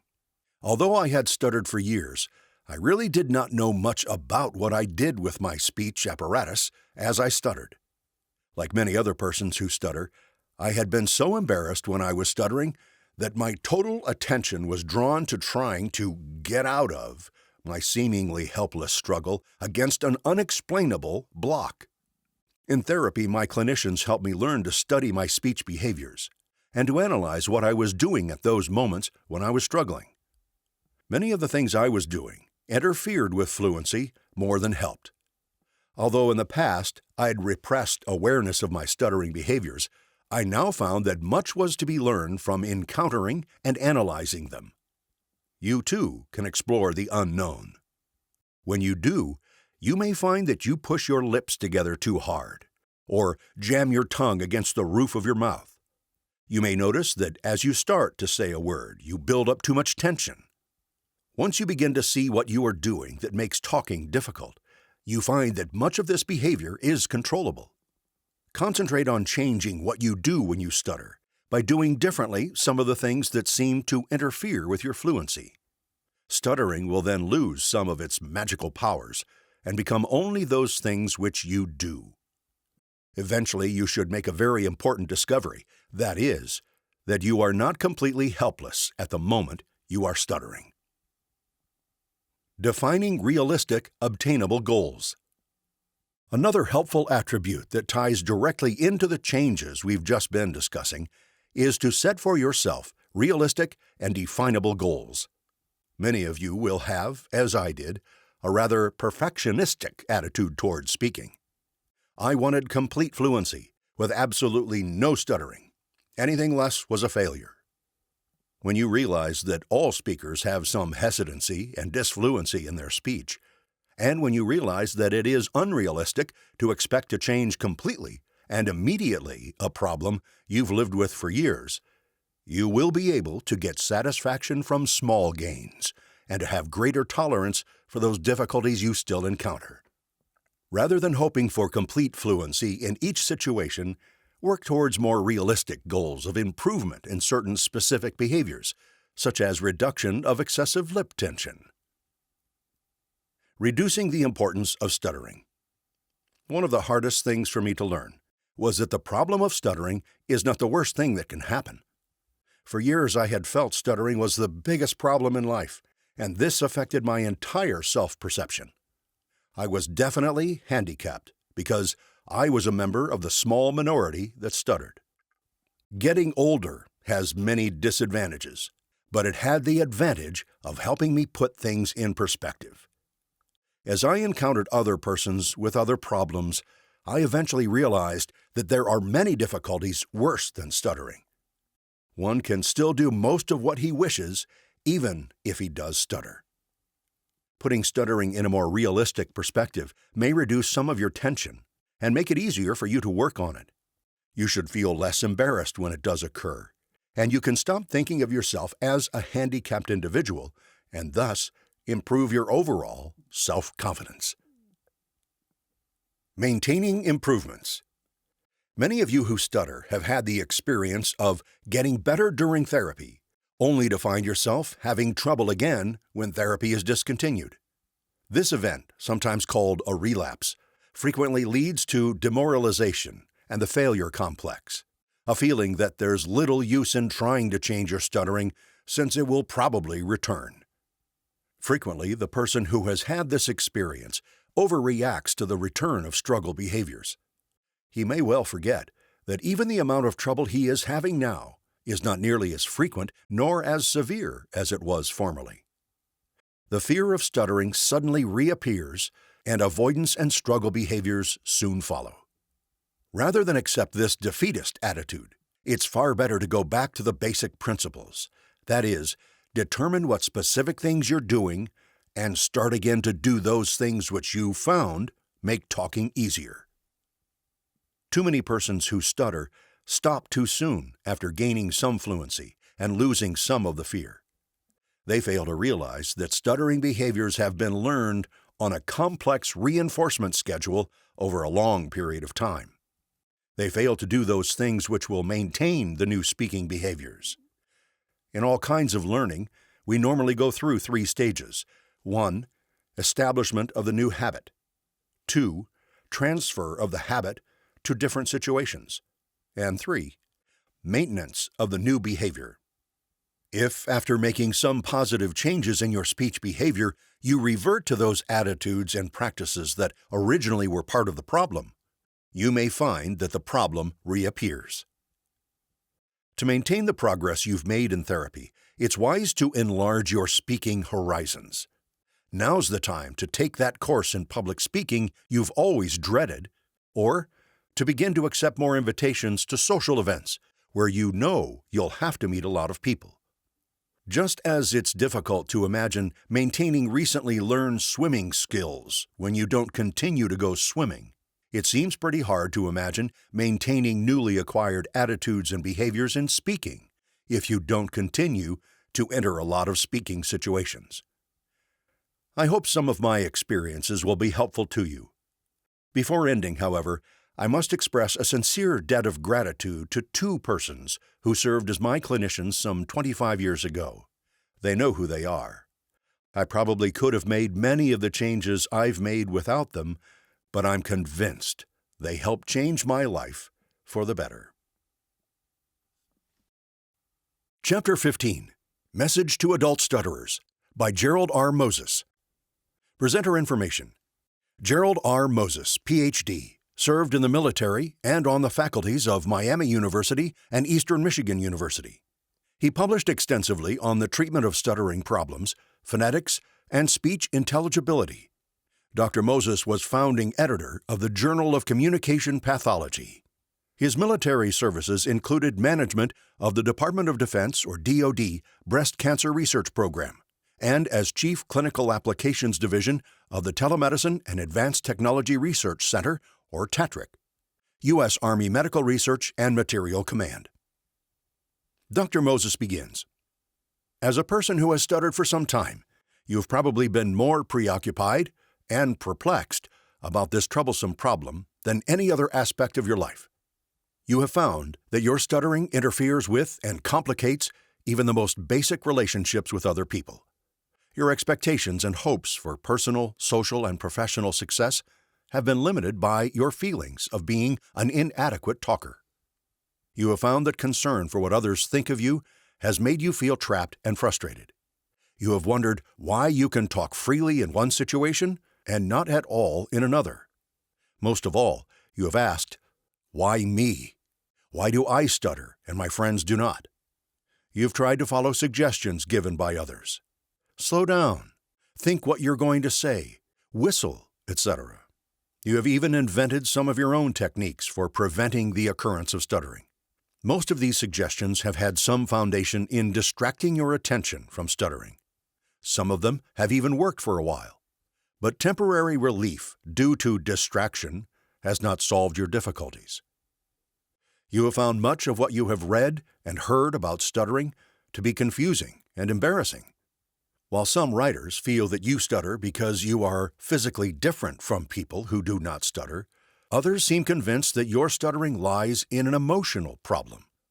Actually, persons who stutter seem to fall within the same range of physical and emotional characteristics as persons who do not stutter. The real difference between those who stutter and those who do not seems to be that stutterers stutter. As the problem of stuttering develops, easy repetitions and prolongations are replaced by struggled attempts to say words. Embarrassment and the avoidance of words, situations, and certain listeners occurs, and a degree of emotionality is injected which complicates and compounds the problem. Penalty reactions by listeners convince you that your speech is unpleasant. This leads to further desperate attempts to prevent the occurrence of stuttering by whatever means available. Struggle and avoidance are among the most commonly used. During periods of crisis or conflict, alternative ways to cope with and resolve problems present themselves. The range of alternatives is extreme. On the one hand, we find flight or avoidance. On the other hand, we find fight or struggle. Depending on the occasion, either extreme might be appropriate, but a reasonable compromise seems to be more healthy, more effective, and more generally used. When extreme measures become the rule, the original problem has been compounded. On one hand, the problem becomes a struggle problem. On the other, an avoidance problem. The problem of stuttering develops or worsens when extreme reactions become learned as routine responses to what was once a more simple problem of speech disfluency. Crucial to this point is the fact that struggle and avoidance worsen a problem of stuttering. Easy repetitions of sounds become hard repetitions with tension and facial contortion when force and hurry are added to them. Audiences react negatively to the struggle, and this convinced you that you must try harder, so you increase your struggle. Similarly, penalty reactions to your stuttering prompt you to avoid or conceal your stuttering. Your speech becomes cautious and backward-moving. Your attention is directed to planning escape from stuttered words, rather than to planning your thoughts. Avoidance strengthens your need to be fluent. The most evil part of this development is the subtle way in which struggle and avoidance become a part of you. They become involuntary, and you do not recognize when you use them. If you are serious about working to resolve your stuttering problem, then it is time to change your approach to the problem. Easy ways out of difficulty are momentarily convenient, but in the long run, they reinforce the problem. Although a step-by-step approach to solving a problem of stuttering does not account for individual differences among those who stutter, the following suggestions are placed in the order of their importance. Reduce avoidances. Determine to reduce your use of avoidances. Try to stutter openly and audibly. Let your stutterings be heard and seen, rather than continue to conceal them by hurry and quiet. Try to keep your stuttering forward-moving and purposeful, rather than postponed and half-hearted. Try to maintain eye contact with your listeners. Looking away severs the communication link with your audience and convinces them that you are ashamed and disgusted with the way that you talk. When you present yourself in an embarrassed and uncomfortable way, you are more likely to receive negative audience reactions than if you stutter openly. Deliberately enter previously feared situations. Judge your performance on the basis of the degree to which you approach the situation rather than on the basis of how much you stuttered or how fluent you were. Begin to recognize yourself as you are and as you want to be, rather than as you think others want you to be. All of us need to be loved by and in close contact with other people. However, too much human respect makes us prisoners of what we think others want us to be. Stutter in an easier way. When you are openly tackling the majority of your moments of stuttering, you can try to change their form. Look at your stutterings objectively rather than emotionally. Study them by holding on to them longer than it would have taken to stutter out the troublesome word. Resist the impulse to get the stuttering over with quickly. Although it is difficult to become less emotional about what you do, you need to become more realistic about yourself. For a while, you must place greater emphasis on recognizing how you talk rather than on what others think of you. Experiment with different ways to stutter for the purpose of learning how you stutter and the strength of your stuttering. Recognize and specify what you do when you stutter. Begin by listing the struggle behaviors that you use, which are not a part of the act of speaking. Become aware of head or arm movements, eye blinking, other movements or body rigidity, lip smacking or other noises, puffing of the cheeks or pursing of the lips. You will seek to eliminate these behaviors by increasing your awareness of them and separating them from your attempts to talk. Practice their use and insert them voluntarily into your speech when you have moments of less stuttering. Show yourself that they are not required for talking by using them independently of real and severe moments of stuttering. Other behaviors which characterize your stuttering can be changed and normalized. Make an inventory of speech-related struggle that accompanies your stuttering. Factors such as hurrying the utterance, tension in the lips, face, and throat, and unusual preformations of sounds should be noted. Normalize your attempts to say stuttered words. Normal speech is easy and forward-moving. Movements are released effortlessly. Try to prolong the first sound in a troublesome word until you feel you can release the rest of the word easily. If prolongations are uncomfortable for you, try an easy repetition of the first syllable of the word. Maintain the prolongation or repetition out loud. Make your approach to the word purposeful and straightforward. Your task is to learn to approach your stutterings openly and honestly, and to eliminate the effort and hurry associated with previous attempts to talk. Judge your performance based on the degree of approach. Stutter loud enough and long enough to examine what you are doing, and the degree of ease of release. This is strong medicine. It is contrary to what you have improvised and learned. The emphasis is upon controlled exhibition of your stuttering, not upon inhibition. The number of times that you have previously inhibited your stuttering should suggest that many exhibitions will be needed to significantly change your manner of talking. Comfort in the use of normalized stuttering will follow only after much exercise. You may wish to select a friend or confidant with whom you can discuss your successes and failures, your heroics and flops. Your goal is not perfect speech, but rather the reduction of concern about your speech and the normalization of your attempts to talk. Recognize and tolerate normal disfluency. Normal speech contains disfluencies of many types. Easy repetitions of words and phrases, revisions, and incomplete phrases are a few types of normal disfluency. When these occur, and as long as they are not used as avoidance devices, they should be recognized as normal and not as symptoms of stuttering. Intolerance of normal disfluency causes you to try to talk with perfect fluency, an unattainable goal for anyone. Listen to these breaks in fluency in the speech of non-stuttering talkers. When the same kind of disfluencies occur in your own speech, they should be accepted and viewed as normal. Again, these suggestions are strong medicine. I appreciate how difficult they seem. I encourage you to give them a fair trial. Finally, accept my best wishes for success and my respect for your determination to approach and resolve your problem of stuttering. Chapter 16. Some Suggestions for Gaining and Sustaining Improved Fluency by David A. Daly. Presenter information. David A. Daly, Ph.D., is Professor Emeritus of Speech Pathology at the University of Michigan and was Director of Daly's Speech and Language Center.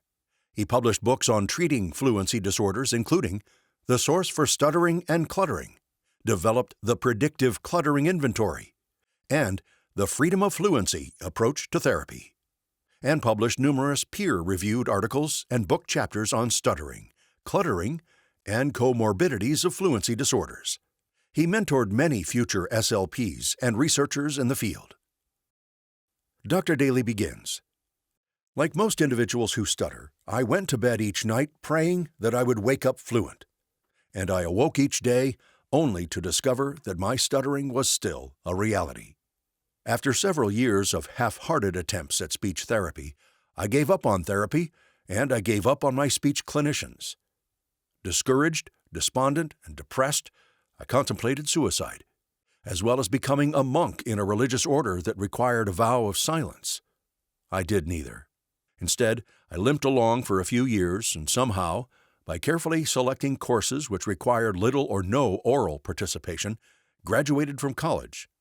Feeling more comfortable in classes within the speech-language pathology curriculum, I decided to pursue a master's degree in that field. During my graduate training, 2 fluency clients I was assigned to treat complained to the program director that my stuttering was worse than theirs. After reassigning them to other clinicians, the director required me to see a speech-language pathologist myself. Surprisingly, this person listened when I discussed my dream of becoming perfectly fluent. I had the illusion that perfectly fluent speech was possible. This clinician did not argue or try to reason with me. Instead, he said something like, "I don't know how fluent you might eventually become. Why don't we work together and see?" He offered no promises, he gave no guarantees, but his patient yet confident manner persuaded me to give therapy one more try. His honest, reassuring, and sincere responses to my questions rekindled my hope for success, which had been buried deep within me for so long. In retrospect, I suspect the bottom line which led to my significant improvement was that I trusted him. Below, you will find some suggestions and guidelines for dealing with your stuttering, which I hope will inspire and encourage you to pursue your quest to speak more fluently than you presently do. Improved fluency is possible. You might be interested in knowing that I began this journey toward better speech during my mid-20s, when I was full of self-doubts. I was insecure, afraid of life, reluctant to try new things, and embarrassed about most things I did. Risk-taking and trying new things were preceded by procrastination, dread, and fear of the future. I certainly was a challenge for any sincerely dedicated clinician. Fortunately, this clinician helped me readjust my sights to more realistic, achievable goals. He convinced me that a more intelligent plan, rather than becoming perfectly fluent, might be to become as fluent as it was possible for me to become. Second, he helped me see that my stuttering was not a curse, but instead a challenge, which I could devote time and effort to change. I set a goal to practice my fluency skills for at least 5 minutes a day. As I pushed myself to talk more and to practice the techniques my therapist taught, I discovered that small gains were possible if I attempted speech tasks that were simple, concrete, and doable. I began by putting 10 paper clips in my left front pocket each morning. Each time I attempted and completed a specifically planned sentence. For example, asking for directions to a certain store. I would move a paperclip to my right front pocket. At the end of the day, I would count and write down how many clips I had moved. On days when I found only 1 or 2 clips in my right pocket, I mentally gave myself a kick in the seat of the pants. I was realizing that unless I made the effort to improve, progress would not be possible. Benjamin Franklin's words, "There can be no gain without pain," kept echoing in my mind. I vowed to try harder. Then I heard Yoda's words, "Do or do not, there is no try." It is one thing to talk about assignments you're going to do, but quite another thing to actually go out and do them. The more speech activities you do, the more progress you will see, and the more control you have over your speech. And by keeping a written account of the number of sentences planned and completed at the end of the week, visible verification of small gains is possible. Recognition of such efforts and small gains increase self-confidence and put you closer to your eventual goal. Speaking more and becoming more comfortable doing it have powerful side benefits. They increase your self-esteem. Boosting your confidence makes you more willing to try even more challenging activities. Success breeds success. Like the turtle, people who stutter only make progress when they are willing to stick their necks out a little. Prior to such success, I was afraid of change. I believed that my stuttering had kept me a giant in chains. If only I didn't stutter, I reasoned, I could succeed at anything. Once in therapy, when asked to describe myself by listing some strengths and weaknesses on a large blackboard, I wrote, "I stutter." Then I sat down. Slowly, my clinician helped me see a larger picture of myself, and he showed me that studying myself and my stuttering were productive, beneficial activities. I realized that instead of changing from who I was to something unknown, changing allowed me to become more of who I was. As the various techniques suggested by your clinician and through the material you read yield more fluency, that is, less tense or choppy speech, some enthusiasm and desire to continue practicing may begin to wane or get lost. When this occurs, the older, more predictable stuttering patterns return. Leaving a comfort zone is never easy. Most human beings revert to what was accepted before. Furthermore, the new fluency-enhancing techniques which had become easy to do after diligent practice also become easy not to do. Missing a day or two of practicing becomes more of a habit. What had become easy to do then becomes easy not to do. Missed or inconsistent practicing almost always leads to a stuttering relapse. Successful clients adopt a simple motto: practicing a little every day helps the smoother, more fluent speech stay. I'm reminded of the sage advice of Seneca, who wrote, "Practice is the best of all instructors." Until your fluency skills are firmly established, incorporate some speech practice into your schedule each and every day. Several research studies suggest that speech progress is not durable or lasting through behavioral speech methods alone. Along with regular speech practice, more and more clinicians and clients are reporting the benefits of simultaneously visualizing themselves speaking fluently. Olympic athletes and successful people from all walks of life have enthusiastically reported success by adding visualization exercises to their regular practice activities. In effect, success is achieved by pre-playing in the mind, as clearly and vividly as possible, scenes or images depicting the successful outcomes they desire. These are sound techniques which have worked for professional golfers and tennis players for years. I have witnessed the positive effects of incorporating similar visualization activities with myself and also with my clients who stutter. Along with the traditional or fluency-shaping therapy activities, you will need to take a few minutes to get relaxed. Close your eyes and visualize yourself speaking fluently in a variety of situations. One example might be making an introduction fluently. Repeated practice often allows you to see the scenes imagined more clearly. Olympic athletes contend that the clearer the picture imagined, the more likely it is to come true. Practice several different scenes, such as seeing yourself speaking smoothly on the telephone. This image, too, should be practiced again and again. Of course, other desired speaking situations are practiced. Repeated visualization practice is just as important as repeated oral speech practice. Some researchers contend that these activities are based on self-fulfilling philosophy. That is, when a golfer tells himself that he won't make an easy putt, he often doesn't.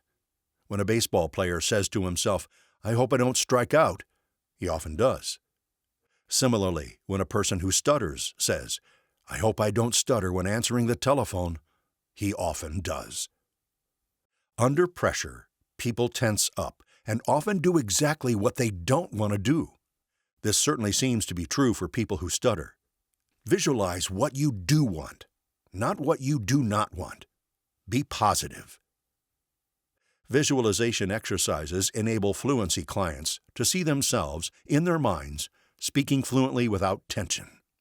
Repeated practice at anything usually has a profound effect on future behavior. And repeated practice increases a person's confidence that successful outcomes are possible. More fluent speech that is produced easily provides the evidence that such progress is possible. Practicing positive visualizations has one major advantage over overt speech practice. It can be done silently, during times when speech practice is not possible. For example, visualization can be practiced while standing in line at a fast food restaurant, waiting in a dentist or doctor's office, or riding in a car with others, etc. Several minutes may be captured from busy schedules by visualizing successful speaking activities while watching television. The commercial breaks are excellent short times to practice. We have found that a little practice each day helps the fluency stay. Mary Wood, speaking at a self-help workshop, put it best, I think. She said, quote, "What we think about, we bring about." End quote. In many ways, life and fluency seems to be a self-fulfilling prophecy. Some people I have known believe that even doubling their amount of speech practice time or adding visualization exercises to a therapy program won't make any difference in their fluency. Research has shown that a person's belief and determination can make a definite difference. Henry Ford said, quote, "If you think you can or if you think you can't, you're probably right." End quote. One fact seems obvious. No matter how good specific treatment techniques or speech clinicians are, change only occurs when clients make a commitment to do the work necessary for change. Practice is essential. Believing that positive changes in fluency are possible is important too. I believe combining speech and positive visualization activities is a useful, productive treatment regimen that is helping scores of stuttering people who I know and hundreds whom I don't know. What have you got to lose? You can practice successful speech outcomes in your mind several times a day without anyone knowing. It doesn't cost anything. And maybe you will find your attitude changing a little. Maybe you will believe in the possibility of your eventual progress even more. You might even see some benefits and positive results.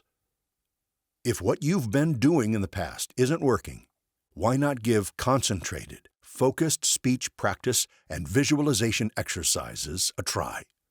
You know for sure that if you don't do something, nothing is going to change.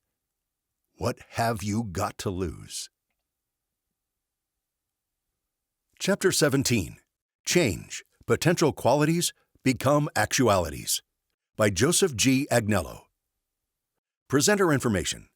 Joseph G. Agnello, Ph.D., 1932 to 2016, was Professor Emeritus of Speech and Hearing Science, University of Cincinnati, where he directed the Intensive Stuttering Therapy Program and Experimental Phonetics Laboratory.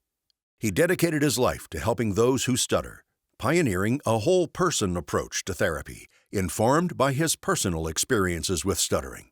He developed the Gemelli Phonetics Lab in Milan, Italy, as a Fulbright Scholar, and was an ASHA Fellow who contributed to the field through extensive research, including development of a computer program for differentiating and diagnosing stuttered speech. Dr. Agnello begins. I had a severe stuttering problem until the age of 28. What brought on some of the miraculous changes in my speech can be attributed to my therapist, Dr. Charles Van Riper, Van, and my efforts to meet the challenges he presented. Therapy with Van brought about a more dramatic change in my attitude than in my speech performance. When therapy was terminated, I was satisfied with my progress, even though I still had repetitions and blocks. I had earned my master's degrees and was headed to the Ohio State University for doctoral work with Dr. John W. Black, the one person Van trusted to preserve the gains I had made in therapy. Most satisfying, however, was that I felt I could move forward in my speech. For the first time in my life, I was free to express all kinds of thoughts. There was minimal avoidance of sounds, words, people, and situations. I could order a strawberry soda without being traumatized. For me, this was as good as being cured. I had discovered that every act of speech could be a challenge that need not end in failure. Learn from failure. Don't perpetuate failure. These are among Van's challenges that I try to convey in this chapter. Prior to therapy, I had many false notions about why I stuttered. People gave advice, yet none of it appeared to do much good. I felt stuttering was an unresolvable condition. In all fairness, some of the advice I received was good. I simply didn't understand it and was not ready to make use of it, and, consequently, rejected it. Advice that one cannot act upon to bring about change is usually discarded. In many respects, this is unfortunate. People who stutter often harbor negative thoughts about speech, themselves, and others. These thoughts only perpetuate the problem and prevent the person from identifying and acting on good advice. Furthermore, these thoughts have little validity. During my early years, I was plagued with negative thoughts. I can't talk. I stutter because there is something wrong with my mind. I'm mentally slow. I have a nervous condition. My father is mean and embarrassed about my stuttering. I think faster than I talk. Fluency, I thought, was due to positive traits and feelings. I'm a good athlete. I have a good sense of humor. I feel relaxed. I'm not thinking about stuttering. Finally, there were the whys. Why do I stutter? Why am I sometimes fluent? Why? To dwell on such thoughts and questions only perpetuates the idea of having a condition. When I thought I had a condition, I believed the solution to stuttering was simply not to stutter. It was a shock to realize I had a problem. The tremendous task of solving this problem was daunting. An episode with Van illustrates this idea of stuttering as a problem, not a condition. This event was instrumental in motivating me to work on my attitude and speech skills and drove the remarkable changes in my character and speech during the years of therapy and beyond. I was in the midst of therapy, and much discussion focused on fake stuttering. This was simply to do, consciously and deliberately, what I had always tried not to do, stutter. To fake stutter was a challenge I couldn't meet, and I became depressed over my lack of progress. One day, Van asked that I accompany him to Allegan, Michigan, for his breakfast speech to the Lions Club. Van picked me up at 6 a.m. the following morning. I had been up most of the night, worrying that I would have to speak, and never bothered to shower or shave. I was dying for a cup of coffee and a donut when Van pulled up to a little diner on US 131. Inside, a few truckers sat laughing and talking at a table. Van and I sat down at the counter. The waiter approached and asked for my order. I began to stutter. I looked down at the counter. All I could see was the waiter's greasy apron stretched over his huge belly. I was sure he was amused by my distress. With my left hand wrapped around my head and my mouth contorted, I continued to struggle over the first syllable of my order. I became more aware of the truckers' laughter, obviously over my predicament. I finally forced out coffee and decided to forget about the donut. The waiter turned to Van for his order. I was off the hook. Relief turned to amazement as I heard Van begin to fake stutter. I was shocked by the waiter's expression as Van stuttered through his order of coffee and donuts for both of us. It was so pleasant. I peeked at the truckers. They were still talking and laughing, but completely oblivious to our presence. The waiter said in a matter-of-fact tone, "Never had two of you guys with stuttering. My brother stutters." Van replied, "Yes, we both stutter. I'm a professor, and my friend and I are going to Allegan to give a breakfast speech." The waiter said, "That's great," and turned to fill Van's order. What I observed while Van was stuttering was totally contrary to what I believed had occurred while I was ordering.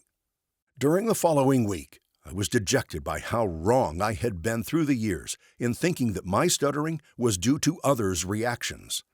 I was eager to discuss this with Van. When I came to him, I was in tears, and I said, "My problem isn't stuttering, is it?" Van took a long pause, gave an affirmative shake of his head, and replied, "Now we can begin work." It was this discovery of false notions that helped me to gain further insight into my problem and learn to manage my speech. I began to question myself. Is part of my problem not knowing how to relate to people? What do people think about my stuttering? Do they really care that I stutter? Does the way I react to my stuttering determine how others react? Do I listen to others? How do others talk and listen? What beliefs and ideas stand in my way of progress? Should I try to stutter easily, as Van suggested? As I accepted Van's challenges, I no longer felt bound to my old pattern of stuttering. I could move forward and plan my own course of action. I stopped avoiding speech. Stuttering no longer controlled me. Most people are gentle, well-meaning, and generally interested in what others have to say. The fact that you stutter has little to do with what others think of you. Speech is a social process, a public affair. As part of society, you have a responsibility to communicate with others. But remember, establishing good relationships through verbal exchanges is a learned skill. Organize your discourse. Think clearly of what you want to say and how to say it. Speak in a clear and forthright manner, and monitor your delivery. Should I speak slower and initiate speech more easily? Should I pause more frequently? Finally, think critically about your listeners. What information and experience do they bring to the exchange? Am I afraid of her or she of me? How can I help him understand what I say? People may respond in a way you never imagined. As a speech scientist and therapist, I've spent many hours observing others with fluency problems and performed acoustic and physiologic analyses of how stutterers stutter. This has forced me to critically examine my own speech and the ways in which I approach certain words and move from one syllable to the next. My observations and experiments have led me to identify a universal feature of stuttered speech: timing problems. Proper timing is crucial to forward-moving speech. Voicing begins and ends many times during speech and must be coordinated precisely with other articulatory gestures. Movement of the vocal cords excites air in the throat and mouth, producing sound, and other articulatory gestures, such as movement of the tongue, lips, and jaw, modify that sound, producing speech. Any articulatory actions that involve an easy onset, smooth initiation of a sound, or a smooth transition from sound to sound will facilitate forward-moving speech. Beyond the matter of timing is another form of stuttering that I believe to be prevalent, but not as obvious: stuttering during the process of organizing thoughts, or becoming fixed on the notion that I can't say that sound during an episode of stuttering. Thoughts are organized in phrases, and one phrase must flow smoothly to another. Any effort that disrupts, discourages, or fails to assist a smooth transition from phase to phase will promote the breakdown of forward-moving speech.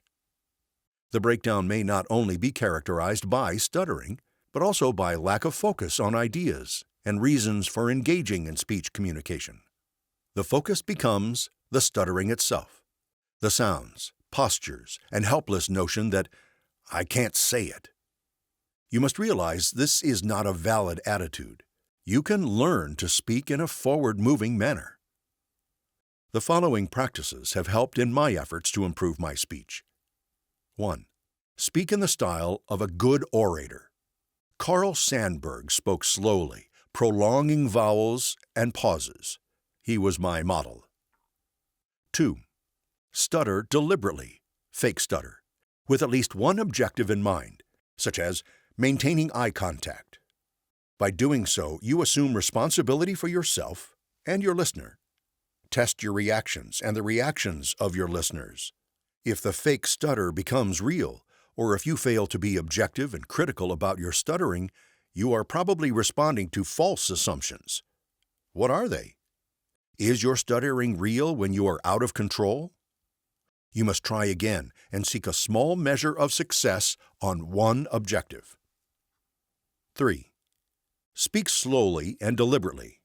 Stutter slowly and deliberately. Experiment with easy onsets and loose pullouts, smooth releases of sounds, especially if you become stuck.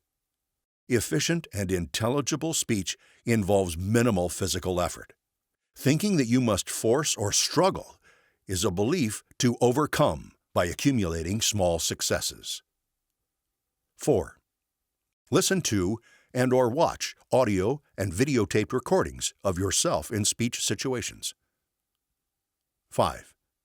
Speak honestly with others, especially family and friends, about your stuttering. Discuss how you perceive yourself and others, and how you think others perceive you. The following developments were instrumental in acquiring what I consider to be good communication skills. 1. Giving up efforts to explain my stuttering to myself. 2. Organizing what I wish to say and the manner in which I wish to say it. This enabled me to move forward in my speech even if I stuttered. 3. Answering pertinent questions about myself and my speech through serious introspection and self-confrontation. 4. Assuming responsibility for talking and regarding others with whom I was speaking. Part of this was listening attentively, without distraction. 5. Learning to reserve judgments about myself and others. 6. Learning the value of pauses during speech communication. It is difficult to work on attitudes, beliefs, and speech skills. However, if you are consistent in your practice, alone and in speaking situations, speech will become easier. Experimenting will become fun. You may need the help of a friend, speech therapist, and/or support group. Consider exploring the internet for sites pertaining to stuttering. In your efforts, try to move from reactive to proactive. Here's how. Move from 1. Fear of speaking to seeking speech situations for discovery. 2. Fear of rejection to assuming responsibility for talking. Approval comes from the content of your speech, not from fluency. 3. Fear of failure to fascination with outcome. Learn from failure. 4. Aversion to risk to taking chances with slow, deliberate speech, easy onsets, loose pullouts, and fake stuttering. Possibilities are infinite. 5. Compulsive effort for perfection to looking beyond exact techniques for perfect control, increasing tolerance for error, appreciating your efforts and progress. 6. Judging self and others to observing self and others. Best of luck to you as you move forward. Chapter 18, 4 Steps to Freedom by Richard M. Bimler. Presenter information: Richard Dick M. Bimler, Ph.D., 1926 to 2019. helped found the Department of Communication Sciences and Disorders at the University of Montana. He developed a model of stuttering and helped hundreds of people who stutter, like himself, through clinical services, consultation, and research, and trained many future SLPs and researchers. He was a member of the Montana Easter Seals Association, the Council of Exceptional Children, the Montana Cleft Palate Association, the Montana Rehabilitation Association, and the Montana Speech Language Hearing Association, and served on ASHA's Legislative Council for nearly 20 years. Dr. Bimler begins, I have found that those who have obtained freedom from their stuttering successfully solved 4 basic problems. A.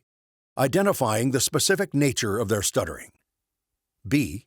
Developing an effective therapy program. C. Implementing that therapy program. And D. Maintaining the new speech production patterns until they became habitual. But first, a word of caution before examining these steps in detail. Stuttering can vary significantly from one individual to another. Therefore, some of the following generalizations may not apply to all stuttering patterns. Identification. Knowing that you stutter is not enough. Your unique stuttering needs to be identified. Self-diagnosis is a difficult task. Put your best effort into this step. Start by describing exactly what you do or do not do when you wish to speak and stuttering occurs. Speech production involves the integration and timing of 2 major processes. 1. Language formulation, the thought process of putting ideas into words. And 2. Vocal output, the phonation voicing process of making sounds with your vocal cords, and the articulation process of making sounds using the lips and tongue, and modifying sounds made by phonation. This integration occurs in short sequences called utterances. An utterance is produced as a continuous sequence of movements without a pause. These movements occur so fast that you often start the movements for one sound before the movements for the previous sound has been completed. Utterances vary in length from 1 to many syllables. For example, the utterance, I want to go home, could be said as 1 utterance without a pause, I want to go home. 2 utterances with a pause after I want to go home. 5 utterances with a pause after each word for emphasis. I want to go home. These units of speech are usually produced automatically with near-perfect precision. But errors do occur, which may stop the normal flow of speech. Examine utterances in which your stuttering occurs and describe the specific movements, feelings, or actions which characterize that stuttering. If the speech mechanism is blocked, describe exactly which muscles do not move in the appropriate fashion and what you do about the block. For example, my tongue did not move back from behind my teeth to produce the T sound. I held my breath, which stopped the airflow needed to produce H. When I anticipated a block, I either substituted another word or articulated the word with more effort to override the block. Making a video recording or asking a friend for feedback may help. I have found it useful to divide these observations into 3 categories. 1. Speech flow blocks. 2. Block coping patterns. And 3. Patterns not associated with blocks. 1. Speech flow blocks. Blocks are breaks in the flow of speech, which are unintentional and undesired. Speech flow blocks can occur for numerous reasons. For example, we have problems with language formulation due to problems remembering a common name or term. Or we can have difficulty because the brain's motor command to the speech muscles is not properly timed and results in movements that are not properly sequenced. A third type of problem occurs when the rate of movement for a complex pattern exceeds the ability of our muscles to execute that command. A fourth reason could be when an emotional response, anxiety, interferes with our ability to properly use the speech production mechanism because anxiety can cause the vocal cords and breathing mechanism to respond in ways which are incompatible with smooth speech production. Finally, various other breathing, voicing, phonation, and articulatory patterns, such as trying to continue speech flow when most of the air has been exhaled from the lungs, can contribute to speech flow stoppages. The block alone occupies only a small fraction of a second. As soon as a block is perceived, the speaker copes by doing something to initiate or maintain speech flow. When identifying your stuttering, try to distinguish between blocks and block coping patterns. 2. Block coping patterns. Most individuals learn effective block coping patterns. However, some of us use patterns which make matters worse by perpetuating the cause of the blocks or by adding undesired behaviors. In many cases, these ineffective block coping patterns make up most of our stuttering. They include such responses as pushing to complete a word, adding a movement such as a head jerk to release a block, or substituting another word to avoid an anticipated block. 3. Patterns not associated with blocks. Some stuttering patterns are not perceived by the speaker as a block, nor are they behaviors to cope with the expectation or occurrence of a block. For example, if the rate of vocal output exceeds the rate of language formulation, extra syllables which have previously been formulated may be automatically produced in order to keep the rhythm of vocal output going. If one has the idea, "I want to go home," and starts vocal output after formulating I, but proceeds at a rate too fast for formulating the complete sentence, the result may be, I want to go home. Note that such an idea would usually be produced as one utterance without a break in the movement pattern. The repetition of I may not be noticed by either the speaker or listener, and no stoppage or block of speech flow would occur. However, when such repetitions are frequent, they might be noticed by the listener and be perceived as stuttering.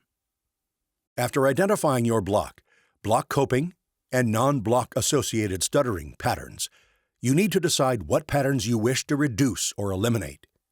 This decision or goal becomes the basis for designing a self-therapy program. Developing an effective therapy program.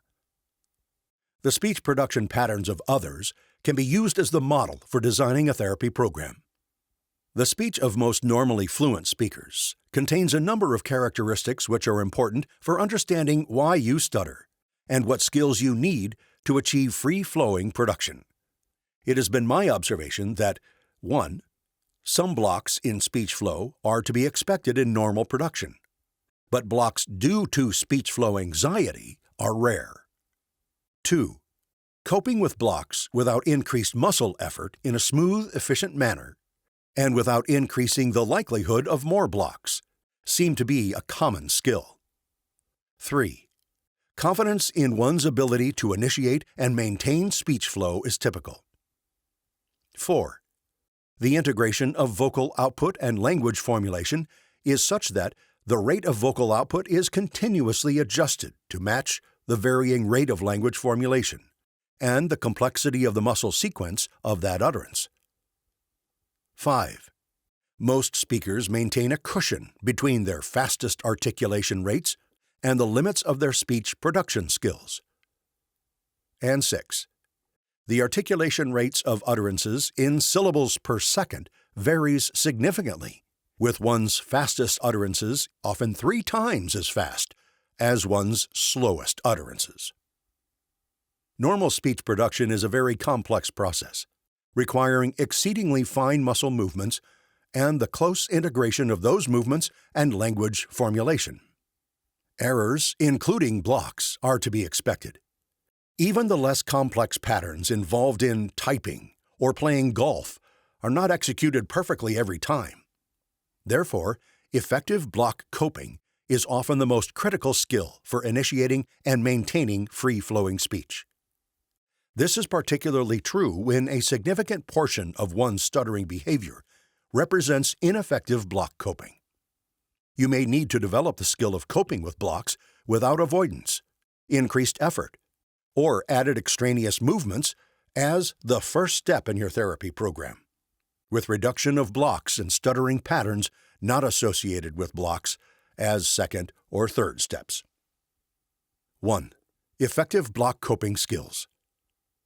A very common block coping strategy used by normal speakers when anticipating or experiencing a block is to instantaneously reduce the rate of speech movement and execute that movement with greater conscious control than is normally needed for automatic production.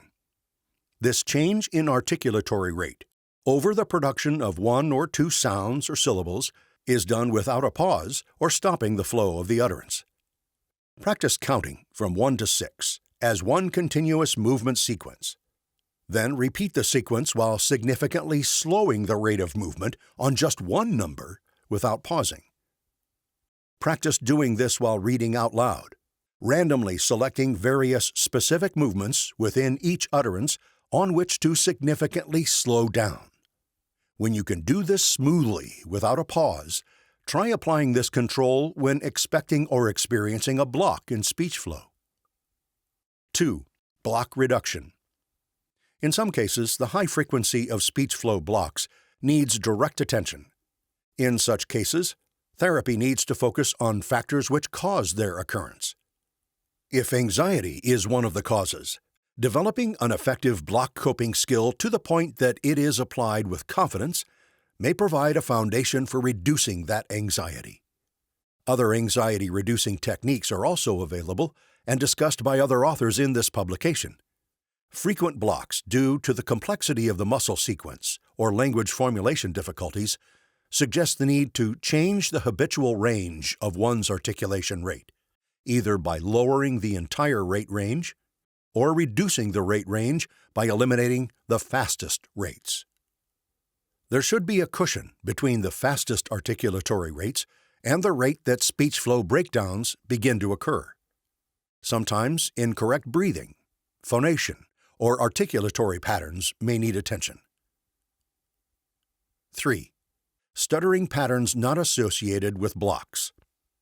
In most cases, stuttering patterns not associated with blocks, such as simple relaxed syllable repetitions, can be eliminated or reduced by establishing an articulatory rate range which provides more cushion between your fastest rate and the limits of your language formulation, vocal output integration system. I have found this to be a critical therapy component when the individual with frequent, simple syllable repetitions also needs to slide over some sounds in order to maintain their rate of syllable production. Implementing a therapy program. Stuttering therapy is work. You can't expect to establish new speaking patterns without a significant amount of effort. My best advice is to plan your work and work your plan. Specific daily goals, procedures to reach those goals, and evaluation of your progress should be the norm.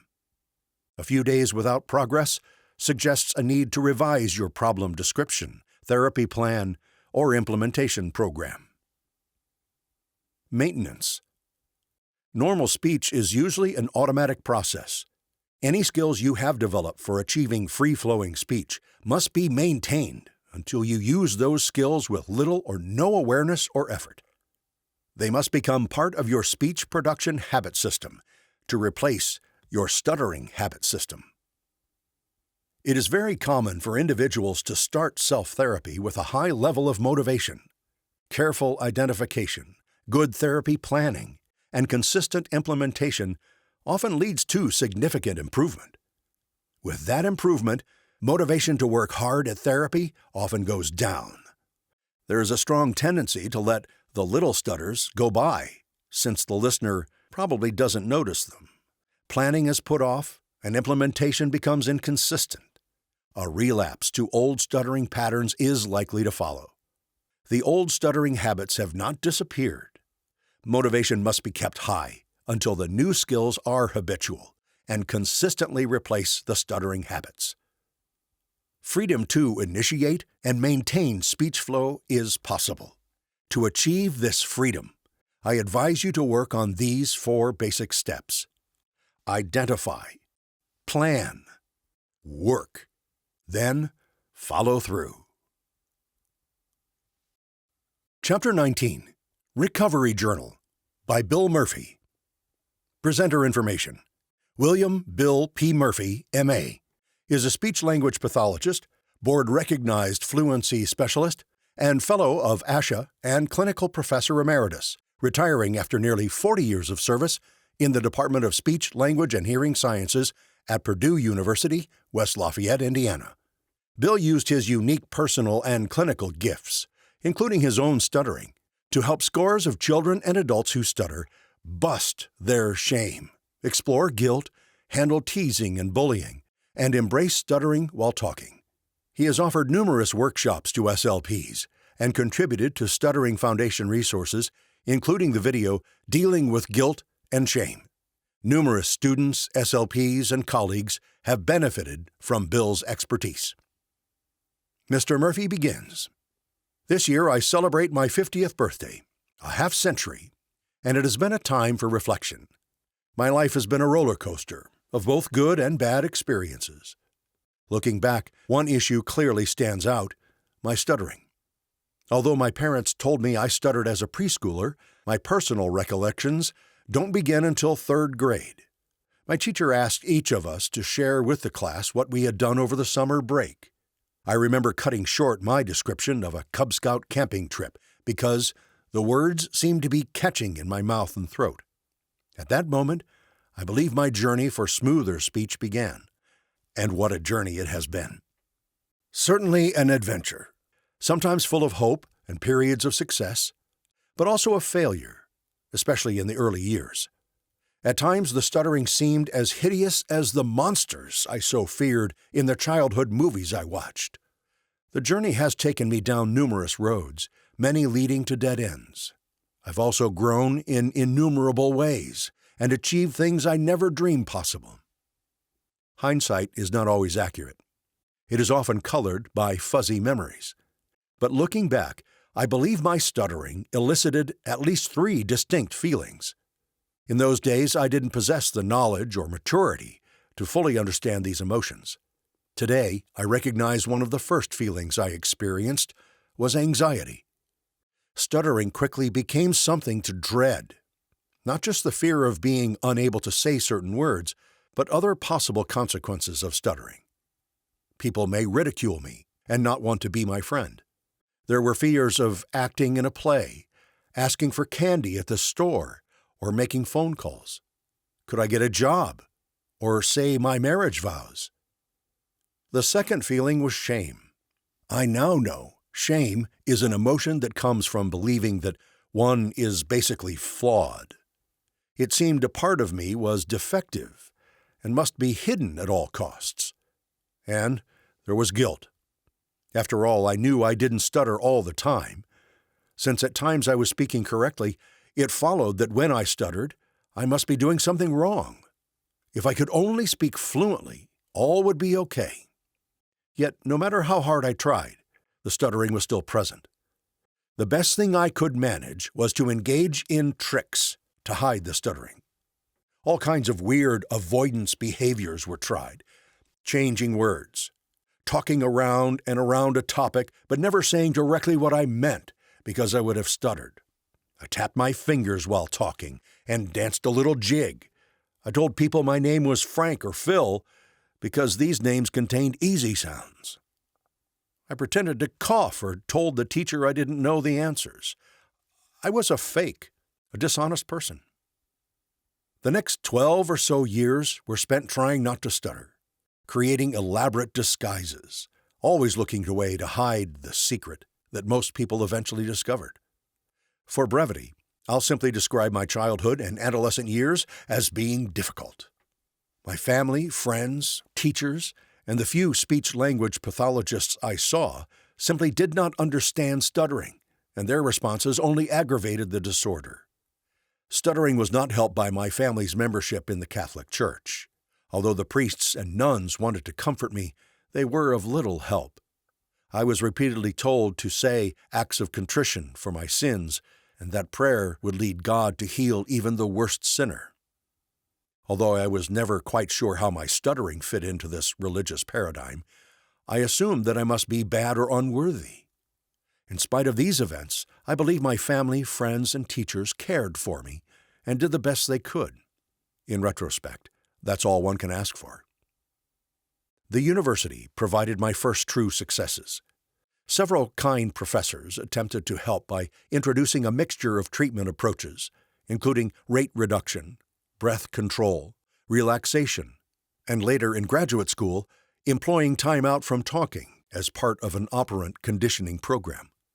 These approaches helped me to attain a little more fluency. At the time, this was beneficial because I still believed success was measured only by the degree of fluency one attained. Unfortunately, when the old stuttering monster reared its ugly head, I could do nothing more than struggle, all the while feeling more shame, guilt, and anxiety.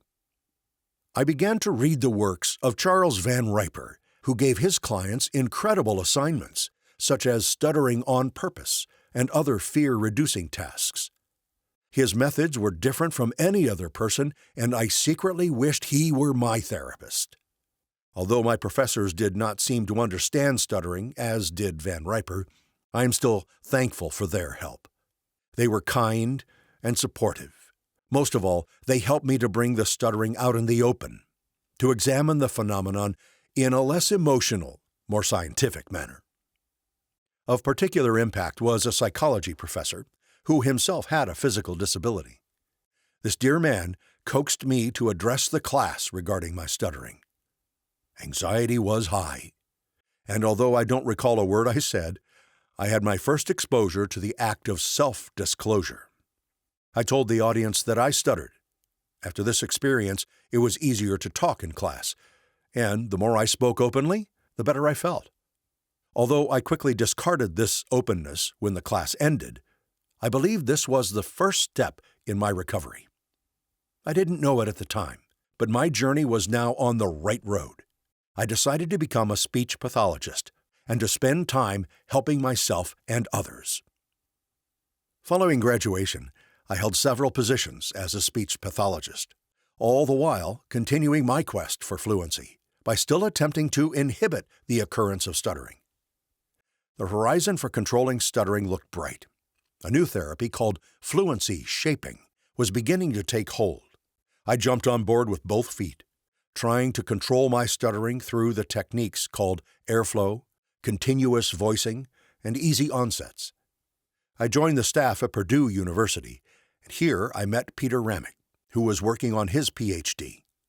Peter, a stutterer himself, had worked with Lois Nelson, who had, herself, been a client of Charles Van Riper. My love affair with Van Riper was rekindled. I had my first good look at stuttering modification. Peter and I continued the struggle to change our stuttering. Together, we attempted cancellations, pullouts, and preparatory sets. And again, I made progress, but deep inside, my goal was to become a normal speaker. On the heels of this experience came the most significant milepost in my recovery journey. I was able to work with Joseph Sheehan. Sheehan asked me to consider a series of questions. Was my progress using avoidance behaviors and attempts to directly stop stuttering really that successful, both in the amount of fluency and emotional relief? What would happen if I tried to fully accept myself as someone who stuttered? What would happen if I allowed myself to stutter purposefully, but in a new or easier manner, without the pretext of being a normal speaker? These questions both excited and frightened me. I began to use Sheehan's voluntary stuttering, which consists of prolonging or sliding on the first sound of non-stuttered words. It was a means to advertise stuttering, to get the secret into the open, to desensitize. As voluntary stuttering increased, real stuttering decreased. This was not magic. Stuttering usually decreases when speech patterns are altered or fluency increases. But there was a difference. Fluency was elicited not through avoidance or attempts to hide stuttering, but by acknowledging the disorder and purposefully doing what was feared. Slowly and painfully, a new self-image formed, which included accepting and embracing the role of a stutterer. Success began to be defined, not in terms of being a fluent speaker, but rather as a good stutterer. Could I not become the best possible stutterer? It certainly wasn't the proverbial light switching on, but perhaps a slow twist of the rheostat. The road to recovery became clearer. I forced myself to talk to friends about stuttering and learned it was not so much the actual stuttering that bothered them, but rather the evident embarrassment, anxiety, and inability to discuss stuttering openly.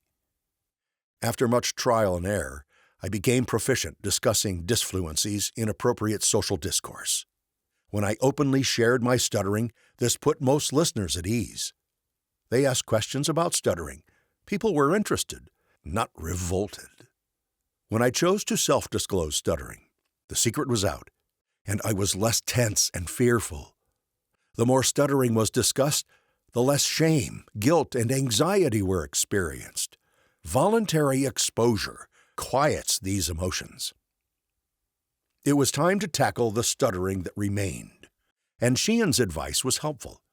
I tried to overlay the sound, stretching behavior used in voluntary stuttering on top of a true stuttering moment, at the same time adding missing speech components, such as voicing. The goal was to let go of the need to stop or control the stutter and manage it through a shaping process. Realizing that the fear of stuttering remained strong, I attempted to accelerate the desensitization process by using Van Riper's pseudo-stuttering. These were not the smooth, voluntary slides associated with Joe Sheehan, but rather the purposeful imitations of real stuttering. This is an exceptionally difficult task, but when done repetitively, it has significant fear-reducing properties. Old, bad feelings of past attempts to disguise stuttering continued to revisit me. To lessen the effects of these ghosts, I began to write shame stories. Shame stories recounted old, crazy, and inappropriate actions I had used to try to hide stuttering. Writing these stories was cathartic, especially when shared with my wife and later with friends. The stories were well received. Some were published in a support group newsletter. Continuing my attempts at self-disclosure and desensitization, I began to sign letters to friends, Bill. This so delighted the two young children of friends that they gave me a present of hundreds of pencils stamped on the side with Bill. I still hand these out today. I also made peace with my old nemesis, Porky Pig. Attending movies with my friends, I would feel like crawling under the seat when Porky Pig came on the screen. Today, Porky provides me with a wonderful way to continue my desensitization and self-disclosure. Thanks to my wife's gifts, I frequently wear my Porky Pig pin or take my Porky Pig coffee cup whenever I attend meetings and meet new people. These conversation starters that help serve as shame busters. Perhaps a major point to be made from these exercises is that stuttering involves a symbiotic relationship between speaker and listener. This relationship can be negative or positive. I chose to make it positive. If I'm able to provide the listener with a degree of comfort regarding stuttering, then I'm more comfortable, have less disfluencies, and better manage the remaining stuttering. In summary, I had to accept the problem as my own. It was important to acknowledge that stuttering was not going to magically disappear. Running from or avoiding stuttering was not the way out. Recognition and reconciliation as a person who stutters was mandatory. Recovery meant studying stuttering patterns. What did I do when I stuttered? For example, close my eyes, nod my head, etc. Allowing speech pattern changes, accepting less than perfect speech, a middle ground between hard stuttering and fluent speech was necessary. Attempts to control, prevent, eliminate stuttering sent me backwards. Acknowledging, accepting, and embracing stuttering pushed me forward, further and further into recovery. I can now talk to store clerks, use the telephone, give lectures, and converse easily with friends, colleagues, and strangers. Do I still sometimes stutter? Of course I do. Do I sometimes experience a little shame and anxiety? Sure, it still happens. But I know how to manage the feelings and my speech. I've been lucky. I've been privileged to take this recovery journey with tremendous love and support. I have the best family one could ask for. Many friends, both those who stutter and ones who don't, have given me security and love. We all have our adversaries in life. No one escapes. I suppose it's trite to say that life is a journey, but certainly it is. In many ways, it's a spiritual journey, trying to find answers to the many questions we all have. Who are we? What are we here for? And what can we do best? This is very serious stuff. On the other hand, I have to remember not to take myself too seriously. It's best to have a sense of humor. So, in ending, I would like to quote a famous personality. As Porky Pig has been known to say, that's all, folks. Chapter 20, Face Your Fears, by Saul Adler. Presenter information. Saul Adler, Ph.D., 1929 to 1993. Joined the Audiology and Speech Pathology faculty at the University of Tennessee, Knoxville in 1967. He was the first director of UT Medical Center's Speech and Hearing Clinic and founded the Pediatric Language Clinic at UT. He wrote numerous books and articles about stuttering. He was president of the Tennessee Speech and Hearing Association and a fellow of ASHA. He received ASHA's Clinician Achievement Award in 1984. Dr. Adler begins, "My youth, as is the case with so many stutterers, was filled with alternate hope and despair as I hungered for some relief from my stuttering. This, of course, is not unique. Most stutterers have had similar feelings. But have you ever asked yourself what it is that really bothers you? What is it that causes despair? Is it your stuttering, or is it your fear of people's reactions to your stuttering? Isn't it the latter? Most stutterers have too much anxiety about what they think people might say or might do as a result of the stuttering. These anxieties can be lessened. I remember well these feelings of worry, anxiety, and despair. If you can learn to dissipate some of these terrible feelings, you will be able to help yourself as many other stutterers have done. There is one effective method you can utilize to achieve this goal. Face your fears. This advice is easy to give, and admittedly, difficult for many of you to take. However, it is advice that has helped many stutterers, and it can help you. Learn to face your fears of stuttering in different speech situations. My involvement in such situational work during my early career created peace of mind for me. It was a slow process.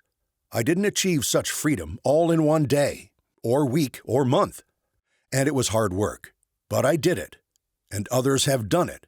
So can you. Somehow, you must learn to desensitize yourself to the reactions of others and refuse to let people's actual or imagined responses to your stuttering continue to affect your mental health or your peace of mind. This is easier said than done, but it can be accomplished. I found that by facing my fears gradually, I was able to achieve such a goal. And I have known other stutterers who have thrown themselves into similar confrontations. Use whatever pace that best suits you, but get involved, one way or another, in these confrontations with your speech fears. There will be times when you will be unable to face the fears inherent in different situations, but persevere. Don't give up. Continue facing your fears as often as you can. Besides the peace of mind that develops, you'll also become more fluent in your speech. You will find yourself manifesting lesser amounts of stuttering, and that stuttering will never be as severe as it was previous to your confrontation. You will find that as you grow older, you will develop more ability to do these things. With growing maturity, we can generally face our fears more frequently and more consistently. But how long do you want to wait? List all the speech situations in which you fear stuttering. These are pretty standard situations. For example, most stutterers fear using the telephone. They experience much distress when they are called upon to answer the telephone while it rings incessantly, or conversely, when they must place a necessary call. I remember well how often I played deaf when the telephone would ring. Sometimes, unfortunately, I might be standing and more than a few feet from that ringing telephone, and my protestations regarding "answer what telephone?" would be of no avail. Face this fear by making many telephone calls each day to different persons, people whose names are unknown to you. Practice stuttering while you speak to them. Stutter in different ways. For example, I once had a patient make such a call, and the party on the other end turned out to be a preacher. The patient had been told he must ask for but to never complete the name. The preacher was an extraordinarily kind person, and evidently with some time to spare. He continually urged the patient to take it easy and assured him that he wouldn't hang up. For 2 or 3 minutes, the patient continued repeating the initial J until, in sheer desperation, the preacher said, "Son, there is no J here. I'm sorry, but I have to go." And with that, he hung up. What do stutterers learn from this and similar experiences? Not to be as afraid of answering the telephone, since the worst possible thing that could happen to him would be for the party to hang up on him or to say something derogatory to him. In either case, his world doesn't end. By such experiences, you will find yourself getting toughened, caring less about how people might respond to you, and finally, you'll be able to use the phone with lesser amounts of fear, anxiety, and stuttering. Another classic situation most stutterers fear is asking questions of strangers. I suspect that this bothers you too. What I did, and have my patients do, is to stop people who are walking somewhere or are in stores and ask them questions concerning the time, directions, the price of some object, etc. All student clinicians who have trained under my supervision have been asked to do first whatever they ask the patient to accomplish. Thus, they had to first ask such questions of strangers. But since they were not stutterers, they had to feign stuttering, and they were required to do it very convincingly. These normal speakers discovered, as you well know, that much anxiety is experienced when asked to perform as indicated. But anxiety becomes reduced and dissipated if you engage in these kinds of situational experiences rapidly, one after another, almost without pause. For example, ask 10 or 15 people about their views regarding the cause of stuttering. You will find that after the 8th or 9th person has responded, you will no longer possess all the fears you did when you initiated this exercise. Also, as a bonus, you might be surprised to find yourself actually listening to and arguing with your respondents and actually enjoying the exercise. To argue about and/or to discuss effectively with anyone the causes or nature of stuttering means that you have to have some relevant information about stuttering. Do you know what this speech disorder is all about? If not, you should. You should learn as much about it as possible. If your library does not contain sufficient information, write to the publisher of this book for additional information. No longer tolerate the false information from your parents, friends, teachers, or others who are interested in you and want to help, but who are probably very ignorant about stuttering. Educate them, but educate yourself first. I discovered also that by talking to other stutterers, I received indirectly the benefits of their therapeutic experiences. Find other stutterers. It may surprise you to find out how many fellow stutterers are available. Form groups. In this way, you can help each other.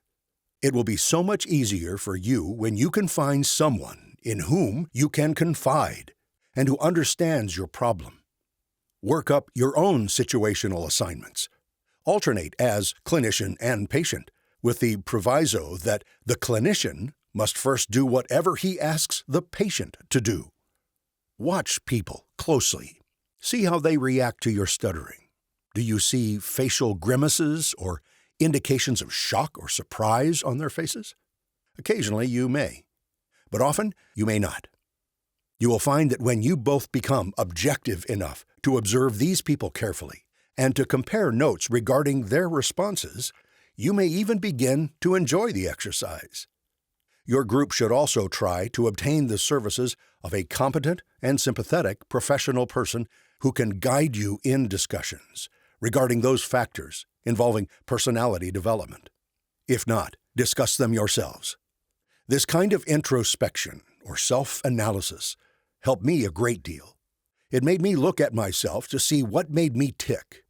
I began to realize that much of the behavior I disliked in myself was motivated by my fear of stuttering.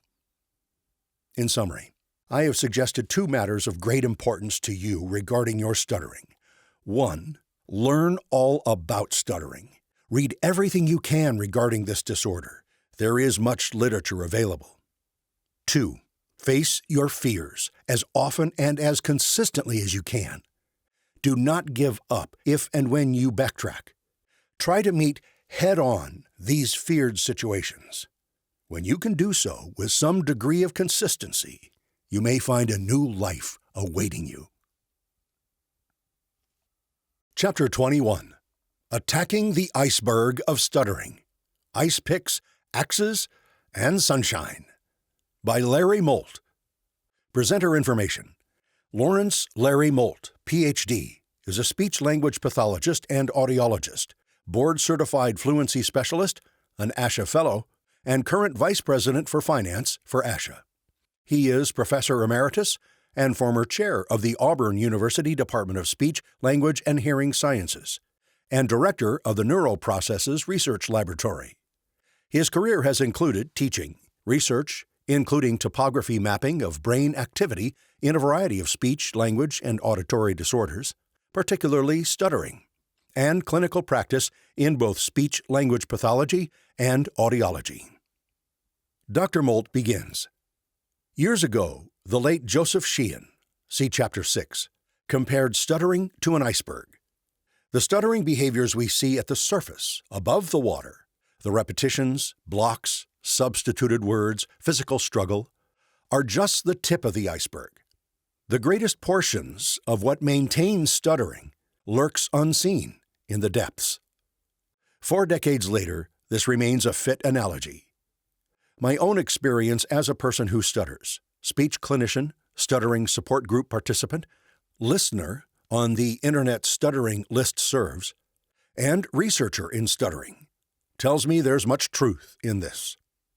By attacking and reducing the unseen portions of fear, embarrassment, and shame that so often accompany stuttering and play a primary role in maintaining the surface symptoms of the disorder, most people who stutter are able to make great gains.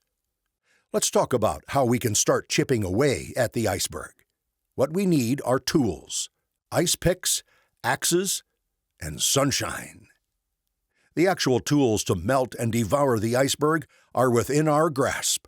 They are gifts we can give ourselves, and they include forgiveness, understanding, courage, and patience. Forgiveness. We who stutter are our own worst critics. We are too hard on ourselves, which is a very normal human trait. Science is still unsure what causes stuttering to begin. Much research indicates that we possess a speech production mechanism that tends to fall apart under lesser amounts of stress and communication pressure than the average speaker. Nearly everyone's speech becomes halted and broken with adequate pressure, but for us, it takes less pressure to make us stumble. We may be more sensitive and susceptible to communication pressures. So let's start by forgiving ourselves for stuttering, just as others must forgive themselves for perceived shortcomings. While we will probably always have to live with the tendency to have our speech fragment into stuttering, there's much we can do to minimize its effects. Secondly, let's be willing to forgive ourselves when we occasionally fail in our attempts to make changes. Making changes in our stuttering behaviors isn't easy, otherwise we wouldn't still be stuttering. We will encounter setbacks. We may run away or lapse instinctually back into our old behavior patterns. But let's view these as opportunities to learn, to evaluate, and to develop strategies for how to do things more constructively the next time, rather than concluding with a failure and setting the stage for yet another failure in the future. Understanding. We need to understand ourselves and our listeners. We need to understand that our own beliefs about stuttering are very different from those held by people who don't stutter. To us, stuttering is something embarrassing, humiliating, and even shameful. To the average person who doesn't stutter, however, it's often little more than noticing that we're having a terrible time talking. Why is this? It's human nature to fear and want to avoid anything negative that makes us appear different or flawed, or obviously less able. Stuttering carries negative connotations for us because everyone else we know seems to be able to speak easily. Even children can say what they want to without fear, so there must be something wrong with us. Our reasoning isn't helped by what we see in the media, where stuttering is used to indicate character flaws, such as indecisiveness, cowardice, or even worse, psychopathology or criminal deviancy. It's rare to find a heroic stutterer in print or movies. But it's important to remember that we notice such things because we stutter ourselves. The average non-stutterer is pretty oblivious to such connotations. It's important to remember that the flaw is much more visible and significant to the person carrying it than to anyone else, just as it is to the insecure fashion model who can somehow find all kinds of facial and figure imperfections in herself and can't believe that others find her beautiful. Or the analogy of a pimple that appears on our face during our teenage years. To us, it's huge and eye-catching, and we're sure everyone is staring at it. But in reality, few people ever notice it.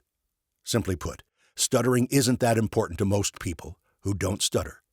We're a heck of a lot more embarrassed and concerned about it than they are. We need to understand the reactions of others. Most normally fluent talkers know very little about stuttering and come across it very infrequently. If we're having a killer block, it may catch them by surprise and generate the responses that we've come to fear. But generally, those impaired souls, whose own self-image is so poor that they must ridicule others' weaknesses to make themselves feel better, are few and far between. Most people would love to help us if they only knew what to do. When people learn that I'm a speech-language pathologist who specializes in stuttering, I'm almost immediately asked the question, I've got a friend who stutters. When he stutters, should I finish the word for him if he can't seem to get it out, or should I just wait? Listeners can tell when we're feeling awkward and embarrassed. They don't know what to do, and this ultimately leads to awkwardness and embarrassment on both sides. We sense another horribly failed attempt at communication, and the iceberg of hidden and hurt feelings and failure continues to grow. A little education on our part can make a big difference. Being open about our stuttering and explaining it when it occurs often opens the door to questions and dissipates the awkwardness and embarrassment on both sides. This generally results in a greatly improved communication interaction in the future. Openness lets in the sunlight that melts the iceberg, rather than keeping it hidden in the bitterly cold darkness that only helps it grow. Courage. The greatest enemy to stuttering is courage. Stuttering thrives on our fears and failures, and stuttering wins every time we meet someone and immediately start playing the game, Hide the Stutter. I've done this, and I'll bet that you've probably played the game yourself. Substituting words, changing what you're saying, not saying everything you want to say, and using all those little tricks you've learned to disguise your stuttering. We've all done these things in the vain hope of keeping this person from finding out the shameful and horrible truth that we stutter. Of course, it's not shameful and horrible to them. That connotation is primarily in our minds. If we are successful because we have hidden it and they didn't catch on, what have we won? Nothing. Because we're then forced to continue playing the game on every meeting with this person until the truth is at last revealed. Unfortunately, the pressure increases each time we do this. Hiding the stuttering means surrendering to the fear and shame, and this seems only to feed the cold darkness. The problem of stuttering is complicated by the fact that our actions are in large part a normal part of human nature. It's natural to avoid unpleasant and painful things, and in the short term, this is much easier than facing the unpleasantness. Psychologists talk about the primitive fight-or-flight reaction exhibited when we perceive danger, increased heart rate and blood pressure, adrenaline flooding our bloodstream. This originally developed in prehistoric times to give us extra strength to fight our predators or extra speed to run away. Many persons who stutter exhibit these symptoms when facing difficult speaking situations that we've come to anticipate as difficult and apt to elicit large amounts of stuttering. All too often, we select the flight response and attempt to evade and run away from the stuttering, using all our tricks and subterfuge to avoid stuttering. When this happens, stuttering wins once again, and it grows still colder and darker inside. What types of courage do we need to fight the darkness? Rather than running away, we can begin by acknowledging and facing our stuttering. In this book, you'll read about lots of techniques for this. Personally, I use the following 3 strategies fairly regularly. Self-identification. One way of quickly ending the game of hide the stuttering is to let the listener know that we stutter at the earliest convenience. Stuttering is now out in the open, and this generally removes a tremendous amount of pressure. If we do have some disfluencies, the listener knows what's happening, but neither of us has to worry about what the other person is thinking. The listener knows we are comfortable enough with it to talk about it, and we know the listener realizes what is happening. More often than not, we've reduced the pressure enough so that we end up talking pretty fluently. Voluntary stuttering. We need to be willing to deliberately stutter, especially by feigning a stutter when we wouldn't normally stutter on a word. This demonstrates an incredible amount of courage. We have faced and done the thing we fear the most. Moreover, we are doing the thing that the majority of our activity and efforts are spent trying to avoid. We no longer have to do those things. How incredibly liberating. We can, for once, look at our stuttering out in the bright sunlight, not when in a typical state of panic when the moment of real stuttering is upon us, and when our views of stuttering are anything but rational. Instead, we can now pay attention to our listeners and to the outside world and see their reaction in a more realistic light. They don't seem appalled or frightened, but rather curious or even attempting to be encouraging. But what's best is that we have once again stopped playing the hide the stutter game. Stuttering is out in the open. The game is over. Playing with our stuttering voluntarily. This takes the concept of voluntary stuttering one step further. When we play with our stuttering, we are proving to ourselves that it isn't this horrible and shameful thing, and more importantly, that it no longer possesses any power over us. Personally, I play with my stuttering by doing lots of feigned stuttering, being much more disfluent than normal. I try all kinds of stuttering, with my typical avoidance behaviors tossed into the mixture. I may try to actually stutter, purposefully saying those words I often tend to avoid by substitutions or disguised stuttering. On a few occasions, during therapy, I and another person who stutters have deliberately unleashed the most unusual and noticeable stuttering behaviors we could create on an unsuspecting listener, trying to see who could be first to make the listener flinch. All 3 techniques reduce the fear and let in the sunlight. They help to melt the iceberg. Each one takes a lot of courage to employ, for we're going against our natural instincts. On the other hand, for years we've tried following our natural instinct to run away and that obviously hasn't helped. Maybe it's time to try the fight rather than flight part of the reflex. Patience. Remember, Rome wasn't built in a day, and the feelings and fears that have taken years to develop into that giant underwater iceberg won't disappear in a few days or weeks. What is encouraging and exciting, however, is how fast those feelings and fears change once we start to expose and challenge them. It's easy and very human to be overwhelmed by the immensity of attacking our stuttering. But remember, the longest and most important journeys begin with a single step. And that's all we need to worry about taking right now. Make up your mind to make just one small change today. Chapter 22. Finding Your Own Path Without Professional Help by Walter H. Manning. Quote, "In the hour of adversity, be not without hope, for crystal rain falls from black clouds." End quote. From a Persian poem. Presenter information.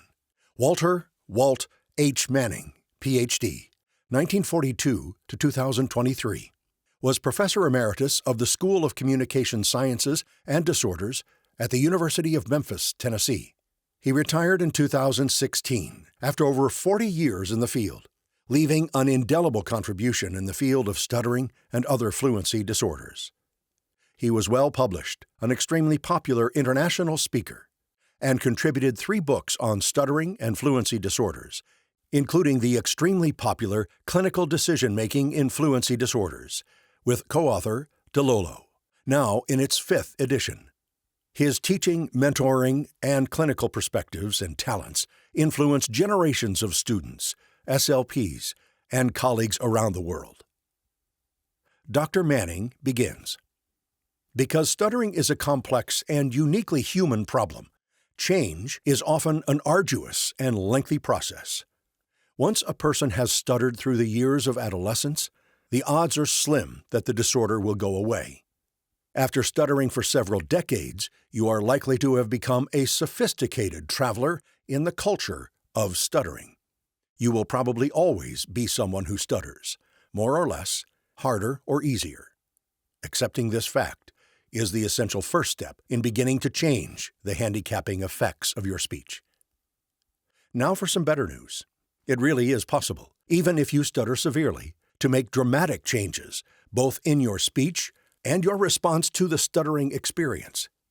You can learn how to use your speech production system more efficiently. You can learn to stutter in much better ways. And you can learn to live without the omnipresent fear of stuttering guiding your choices. These changes will occur sooner and more completely if you have the assistance of a good speech-language pathologist who is genuine, enthusiastic, emphatic, and sometimes demanding. But even without formal treatment, there is evidence indicating that these changes can and do take place. Just as experienced professionals adapt treatment approaches for each client, you must find your own path through the obstacles presented by stuttering. If there is an advantage to working on the problem on your own, this may be it. By following some investigation on your part, you will be able to select from the many strategies and associated techniques those that are best for your needs. Regardless of the path you choose, it will be critical to ask yourself if you are truly ready to begin this trek, for it will take a serious commitment on your part. Getting yourself unstuck from stuttering will take more than changing your way of speaking. In order to lessen the handicapping effects of your situation, you must also alter many habitual ways of thinking about yourself and your stuttering, especially your pattern of making decisions based on the possibility of stuttering. Make no mistake, stuttering for adults is a multidimensional problem that requires more than a simple and passing response. My suggestions for you would be influenced by my understanding of your story. I would like to sit by your side and learn about your history, your motivation, and your readiness for change at this point in your life. It would be good if I had some sense about how much you need to be desensitized to stuttering. I would see if you could follow my model and voluntarily put some easy stuttering in your mouth. We would experiment with your speech and see if you're willing to vary and play with your stuttering. Because I can't do these things, I must offer a more generic list of suggestions, any one of which may or may not be the best suggestion for you at this time. I don't have the answers to your problem. As a matter of fact, I would suggest that you beware of anyone who tells you that they do. What I can offer are possible responses to your situation, and you will have to select the ones that are best for you at a particular time. The following suggestions are based both on my adventures in successfully changing my own attitudes and speech over many years and from my professional experience of working with many children, adolescents, and adults who also stutter. They are listed in 5 sections. 1. Prime directives. Often, when I am searching for the next best step during the treatment process, I come back to 3 basic concepts. Do not avoid. To the best of your ability, decrease your avoidance of sounds, words, people, speaking situations, and everything else. When you avoid something, the fear increases. Each time you choose to approach something, the fear tends to decrease. This will take a long time, months or years, but try to gradually decrease your reflexive response to avoid things because of the possibility of stuttering. Speak easily. If you are speaking and not stuttering, slightly slow your rate of speech and see if you can make your movements from one sound and word to another easily. See if you can make your speech more than just not stuttered, but truly smooth and flowing. Begin to appreciate how easy and smooth speech can feel both physically and emotionally. If you are speaking and stuttering, do it easier and slower, at least a little. Give yourself permission to speak and stutter smoothly and easily, rather than fighting through each stuttered moment. Take as many speech and non-speech risks as you can. If you can, do this with a buddy. If you can't, do it anyway. 2. Change the features under the surface. Although these features are not easily observed by others, changing them is critical for long-term success. This requires you to consider your general attitudes about life and what you tell yourself about the stuttering experience. Make a list of things you do because you stutter. These are the decisions you make because you stutter or might stutter. For example, because I may stutter, I don't ask questions at a meeting. I don't always order what I want in a restaurant. I don't make difficult telephone calls. I don't introduce myself. Here's a hint. This will be a much longer list than you think. Take risks and push the envelope of your speaking and non-speaking activities. Try adventures that you've always thought about and wanted to do. Hint, search for activities that seem just a half step beyond your present ability. Find a local stuttering support group and attend at least 6 meetings. The support of others who stutter is essential, and the value of support groups cannot be emphasized enough. Read a book about stuttering, written by someone who stutters. Tell at least one friend about your own experiences as a person who stutters. See if you can come up with humorous events, reactions of listeners, embarrassing experiences in school that have occurred because of your stuttering. Let your parents know that they didn't cause your stuttering.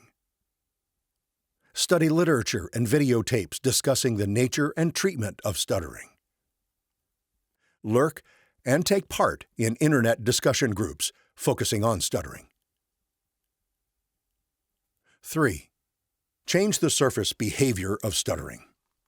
The surface behaviors of stuttering are those actions that we and others can see and hear when we stutter.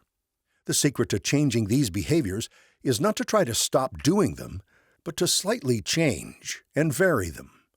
Practice staying in the stuttering moment, playing with different behaviors, and, as strange as it may sound, try to have fun stuttering in different creative ways. Make a map of your stuttering. Construct a list or a drawing of things I do when I stutter. Use audio and video tapes to capture samples of your speech on the telephone or talking to a friend. Analyze these tapes to see how many behaviors you can identify. Hint: as you analyze the tapes, pantomime your speech to get a feel for what you're doing when you stutter. Learn as much as you can about the anatomy and physiology of the speaking mechanism. Contact the Stuttering Foundation for individuals who can send you recommended sources of information. Learn as much as you can about the basic sound categories of speech production and how they are produced. Practice saying words, especially your feared words, with good airflow, gradual onset of your vocal cords, light articulatory contacts, and smooth movements as you make the transition from one sound and syllable to another. Learn to differentiate, especially by feel, between constricted, tight, and hard ways of stuttering and open, smooth, and easy stuttering. You are a person who stutters, so why not learn to do it well? The quality of your stuttering is so much more important than the quantity. Practice varying your secondary stuttering behaviors. Come up with creative ways to alter, not stop, your old, reflexive, habitual pattern of stuttering. Change everything you can. For example, eye and head movements, facial motions, the use of articulatory postures. See if you can gradually alter your use of junk words, those extra words that you may insert in order to postpone or time the production of a feared word that is coming along in the sentence. Let me see. Hint: each time you find yourself saying a junk word, say the word again, on purpose, several additional times while reading or during a conversation with a friend. 4. Deal with the possibility of relapse. Relapse is a common problem for adults following treatment. Additional individual or group treatment is often a wise choice. Be patient with yourself. During some days and events, you will have much better success using your modification techniques. Even as you feel capable of achieving fluency, add some easy, voluntary stuttering to your speech, especially during easy speaking situations. Prescribe this activity for yourself, especially if you feel that you are beginning to use avoidance behaviors. Advertise your stuttering. Tell people that you are a person who stutters. Wear a t-shirt or button from a support group. Voluntarily stutter during a conversation or a presentation in order to release the pressure of achieving perfect fluency. Find a buddy to call when you're experiencing a difficult time about your stuttering, frustration, shame, embarrassment, or lack of motivation. Locate groups such as Toastmasters, where you can obtain public speaking experience. Consult with a local speech-language pathologist who specializes in fluency disorders. This could open the door for informal consulting, provide a source for additional materials, or even create the possibility of formal treatment. And 5. Decide if you are making progress. It is important to realize that change is a process that usually is cyclical rather than linear. It often takes many efforts in approaching a complex problem before changes are seen. Do your best to keep from chasing the fluency god. Some stuttering, especially if it is easy and flowing, is good. Don't be discouraged about temporary failures to reach your goals. You may have to go back to an earlier level of change. Recognize the little victories that you achieve and reward yourself in your accomplishments. For example, using feared words, easier stuttering, taking part in new activities. As you decrease your avoidances, recognize that a temporary increase in stuttering is likely to occur. This should be seen as a real indication of progress if you're taking more risks and living your life with greater freedom. As you are able to achieve some distance and mastery over your problem, Recognize and appreciate the many humorous events that often accompany stuttering situations. Appreciate that, despite stuttering, you are entering into more speaking situations than before. It may be that you're a more social person than you realized. Understand that others are adjusting to your altered view of yourself and your fluency. As you change, others may have to adjust their roles. Appreciate that, even though you may stutter in a given situation, you are feeling less shame and embarrassment. Appreciate that you now initiate conversations and speak for yourself on more occasions than in the past. Recognize that you are considering educational, vocational, and social options that you would never have seriously considered before. Realize that stuttering, in some ways at least, can be regarded as a gift that allows you to understand yourself and others in ways that you might not have otherwise. Conclusion. Acceptance, hope, and taking action are essential to change.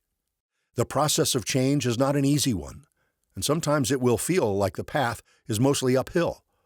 But remember that every difficult journey can become an adventure that is fun and exciting. Changing your attitudes and behaviors associated with stuttering is a process of growth in many good ways. As you push the envelope of your speech and yourself, you will discover many new possibilities. But you're not alone on your journey. You will find many wonderful new friends, especially as you join with your fellow travelers who are members of a stuttering support group. Chapter 23, Guidelines, by Paul E. Chutna. Presenter information. Paul E. Chutna, M.A., 1931 to 2012, was Assistant Professor Emeritus in the Department of Speech, Language, and Hearing Sciences, Western Michigan University. He was a person who stutters and speech-language pathologist, specializing in articulation disorders in both children and adults.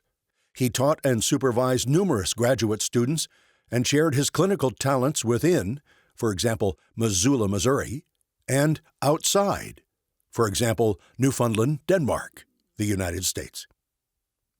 Mr. Chutna begins.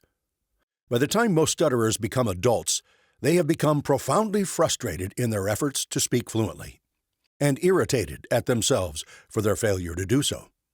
They feel that they have at least average intelligence, but have endured endless labor and energy expended during their efforts to communicate. They feel helpless about mastering their stuttering, and wonder what is wrong with them. As a result, they fear stuttering more and more, and enjoy speaking less and less. For years, most adult stutterers have received well-meaning suggestions that have been directly or indirectly aimed at stopping the stuttering altogether.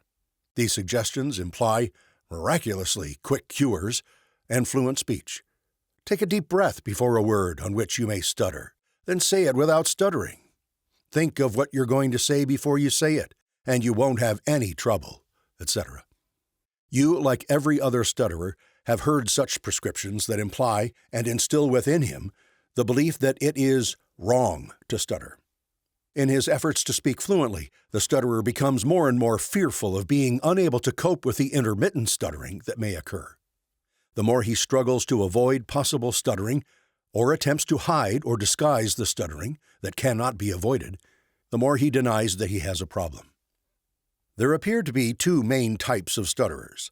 One, the covert stutterer, who attempts to avoid contacts with feared words and situations that might identify him as a possible stutterer to his listeners. And two, the overt stutterer, who struggles laboriously through word after word as he communicates. Which one are you? Let us look at some of the communicative behavior of the covert stutterer and some of his associated feelings. Covert stutterers scan ahead during their utterances and continuously look for any expected word difficulty that might result in stuttering. They must be fully and constantly prepared for any emergency so they can avoid these words and not unmask themselves. When they anticipate possible stuttering, they attempt to avoid direct contact with feared words. They postpone words they must say by various means until they feel they might be able to utter them more fluently. Or, at the precise moment, they must utter a particular word. They use various timing devices, such as eye blinks, quick body movements, or gestures. Rather than endure any obvious struggle that might be interpreted as stuttering, they may attempt to get others to fill in these key words for them, or completely give up their intent to communicate. Covert stutterers have learned which kinds of speaking situations tend to produce unavoidable stuttering, and they have become masters at avoiding these situations. For example, walking a mile or two to talk to someone rather than use the telephone, sending others on errands which involve speaking, etc. Do you do these things? In contrast, the more overt stutterer seemingly barrels on through words and sounds quite directly when he expects difficulty during his communication. He may not like his struggling efforts, but he has learned to endure them. At the same time, he may have a minimum of word and situation avoidance since he expects to stutter anyway. He may, however, postpone word utterances and do some avoiding of his more obnoxious behaviors during moments of outward stuttering. These stutterers sense the penalty they receive from listeners who become impatient due to the amount of time it takes to communicate. Yet they still like to talk, and do so. They resent other people filling in words for them or attempting to complete their utterances. These stutterers are often profoundly frustrated in their efforts to increase their rate of speaking. Yet at the same time, they exhibit many kinds of struggling behaviors that really interfere with accomplishing this. They stutter harder than they need to. They do things that actually prevent them from saying their words easily. Perhaps you do too. Stutterers do not need to learn how to speak fluently. They already know how to do this, even though they rarely pay any attention to their fluent utterances. They may have to learn more about how to respond to the fear or experience of blocking, but they do not have to learn, as something new, to say words fluently. Some of the intense frustration comes from knowing how to say words fluently, yet finding themselves stuck and unable to do so. Stutterers need to learn what to do when they do stutter if they are to eventually reduce the fear and frustration involved. As a tentative reachable goal to shoot for, they must learn to move more easily through stuttered words, rather than recoiling from them. They need other choices of ways to stutter when they expect to stutter, as well as other ways of completing word utterances after they block. In short, they first need to learn a better way of stuttering, one which will interfere very little with communication. Do you know how to stutter fluently? Most stutterers initially react with revulsion and rejection to the thought of learning to stutter differently with less struggle. After all, they have spent many years attempting either not to stutter at all or attempting to hide stuttering when it does occur. The more covert stutterer may respond with extreme fear and panic, even to the thought of trying to learn to stutter fluently, for he has spent considerable time and effort developing his many tricks to avoid ever being discovered as being a stutterer. The overt stutterer may have grave doubts that he can ever learn to stutter more effortlessly, yet recognize that this would provide some relief for him. Nevertheless, the thought of learning to stutter more fluently as an intermediate goal to shoot for begins eventually to become a possibility. They would prefer to have a quick cure. Perhaps if they could learn to be fluent even when they do stutter, it wouldn't be so bad. How do you respond to this? The covert stutterer has a longer way to go than does the more overt stutterer. The covert stutterer must first literally rediscover what he is fearful of doing by deliberately stuttering more overtly when he anticipates stuttering. To do so, he must resist using his old avoidance tricks when he expects to stutter. He must learn to endure by experiencing what he is usually only guessing he might do. The overt stutterer, on the other hand, must learn to examine and tolerate more and more of what he actually does when he stutters, rather than deny the existence of his obvious stuttering behavior. Both overt and covert stutterers must come to know vividly what is to be changed and get a fairly clear picture of the procedures that will create a more fluent kind of stuttering. They must then learn to build solid bridges to fluency, rather than repeatedly trying to jump to fluency and falling and failing. Do you know how to get out of the mess where you are now? The following crucial experiences, which you must seek again and again, are the basic building materials and equipment needed to build a bridge from where you are now to where you want to be in the future. 1. You are basically responsible for your own behavior, including your stuttering. 2. Stuttering can be deliberately endured, touched, maintained, and studied. 3. Avoidance only increases fear and stuttering and must be reduced. 4. Struggling, hurried escape from stuttering blockages, and recoiling away from expected or felt blockings makes stuttering worse than it need be and tends to make it persist. 5. Is it possible to release yourself voluntarily from blocking or repeating prior to completing a word utterance? 6. When a moment of stuttering occurs, it can be studied and its evil effects erased as much as possible. 7. Attending to your normal speech and adopting short, forward-moving, effortless moments of stuttering reduces more severe stuttering. 8. The self-suggestion of incoming stuttering can be resisted, and words can be spoken fairly normally. 9. It is possible to build barriers to destructive listener reactions that tend to precipitate stuttering. 10.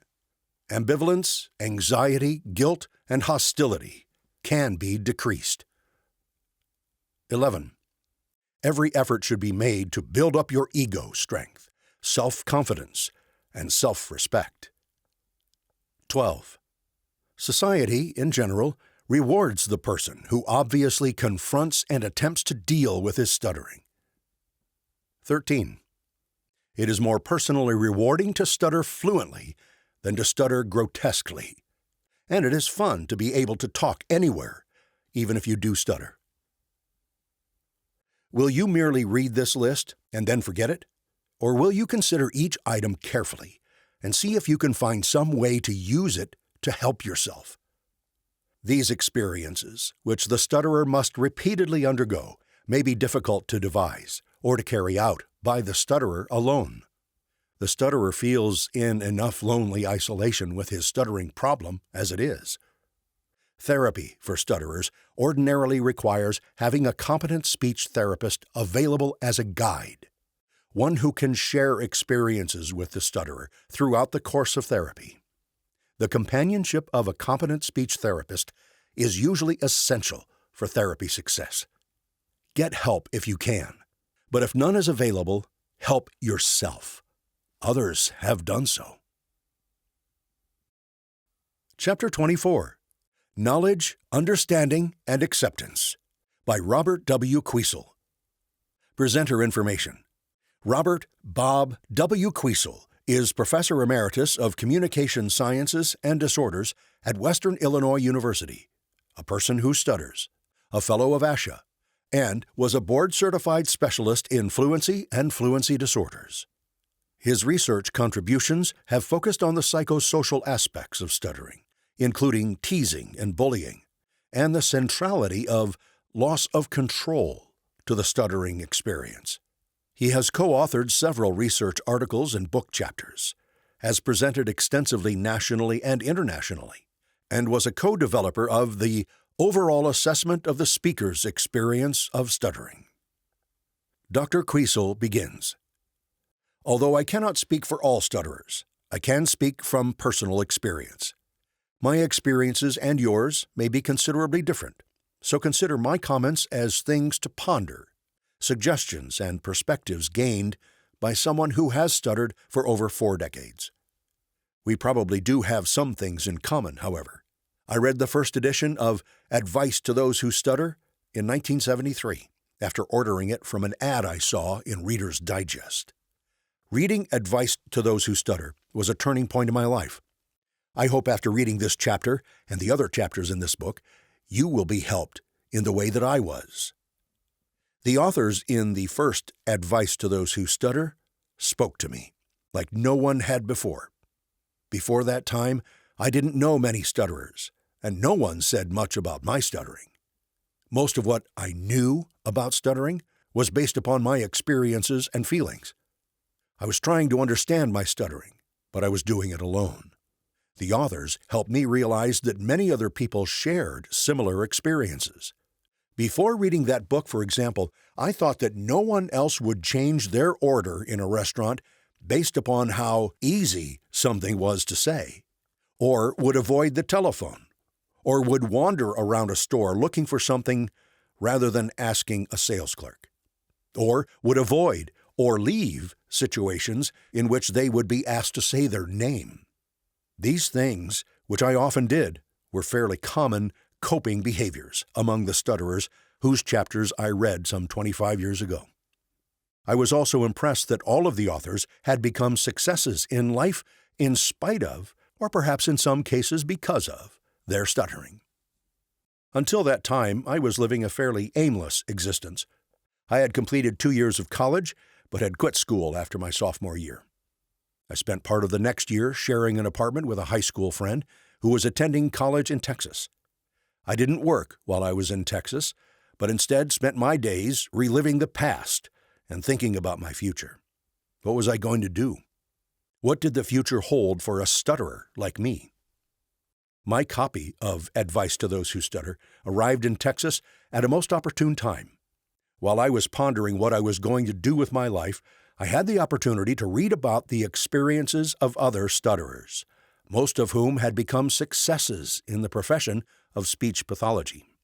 I realized that speech pathology was a reasonable choice for my college major. Speech pathology proved to be a perfect choice for me, and my grades improved considerably. I enjoyed my classes. I was in an environment where my stuttering may have been more accepted than in some other places, and at the same time, I was in therapy for my speech. Ultimately, my speech improved. I earned bachelor's and master's degrees from Indiana University and a PhD from the University of Iowa, where I was lucky enough to study with Dean Williams, one of the authors from the original book. I can honestly say that this book turned my life around. Nearly everything I am today, as far as my speech and my professional life is concerned, can be directly traced to when I read Advice to Those Who Stutter in 1973. What can I say that will be as helpful to you today as that book was to me in 1973?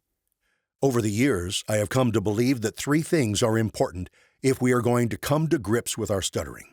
Those 3 things are knowledge, understanding, and acceptance.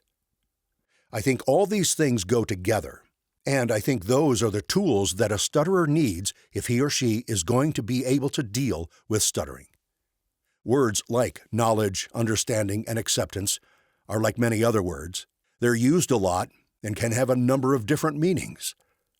Let me provide some dictionary definitions to clarify what the terms mean to me.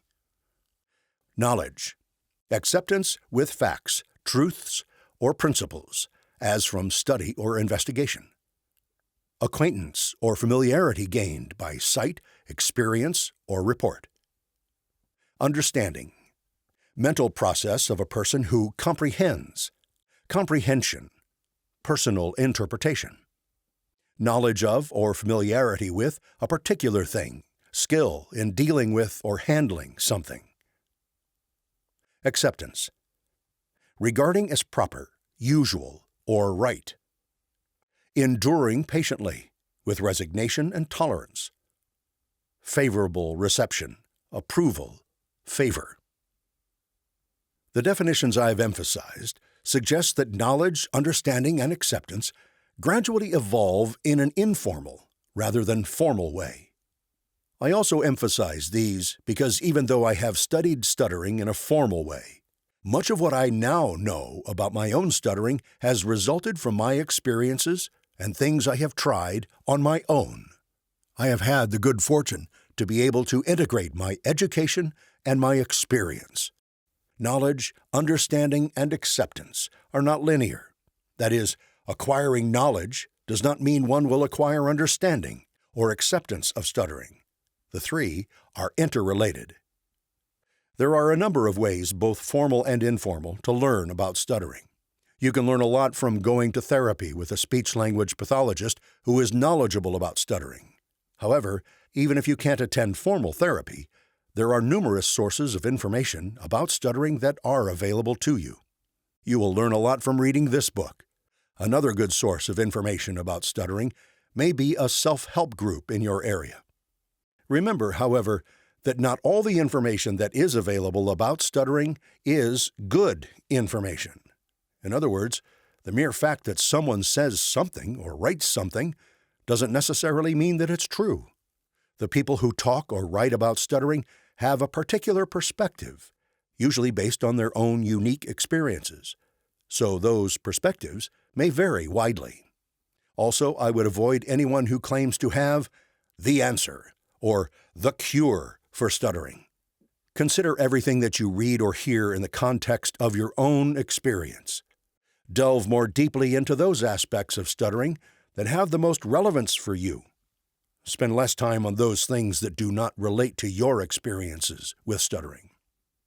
It may be that you already know a lot about your stuttering, at least the knowledge defined above as acquaintance or familiarity gained by sight, experience, or report. But you may want to ask yourself, how much do I really know? In other words, is your knowledge based on reality, or is it based upon what you think is going on? Do you avoid certain sounds, words, situations, and people, etc., because you know that you will stutter in that situation? How do you know? How long has it been since you have tried to speak in those situations? How long has it been since you have said those words? Have you said the words fluently at times, but only remember the times when you have stuttered? These questions are not meant to imply that you don't know the answers to these things, but these are the kinds of tough questions that we have to ask ourselves if we are truly to know about our stuttering. We need to take the time to thoroughly analyze how we talk, how we stutter, and how our stuttering varies. Perhaps just as important is to focus on those things we do well. How do we talk when we are more fluent? We often base our self-evaluations on how we feel rather than on how we actually talk. We may feel uncomfortable when speaking and assume that our listener feels the same way. If we feel badly about a situation, we think that our speech was bad. Or we focus on our feelings and want to rush through our blocks or force words out. Many of these things may be counterproductive, but unless we spend the time studying ourselves as speakers, we never know for sure if they help or hinder. The more we learn about stuttering, the better we understand how we speak and how we stutter. I don't always stutter when I say my name. I don't always have trouble when I talk to a clerk in a store. I can often say words that I thought would be difficult, perhaps not with perfect fluency, but well enough. I often can get my message across pretty well. It seems that perhaps my stuttering bothers me more than it bothers my listener. The listener. This is a variable that is often hard to control. Some people seem pretty tolerant when we're stuttering. Others seem impatient. Others are downright nasty. They call us names, make fun of us, laugh at us. I don't find this to be a particularly enjoyable experience, and I imagine that you feel the same way.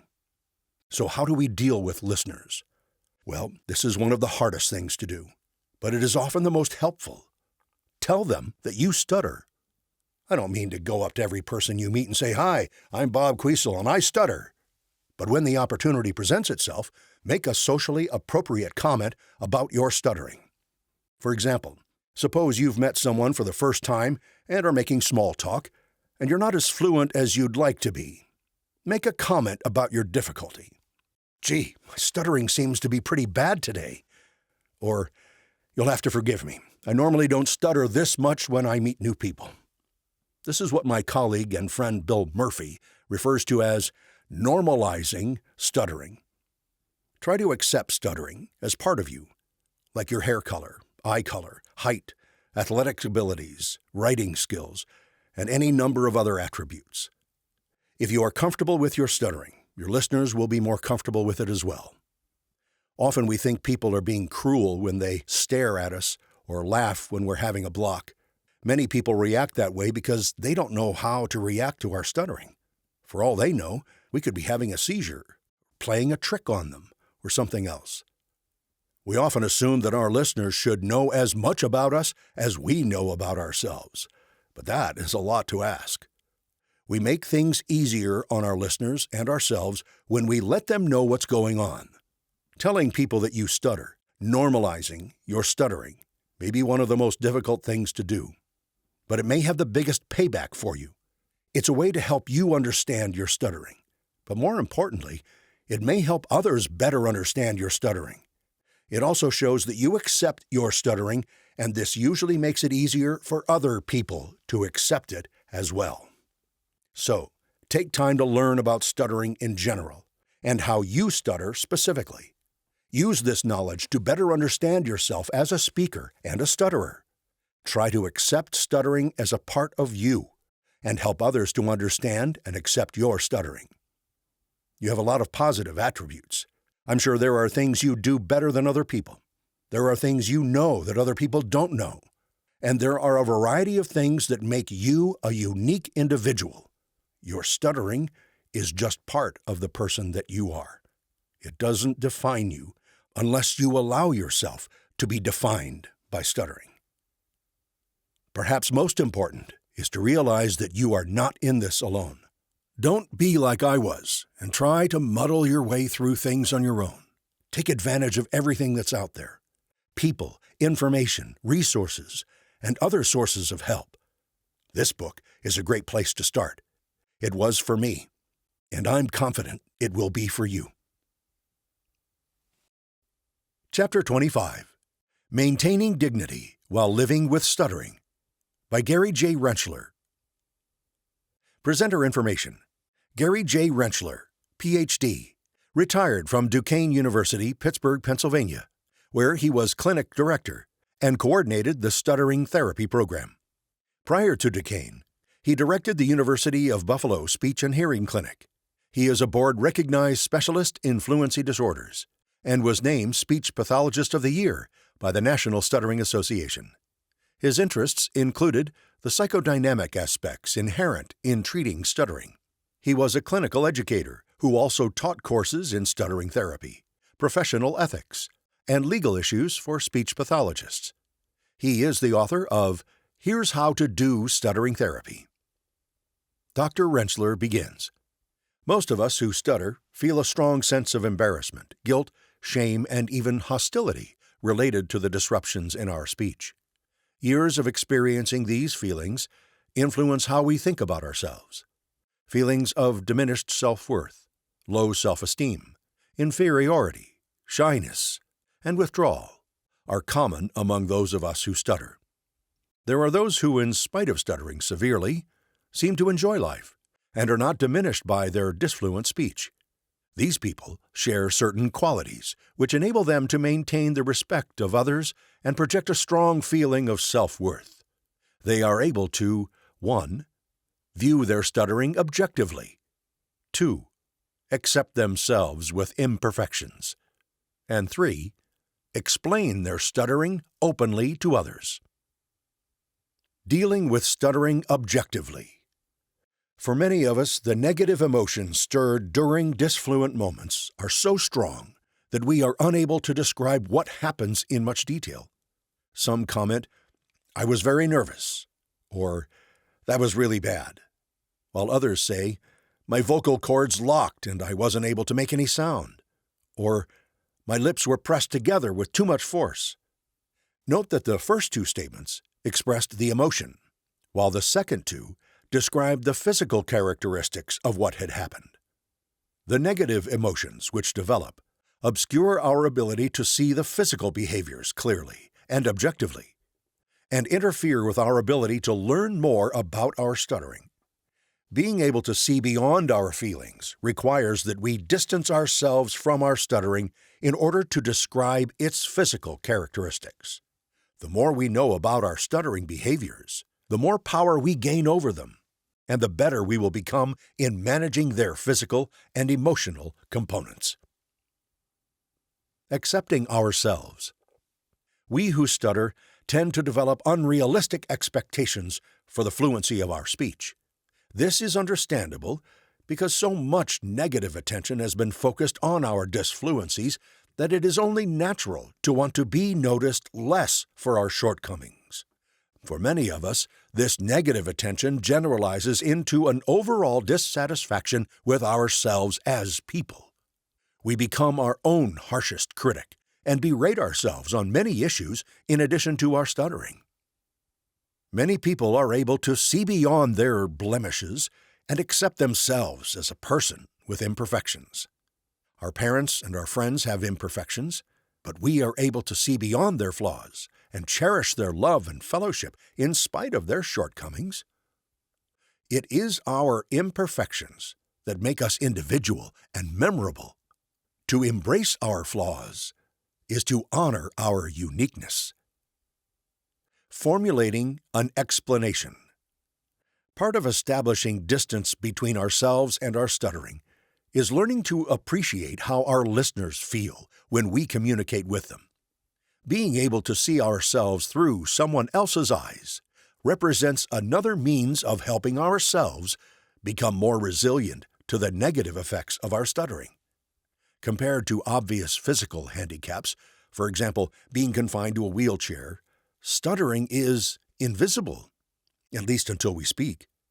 Consequently, listeners are caught off guard when we stutter.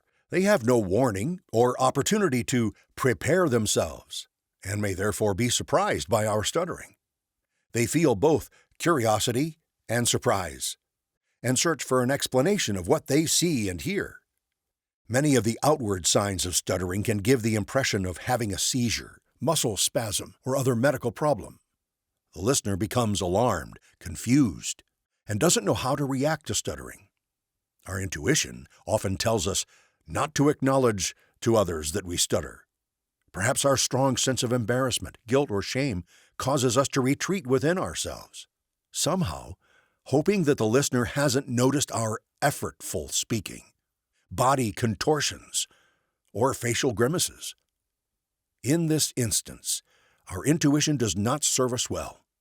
By not acknowledging and explaining our stuttering, our listeners' curiosity is heightened. As their search for an explanation continues unguided, the conclusions they reach often exceed the stigma attached to stuttering. Left to explain their observations, listeners often question the mental or physical competence of the stuttering speaker. This questioning leads to the ridicule, which is so hurtful to those of us who stutter, and reinforces the negative feelings about ourselves. Most people do not intentionally ridicule persons having difficulty when an impairment is apparent. For example, when you see someone in a wheelchair struggling to open a door, your first instinct is to help them, rather than laugh at them. Why? You see and understand their difficulty, and reflexively help them. You aren't curious why they can't open the door. It's obvious. They're in a wheelchair, and so you help them by opening the door. Think for a minute about your reaction to this situation. A man is carrying 2 boxes. Suddenly his body starts shaking, and he drops the boxes, breaking the glassware they contain. After a minute, his shaking stops. He picks up the boxes and walks away. What are your thoughts? What's wrong with him? Maybe he's epileptic. Or maybe he's really weird. Without an explanation, your curiosity is engaged, and you don't know what to think. Now, instead of walking away after the incident, what if the man said, "I've just started taking a new medication, and I guess I wasn't prepared for its side effects. Can you help me sit down and get some water?" Feel yourself change from being puzzled and curious to being understanding and wanting to help. You become that same sensitive, kind, helping person who held open the door for the person in the wheelchair. By offering an explanation of our stuttering, we change our listener from being puzzled and curious to being sensitive, kind, and helpful. The explanation makes the difference. An explanation might include 1. A statement of the nature of our stuttering. 2. Some facts we know about it. And 3. Some things others could do which we might find helpful. Let's look at some examples of how others have formulated their explanations. Michael B. says, "I've had this stuttering problem my whole life. I often get anxious just before I speak, which causes me to tense my vocal cords and no sound comes out. It takes me a little more time to say what I want to, so I hope you understand that I need to speak slowly." Kim M. says, "I get so embarrassed when my speech gets stuck in my throat. I've heard that some research is finding that people who stutter use their brain differently when they speak. I'm helping myself now by getting speech therapy. I'm sure my stuttering must make you a little uncomfortable, but I'm really fine. If you could wait an extra minute or two until I'm done, it would help me out a lot." Rob S. says, "Ha ha, would you listen to me? That stutter sure got the better of me that time. I'd better get back in the saddle and slow myself down a bit." Phil R. says, "As you can see, sometimes I stutter. My father stutters too. It seems that I try to get too many ideas out too quickly and get all tangled up. It's a strange and frustrating feeling. I need to focus more on slowing down and easing my words out. Let me know if I start going too quickly again." These examples can be very helpful in explaining our stuttering to others and cultivating their understanding. In each explanation, the person acknowledges their difficulty and labels it. Some refer to it as stuttering, while others describe it more generally as a problem speaking. Giving it a name or label takes the mystery out of the behaviors. Identifying it helps tell what it is as well as what it is not. If it is a speech problem, then it is not a mental disorder or some sort of weird twitching behavior. It implicitly enables us to take responsibility for our stuttering as well. This is important because it begins the transformation from being the victim of our stuttering to empowering us to change our stuttering, eventually minimizing its effects on our speech. Each explanation also presents some factual information about the person's speech. This reflects an objective awareness, understanding, and acceptance of their stuttering. Explanations also offer the listener suggestions of how they might help. Most listeners don't have much experience with stuttering and feel awkward because they don't know what to do. When they find out, they generally do it. We've now transformed a potential critic into an important ally in helping overcome the effects of our stuttering. Perhaps the first person, however, who deserves an explanation of their stuttering is you. Stuttering, feeling out of control and not understanding why, is a distressing experience. Without an explanation, these frightening feelings grow unabated. Having a rational explanation helps to stop the negative thinking and fear which exacerbate stuttering. Your personal explanation can be the basis of strength to explain your stuttering to others in an objective and dignified way. It should be more in-depth and detailed. It reflects more that you know about yourself and your stuttering. Your personal explanation might read as follows. "I often stutter when I speak. The cause of stuttering is not yet known, but I respond to situations I feel to be stressful by tensing my vocal cords. Over the years, I've become anxious about speaking. My anxiety leads to more tension in my vocal mechanism, which results in more disfluencies. The excess tension does not enable my vocal cords to vibrate, and I am unable to produce sound. Often when this happens, I get embarrassed and look away from my listener. Sometimes I move my head up and down when I try to get the sound out. I find my stuttering to be very frustrating and embarrassing, in that being unable to express my ideas makes me feel inferior to others. I am a normal person. Anyone would react to this problem in the ways which I do. In learning about my stuttering, I am learning about the things I do to compensate for it. Many of my reactions to my stuttering serve to make it stronger. I am learning to change some of those reactions and gain more control over my stuttering. I've been stuttering for many years, and it will take a while to overcome many of the feelings that have developed. I know the situations in which I have difficulty, and I have learned some ways to deal with them. I talk to myself in more positive ways and accept myself with my flaws. As I am learning to accept myself, I am learning to let people see me and accept me as a person who stutters. These statements convey a deeper knowledge, acceptance, and strength, which project a sense of dignity. Perhaps these are not the words you would use, but they reflect the positive, reassuring, and self-respecting tone which leads to living peaceably with stuttering. Conclusion. Stuttering complicates almost every aspect of our lives. The negative emotions which develop limit our participation in activities, our interactions with others, and influence how we feel about ourselves. Our own imperfections are of far greater concern to us than they are to others. The ways by which we convey ourselves to others, as well as how we feel about ourselves, influence the way they respond to us. Confronting our imperfections with objectivity and accepting all of our many dimensions enables us to carry ourselves with dignity. By attending to our own need to understand and accept our stuttering behaviors, we are better able to bring about the understanding and acceptance of others. Chapter 26. Your Life is Too Important to Spend It Worrying About Stuttering, by Kenneth O. St. Louis. Presenter information.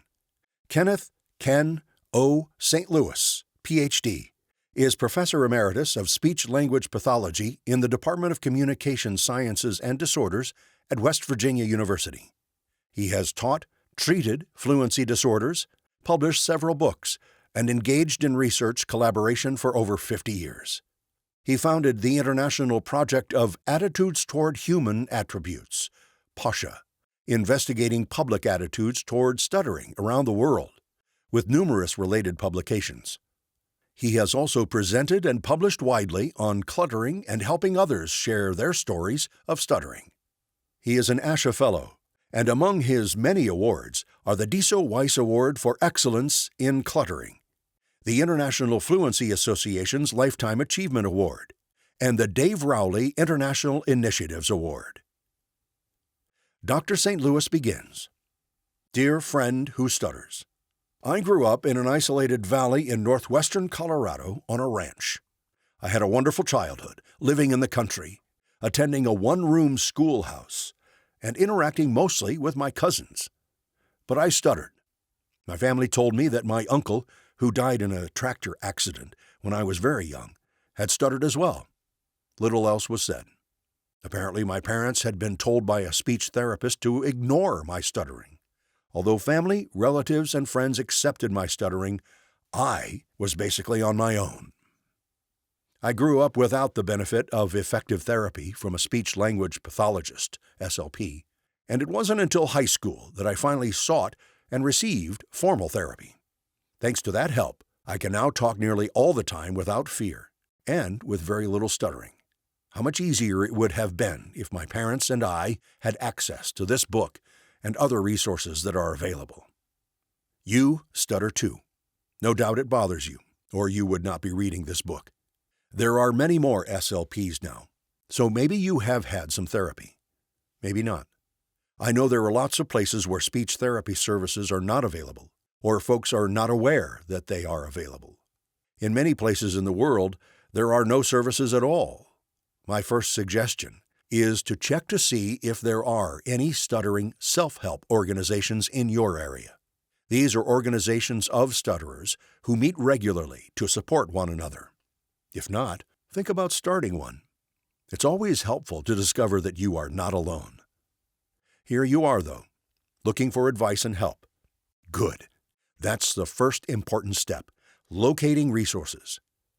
I hope you will find a competent SLP who can help you, but this may not be possible just now. So I'd like to give you some suggestions and ways of thinking about your stuttering. You've taken the first step. Now let's take the second. I call it taking stock. You see, as much as nearly all stutterers want help, Everyone has different backgrounds, different expectations, and different levels of motivation. Helping yourself to overcome the agonizing fears of talking, learning to speak without avoiding words or situations, or finding easier ways to stutter through your blocks takes courage and hard work. It is not for the faint-hearted. Are you ready for the work ahead? Let's see. First, tell your story of stuttering. Tell it in any form or sequence that comes to mind. Either write it down in journal form or tape record yourself while you are alone. Most stutterers don't stutter very much while talking to themselves, and this would be a good way for you to listen to how well you really can talk. After you finish this assignment, ask yourself the following questions and write down your answers. How much has stuttering affected my life? How much time or money would I be willing to give up to improve my speech? Who would support my efforts? Who would not? What other important challenges besides my stuttering am I facing right now? What positive things are going on? What advice or therapy have I had that helped my stuttering? What didn't help? If it didn't help, how much was the fault of the advice or training, and how much was my fault? What are my future prospects for getting therapy? Am I willing to tackle the very difficult problem of stuttering, even though I can't be guaranteed that I will be totally fluent? If you answered no to the last question, it's not a sign of weakness or failure. I assume you have good reasons. It may simply mean that you aren't sure you can do it on your own, and that you would rather seek the advice of a competent SLP who specializes in stuttering. It may also mean that your stuttering does not cause you enough discomfort to make it worth the time and hard work to improve your fluency. It may mean that your life is just too complicated right now. If your answer was yes, let's go on to the next step, reducing your burden. Write down everything that you do or avoid doing when and because you stutter. Try to stick with what you actually do, and for this assignment, don't include your attitudes or feelings. Your list should include things like, I repeat the first sound of a hard word at least 5 times. I don't look at the person I'm talking to. I avoid answering the telephone. I often open my mouth and can't make a sound. I blink my eyes when I stutter. It should not include feeling statements like, speaking in front of a group terrifies me. I hate people that smile or laugh when I talk. Or, stuttering frustrates me.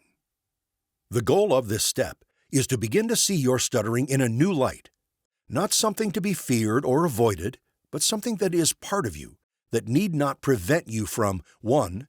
Talking to whomever you want, 2. Whenever you want, 3. About whatever you want. How in the world can you do that? There are lots of ways, but let me suggest a few techniques. The first one is to look the listeners in the eye while you talk and make a mental note of what they are actually doing. Most listeners are puzzled or unsure how to react. Looking them in the eye while talking, surprisingly, will put them at ease. The next technique may seem very strange and scary indeed. Start stuttering on purpose, or faking in real speaking situations. You don't have to stutter severely. On otherwise easy words, try repeating the first sounds or syllables 3 or 4 times. Or stretch out some of the sounds for about 2 seconds. Compared to the rest of your stuttering, these will hardly be noticeable to your listeners. For example, you might say to someone, pardon me, real stuttering on the first words, and faking the stuttering on the last word. Can you tell me the time? Pick a free day and do 10 to 20 of these. Why stutter on purpose? Because, as you will probably discover after doing numerous faked stutterings, stuttering seems less out of control. Also, even though you recognize that you usually stutter, you always start to speak hoping that you won't. This time, you know you will stutter, whether real or faked, And that makes all the difference. Suddenly, and maybe for the first time in your life, you are behaving in a way that is consistent with who you are. You are a stutterer, and you stutter. Simple as that. It's like Popeye's declaration, "I am what I am." Practice stuttering on purpose for several days until you can do it easily. Try faking at the end of a real stuttering, instead of giving in to the tendency to rush ahead as soon as you feel the speech flagman wave you on after the unplanned stop. Repeat or prolong more. You don't have to enjoy it, but you can get that stuttering monkey off your back so that at least you are leading it around, not the monkey telling you where to go and what to say. Pick a few situations where you will be talking with strangers and begin by telling them that you stutter. This may surprise you. The most disinterested of listeners will suddenly perk up and want to hear more about it.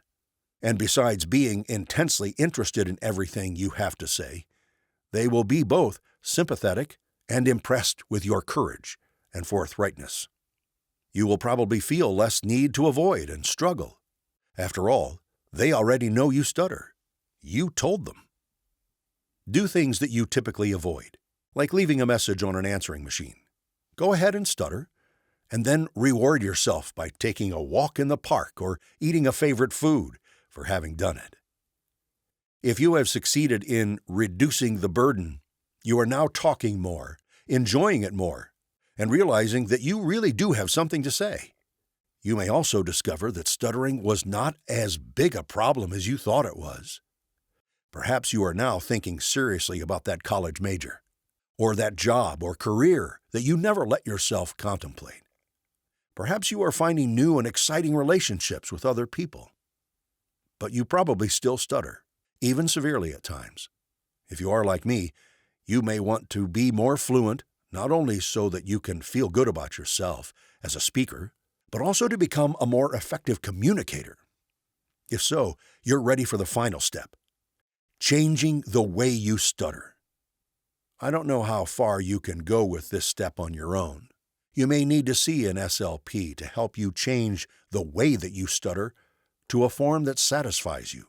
But let me suggest some strategies that may help you become more fluent.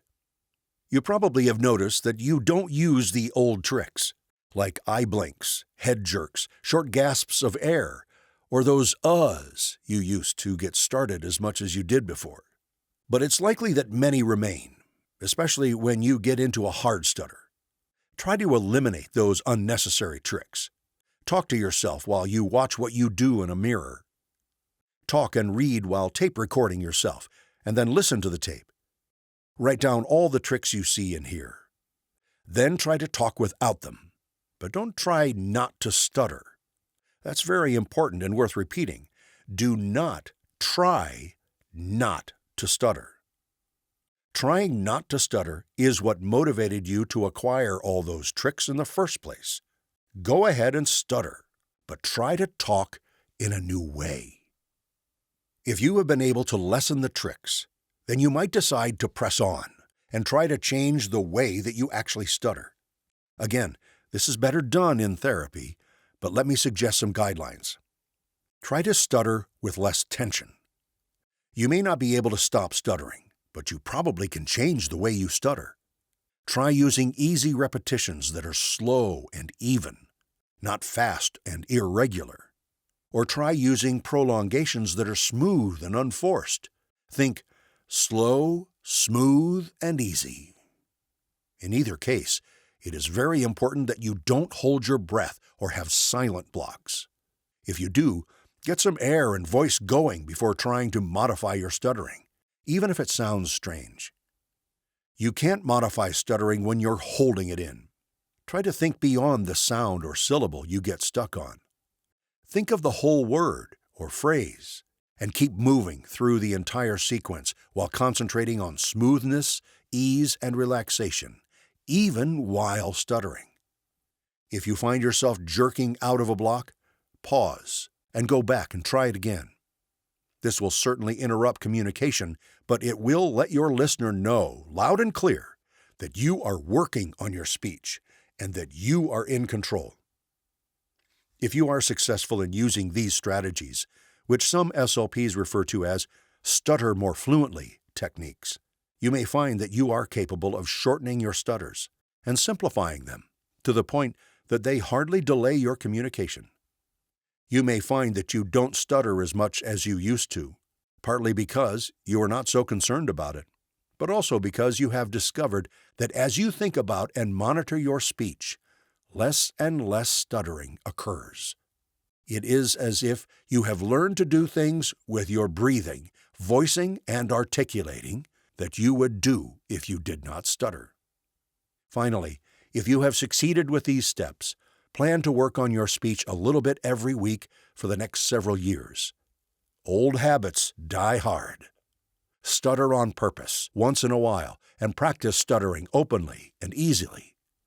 Above all, get on with your life, in spite of your stuttering.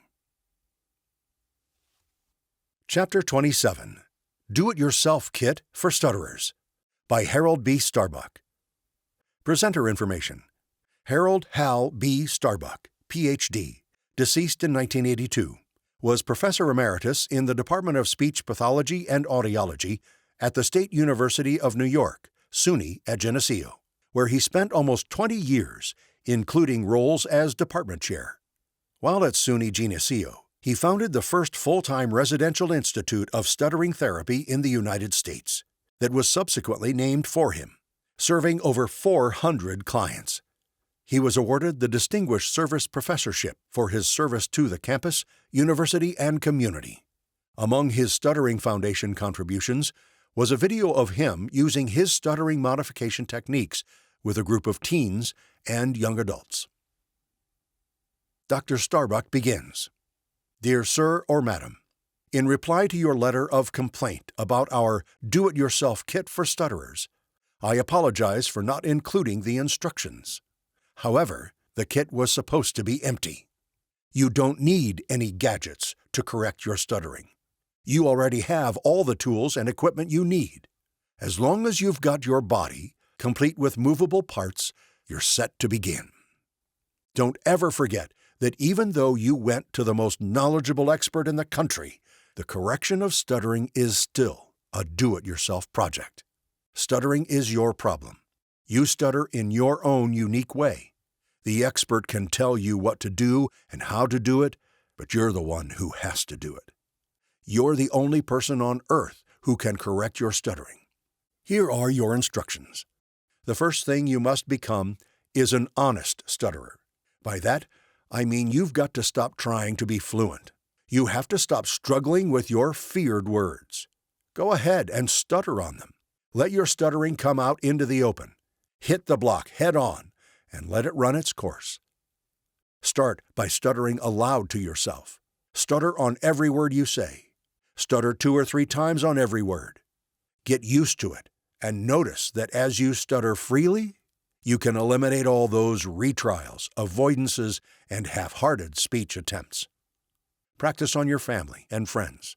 They won't mind and will be rooting for you. This is a tough step, but do it in every speaking situation until you are stuttering freely. Don't try to talk fluently without stuttering. Now that you're able to stutter openly and without fear or shame, you can begin to answer the question, how do I stutter? You've got to examine and analyze the act of speaking to see what errors you're making. You must be making mistakes somewhere, or you'd be speaking fluently.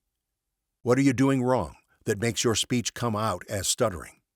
Speech is, after all, just a stream of air we inhale, reverse, and push out our mouths while we shape and form it into speech sounds. One must realize that you can't have speech unless you have the air coming out of your mouth. Examine your speech breathing. Are you inhaling a sufficient amount? After the air is in and you're ready to talk, are you reversing it smoothly and starting an outward flow? Or are you holding it in your lungs? Are you blocking it off in your throat at the level of your vocal folds? This happens on most vowel blocks.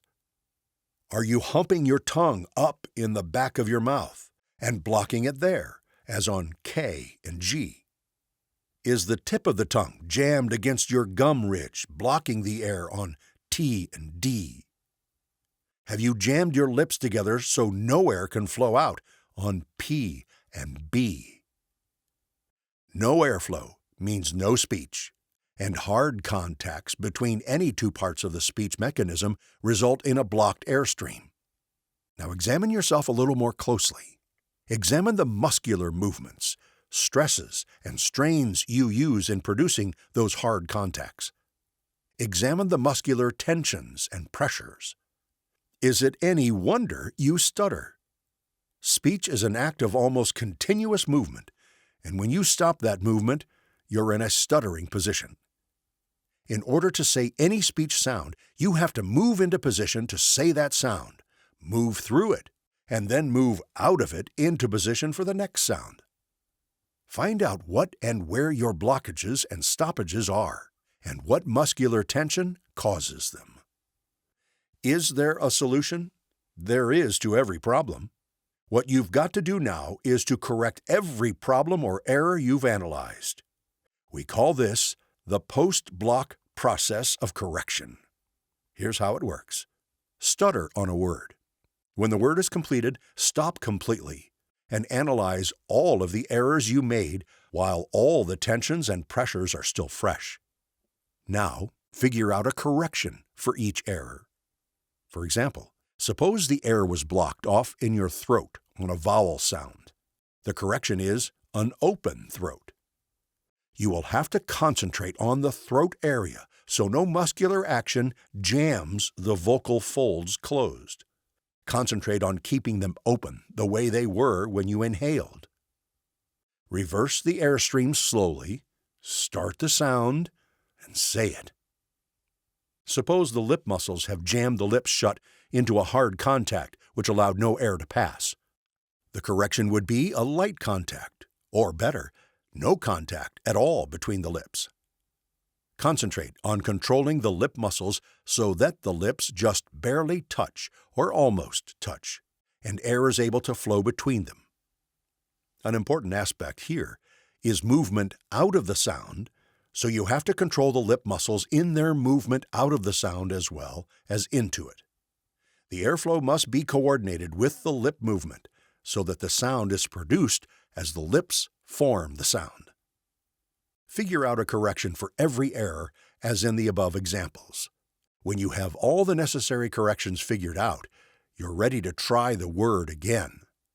Exaggerate your corrections at first when you say the word, paying more attention to how the word feels rather than how it sounds. The sounds may be slightly distorted and prolonged at first. That's good. The prolongation is the result of slow, careful muscular movements as you move into, through, and out of the sounds. The distortion is the result of light, loose contacts. Feel the controlled airflow. Feel the controlled muscle movements as you move fluently through the word with no stoppages. Do a good job on the post-block process of correction. This is where speech correction takes place. Don't just say the words over again fluently after you stutter. Say them carefully, concentrating on the feelings of muscular action as you coordinate the breath stream with the formation of sounds. Concentrate on the feelings of movement and fluency. In the above step, we worked on the stuttering after it happened. Now we're going to move ahead a bit and work on it while it's happening. To do this, you still have to stutter while you are stuttering, which means you've got to keep the block going longer than the average. You must analyze what is happening incorrectly. When the errors are analyzed, you can start making corrections such as stopping a tremor, loosening a contact, and getting rid of tension until you are producing the stuttered sound in a stable, correct way. Then, you can initiate movement out of the sound and complete the word. We call this step the block process of correction. You go through the same process as you did in post-block corrections, only now you should be able to do it while you are stuttering. By now, you should be able to recognize your errors almost instantly and know what corrections have to be made. Make the corrections. Smooth out the sound. and complete the word. Practice this on any word you say. Stutter on purpose, get it under control, and say the word. You've gone through the post-block and block processes of correction. Now let's work on the stuttering even earlier. Let's work on it before it ever happens. This is the pre-block process of correction. When you come to a word you're going to stutter on, don't. Stop just before you start the word. Analyze how you would have stuttered on it had you said the word. Figure out the needed corrections and use them. Saying the word just as you would a post-block correction. Feel the movements and fluency here, too. With very little practice, you can eliminate the pause period and prepare for any feared word as you approach it. Take advantage here of your anticipation, expectancy, and fear of stuttering. An excellent way to work on this process is to select any word, feared or not, figure out how you would normally stutter on it. Then figure out corrections, and apply the corrections when you get to the word. You're now using predetermined speech. You are determining beforehand what movements you have to make and how you have to make them in order to say sounds and words fluently. You should be speaking fluently now, but don't fall into the trap of thinking you are a normal speaker. Normal speech for you is stuttering speech. Be proud of your abnormal, predetermined, fluent speech. Use it. Keep up your skills of controlling your muscle movements that produce speech. You have to eliminate your errors before or while they are happening. Once your speech is out, beyond your lips, you can't pull it back and correct it. You must monitor your speech as you are producing it. Monitor your airflow, your muscle movements as you form sounds, and your movements through and out of sounds. Feel your fluency, and don't worry about the sound. That will take care of itself if you take care of the mechanism that is producing it. Now you know why the kit was empty. Chapter 28, Putting It Together, by Charles Van Riper. Note, this chapter was the last in the original book, To the Stutterer. Hence, it does not summarize those chapters added in 1998. Presenter information. Charles Van Riper, Ph.D., 1905 to 1994, was Distinguished Professor Emeritus and head of the Department of Speech Pathology and Audiology at Western Michigan University. He wrote seminal books and research articles about stuttering, and was a charismatic clinician, teacher, and writer who stuttered. His signature approach to therapy included helping clients confront, explore, accept, and produce stuttering in an easier manner, free of struggle, escape, and avoidance. Dr. Van Riper begins. Now that you have read all of these suggestions, you probably have some mixed feelings of confusion, helplessness, and even disappointment. Perhaps you were hoping that at least one of these stuttering experts would have found a quick, easy, magical cure for your distressing disorder. Instead, it is quite evident that no such panacea exists, and that if you want relief from your miseries, you've got to earn that relief by making some real changes in the way you react to your stuttering and to your listeners and to yourself. As Dr. Emmerich says, quote, "The first thing to do is to admit to yourself that you need to change, that you really want to do something about your stuttering." End quote. Perhaps you are willing to make that admission, but have some reservations about having to do what Dr. Bimler calls the dirty work of therapy. Some of the suggested procedures may at the moment seem far beyond your courage or capacities. Is the payoff worth the cost? All these authors answer that question with a resounding yes. I know these writers. They talk well and live well. All of them were severe stutterers. All of them know from personal experience your self-doubts and the difficulties of self-therapy, but universally they insist that you need not continue to suffer, that you can change yourself as they have changed themselves, and can become fluent enough to make the rest of your life a very useful and rewarding one. Perhaps you have already had some speech therapy and have failed, and so feel that nothing can be done. If so, reread what Dr. Freund has told you about the success of his own self-therapy after the best authorities in Europe had treated him unsuccessfully. Or you may be feeling that you are too old to begin now. If so, read what Dr. Sheehan had to say about the 78-year-old retired bandmaster. Or you may be saying that you cannot do it alone without help. Yet many of the authors agree with Dr. Starbuck's statement that essentially, the correction of stuttering is a do-it-yourself project. Stuttering is your problem. The expert can tell you what to do and how to do it, but you are the one who has to do it. You are the only person on earth who can correct your stuttering. While most of these writers would prefer to have you get competent professional guidance, they do not at all feel that it is impossible for you to get relief without it. Get help if you can, advises Professor Chutna. But if not, help yourself. You can. They would not write so earnestly if they were not sure that you can do much to solve your difficulties. Moreover, you must remember that this is not the kind of false assurance or hope that you have received from others who never stuttered. This comes straight from persons who have known your despair and lack of confidence, from stutterers who have coped successfully with the same problems that trouble you. At the same time, and as a measure of their honesty, they are realistic.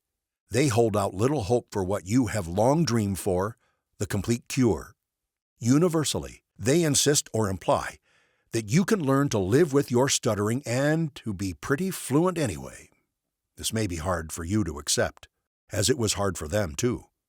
The present writer has worked with a great many stutterers and has helped most of them to overcome their handicaps, but only a few of the adult ones ever become completely free from the slightest trace of stuttering in all situations, always. As Dr. Sheehan, the psychologist, advises, quote, "Don't waste your time and frustrate yourself by trying to speak with perfect fluency. If you've come into adult life as a stutterer, the chances are that you'll always be a stutterer, in a sense. But you don't have to be the kind of stutterer that you are now. You can be a mild one without much handicap." End quote. We find this thought expressed by many of the authors. Dr. Neely says, quote, "My own experience has been that nothing cures an adult stutterer, but one can effectively manage stuttering so that it ceases to be a significant problem throughout life." End quote. Dr. Murray writes that he has known many adult stutterers who achieved a good recovery, but not one who claimed to be completely free from disfluency. Throughout this book, you have read many suggestions for the modification of your stuttering, for learning to stutter in ways that permit you to be reasonably fluent and free from emotional upheaval or social penalty.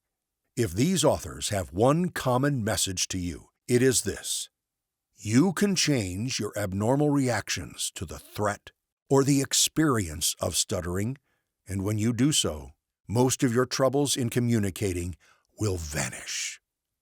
Is this bad? Is this not enough? As Dr. Emmerich says, we cannot promise you a rose garden, but we can offer you a much better communicative life than the fearful, frustrating one you now endure. But you may protest that you don't know where or how to begin. If you will read this book again, you will find author after author saying that the first thing to do is to study your stuttering and its associated feeling. In this, there is remarkable agreement. As Miss Rainey, the public school speech therapist, suggested to the young man she interviewed, you should get a mirror and a tape recorder if possible and start observing how you stutter, perhaps as you make a telephone call while alone, so that you can know how much of your avoidances and struggle is unnecessary and only complicates your difficulty. Dr. Dean Williams and Dr. Dave Williams offer important sets of very challenging questions that you can ask yourself as you do this observing. Other authors provide other ways that you can use to study your stuttering and feelings but all of them feel that this is how you should begin. All of us know that this process of confronting yourself will not be pleasant. But we also know you will find, as you observe and analyze what you do and feel when stuttering, or expecting to stutter, that you will then know what you have to change, and will want to. Besides, isn't it about time you stop pretending that you are a fluent speaker? Isn't it time, as Dr. Starbuck phrases it, for you, quote, to become an honest stutterer, end quote, to come to grips with your problem, at least to look at it objectively? To do so, you will have to accept another suggestion that these authors make almost unanimously. You've got to talk more and avoid less. You've got to start giving up what Miss Rainey called your camouflage. We know that this too will be hard to do, but over and over again you will find these writers insisting that they had to overcome their panicky need to hide their stuttering before they began to improve. They tell you, as Dr. Moses advises, to bring your stuttering into the open, to let it be seen and heard, rather than concealed as though it were a dirty, shameful thing, rather than a problem that you're trying to solve. How can you possibly know what you have to change if you refuse to look at it? Aren't you tired to the bone of all this running away and hiding? Different authors outline different ways of decreasing this avoidance, but you should be impressed by their basic agreement that you should admit, display, and confront your stuttering openly and objectively. There is another point on which almost all of them also agree. It is that you can learn to stutter much more easily than you now do, and that when you master this, you will be able to speak very fluently even if you may continue to stutter occasionally. As Dr. Sheehan says, quote, you can stutter your way out of this problem, end quote. The idea that it is unnecessary to struggle when you feel blocked, and that there are better ways of coping with the experience may seem very strange at first. But if this book holds any secret for successful self-therapy, it lies here. These writers say it in different ways. Dr. Emmerich describes the process as getting rid of the excess baggage, the unnecessary gasps and contortions and recoils. In his account of his own self-therapy, Dr. Gregory tells how he experimented with different ways of stuttering before he overcame his fear of it. Other authors tell you to learn to stutter slowly and easily. What they all seem to be saying is that it is possible to stutter in a fashion which will impair your fluency very little. Indeed, Dr. Murray suggests that if you study your stuttering, you will find that you already have some of these short, easy moments of stuttering in your speech, and that if you will recognize them, they can serve as goals. If you read this article again, you will find him saying, quote, if you can learn to whittle the others down to similar proportions, most of your scorable difficulty will have disappeared, and that there are countless ways in which to stutter. You have a choice as to how you stutter, even though you may not have a choice as to whether or not you'll stutter, end quote.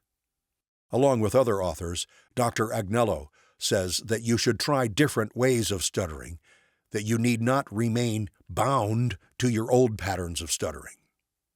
The present writer, now 67 years old, agrees.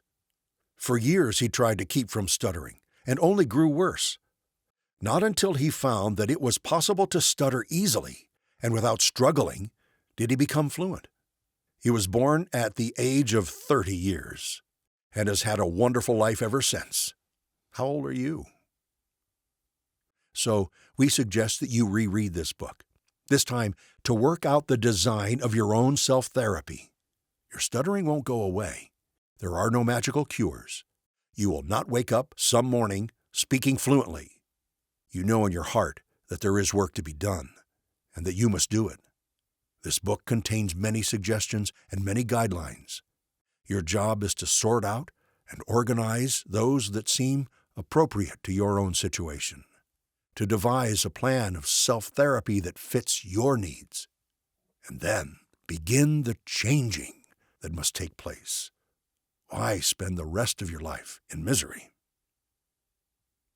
This content was excerpted from Advice to Those Who Stutter, a publication of the Stuttering Foundation, read by Jim Grulich and Debbie Kellogg. If you would like to earn ASHA CEUs for the content, please visit the Stuttering Foundation's website, stutteringhelp.org, and click on the tab for Online CEUs.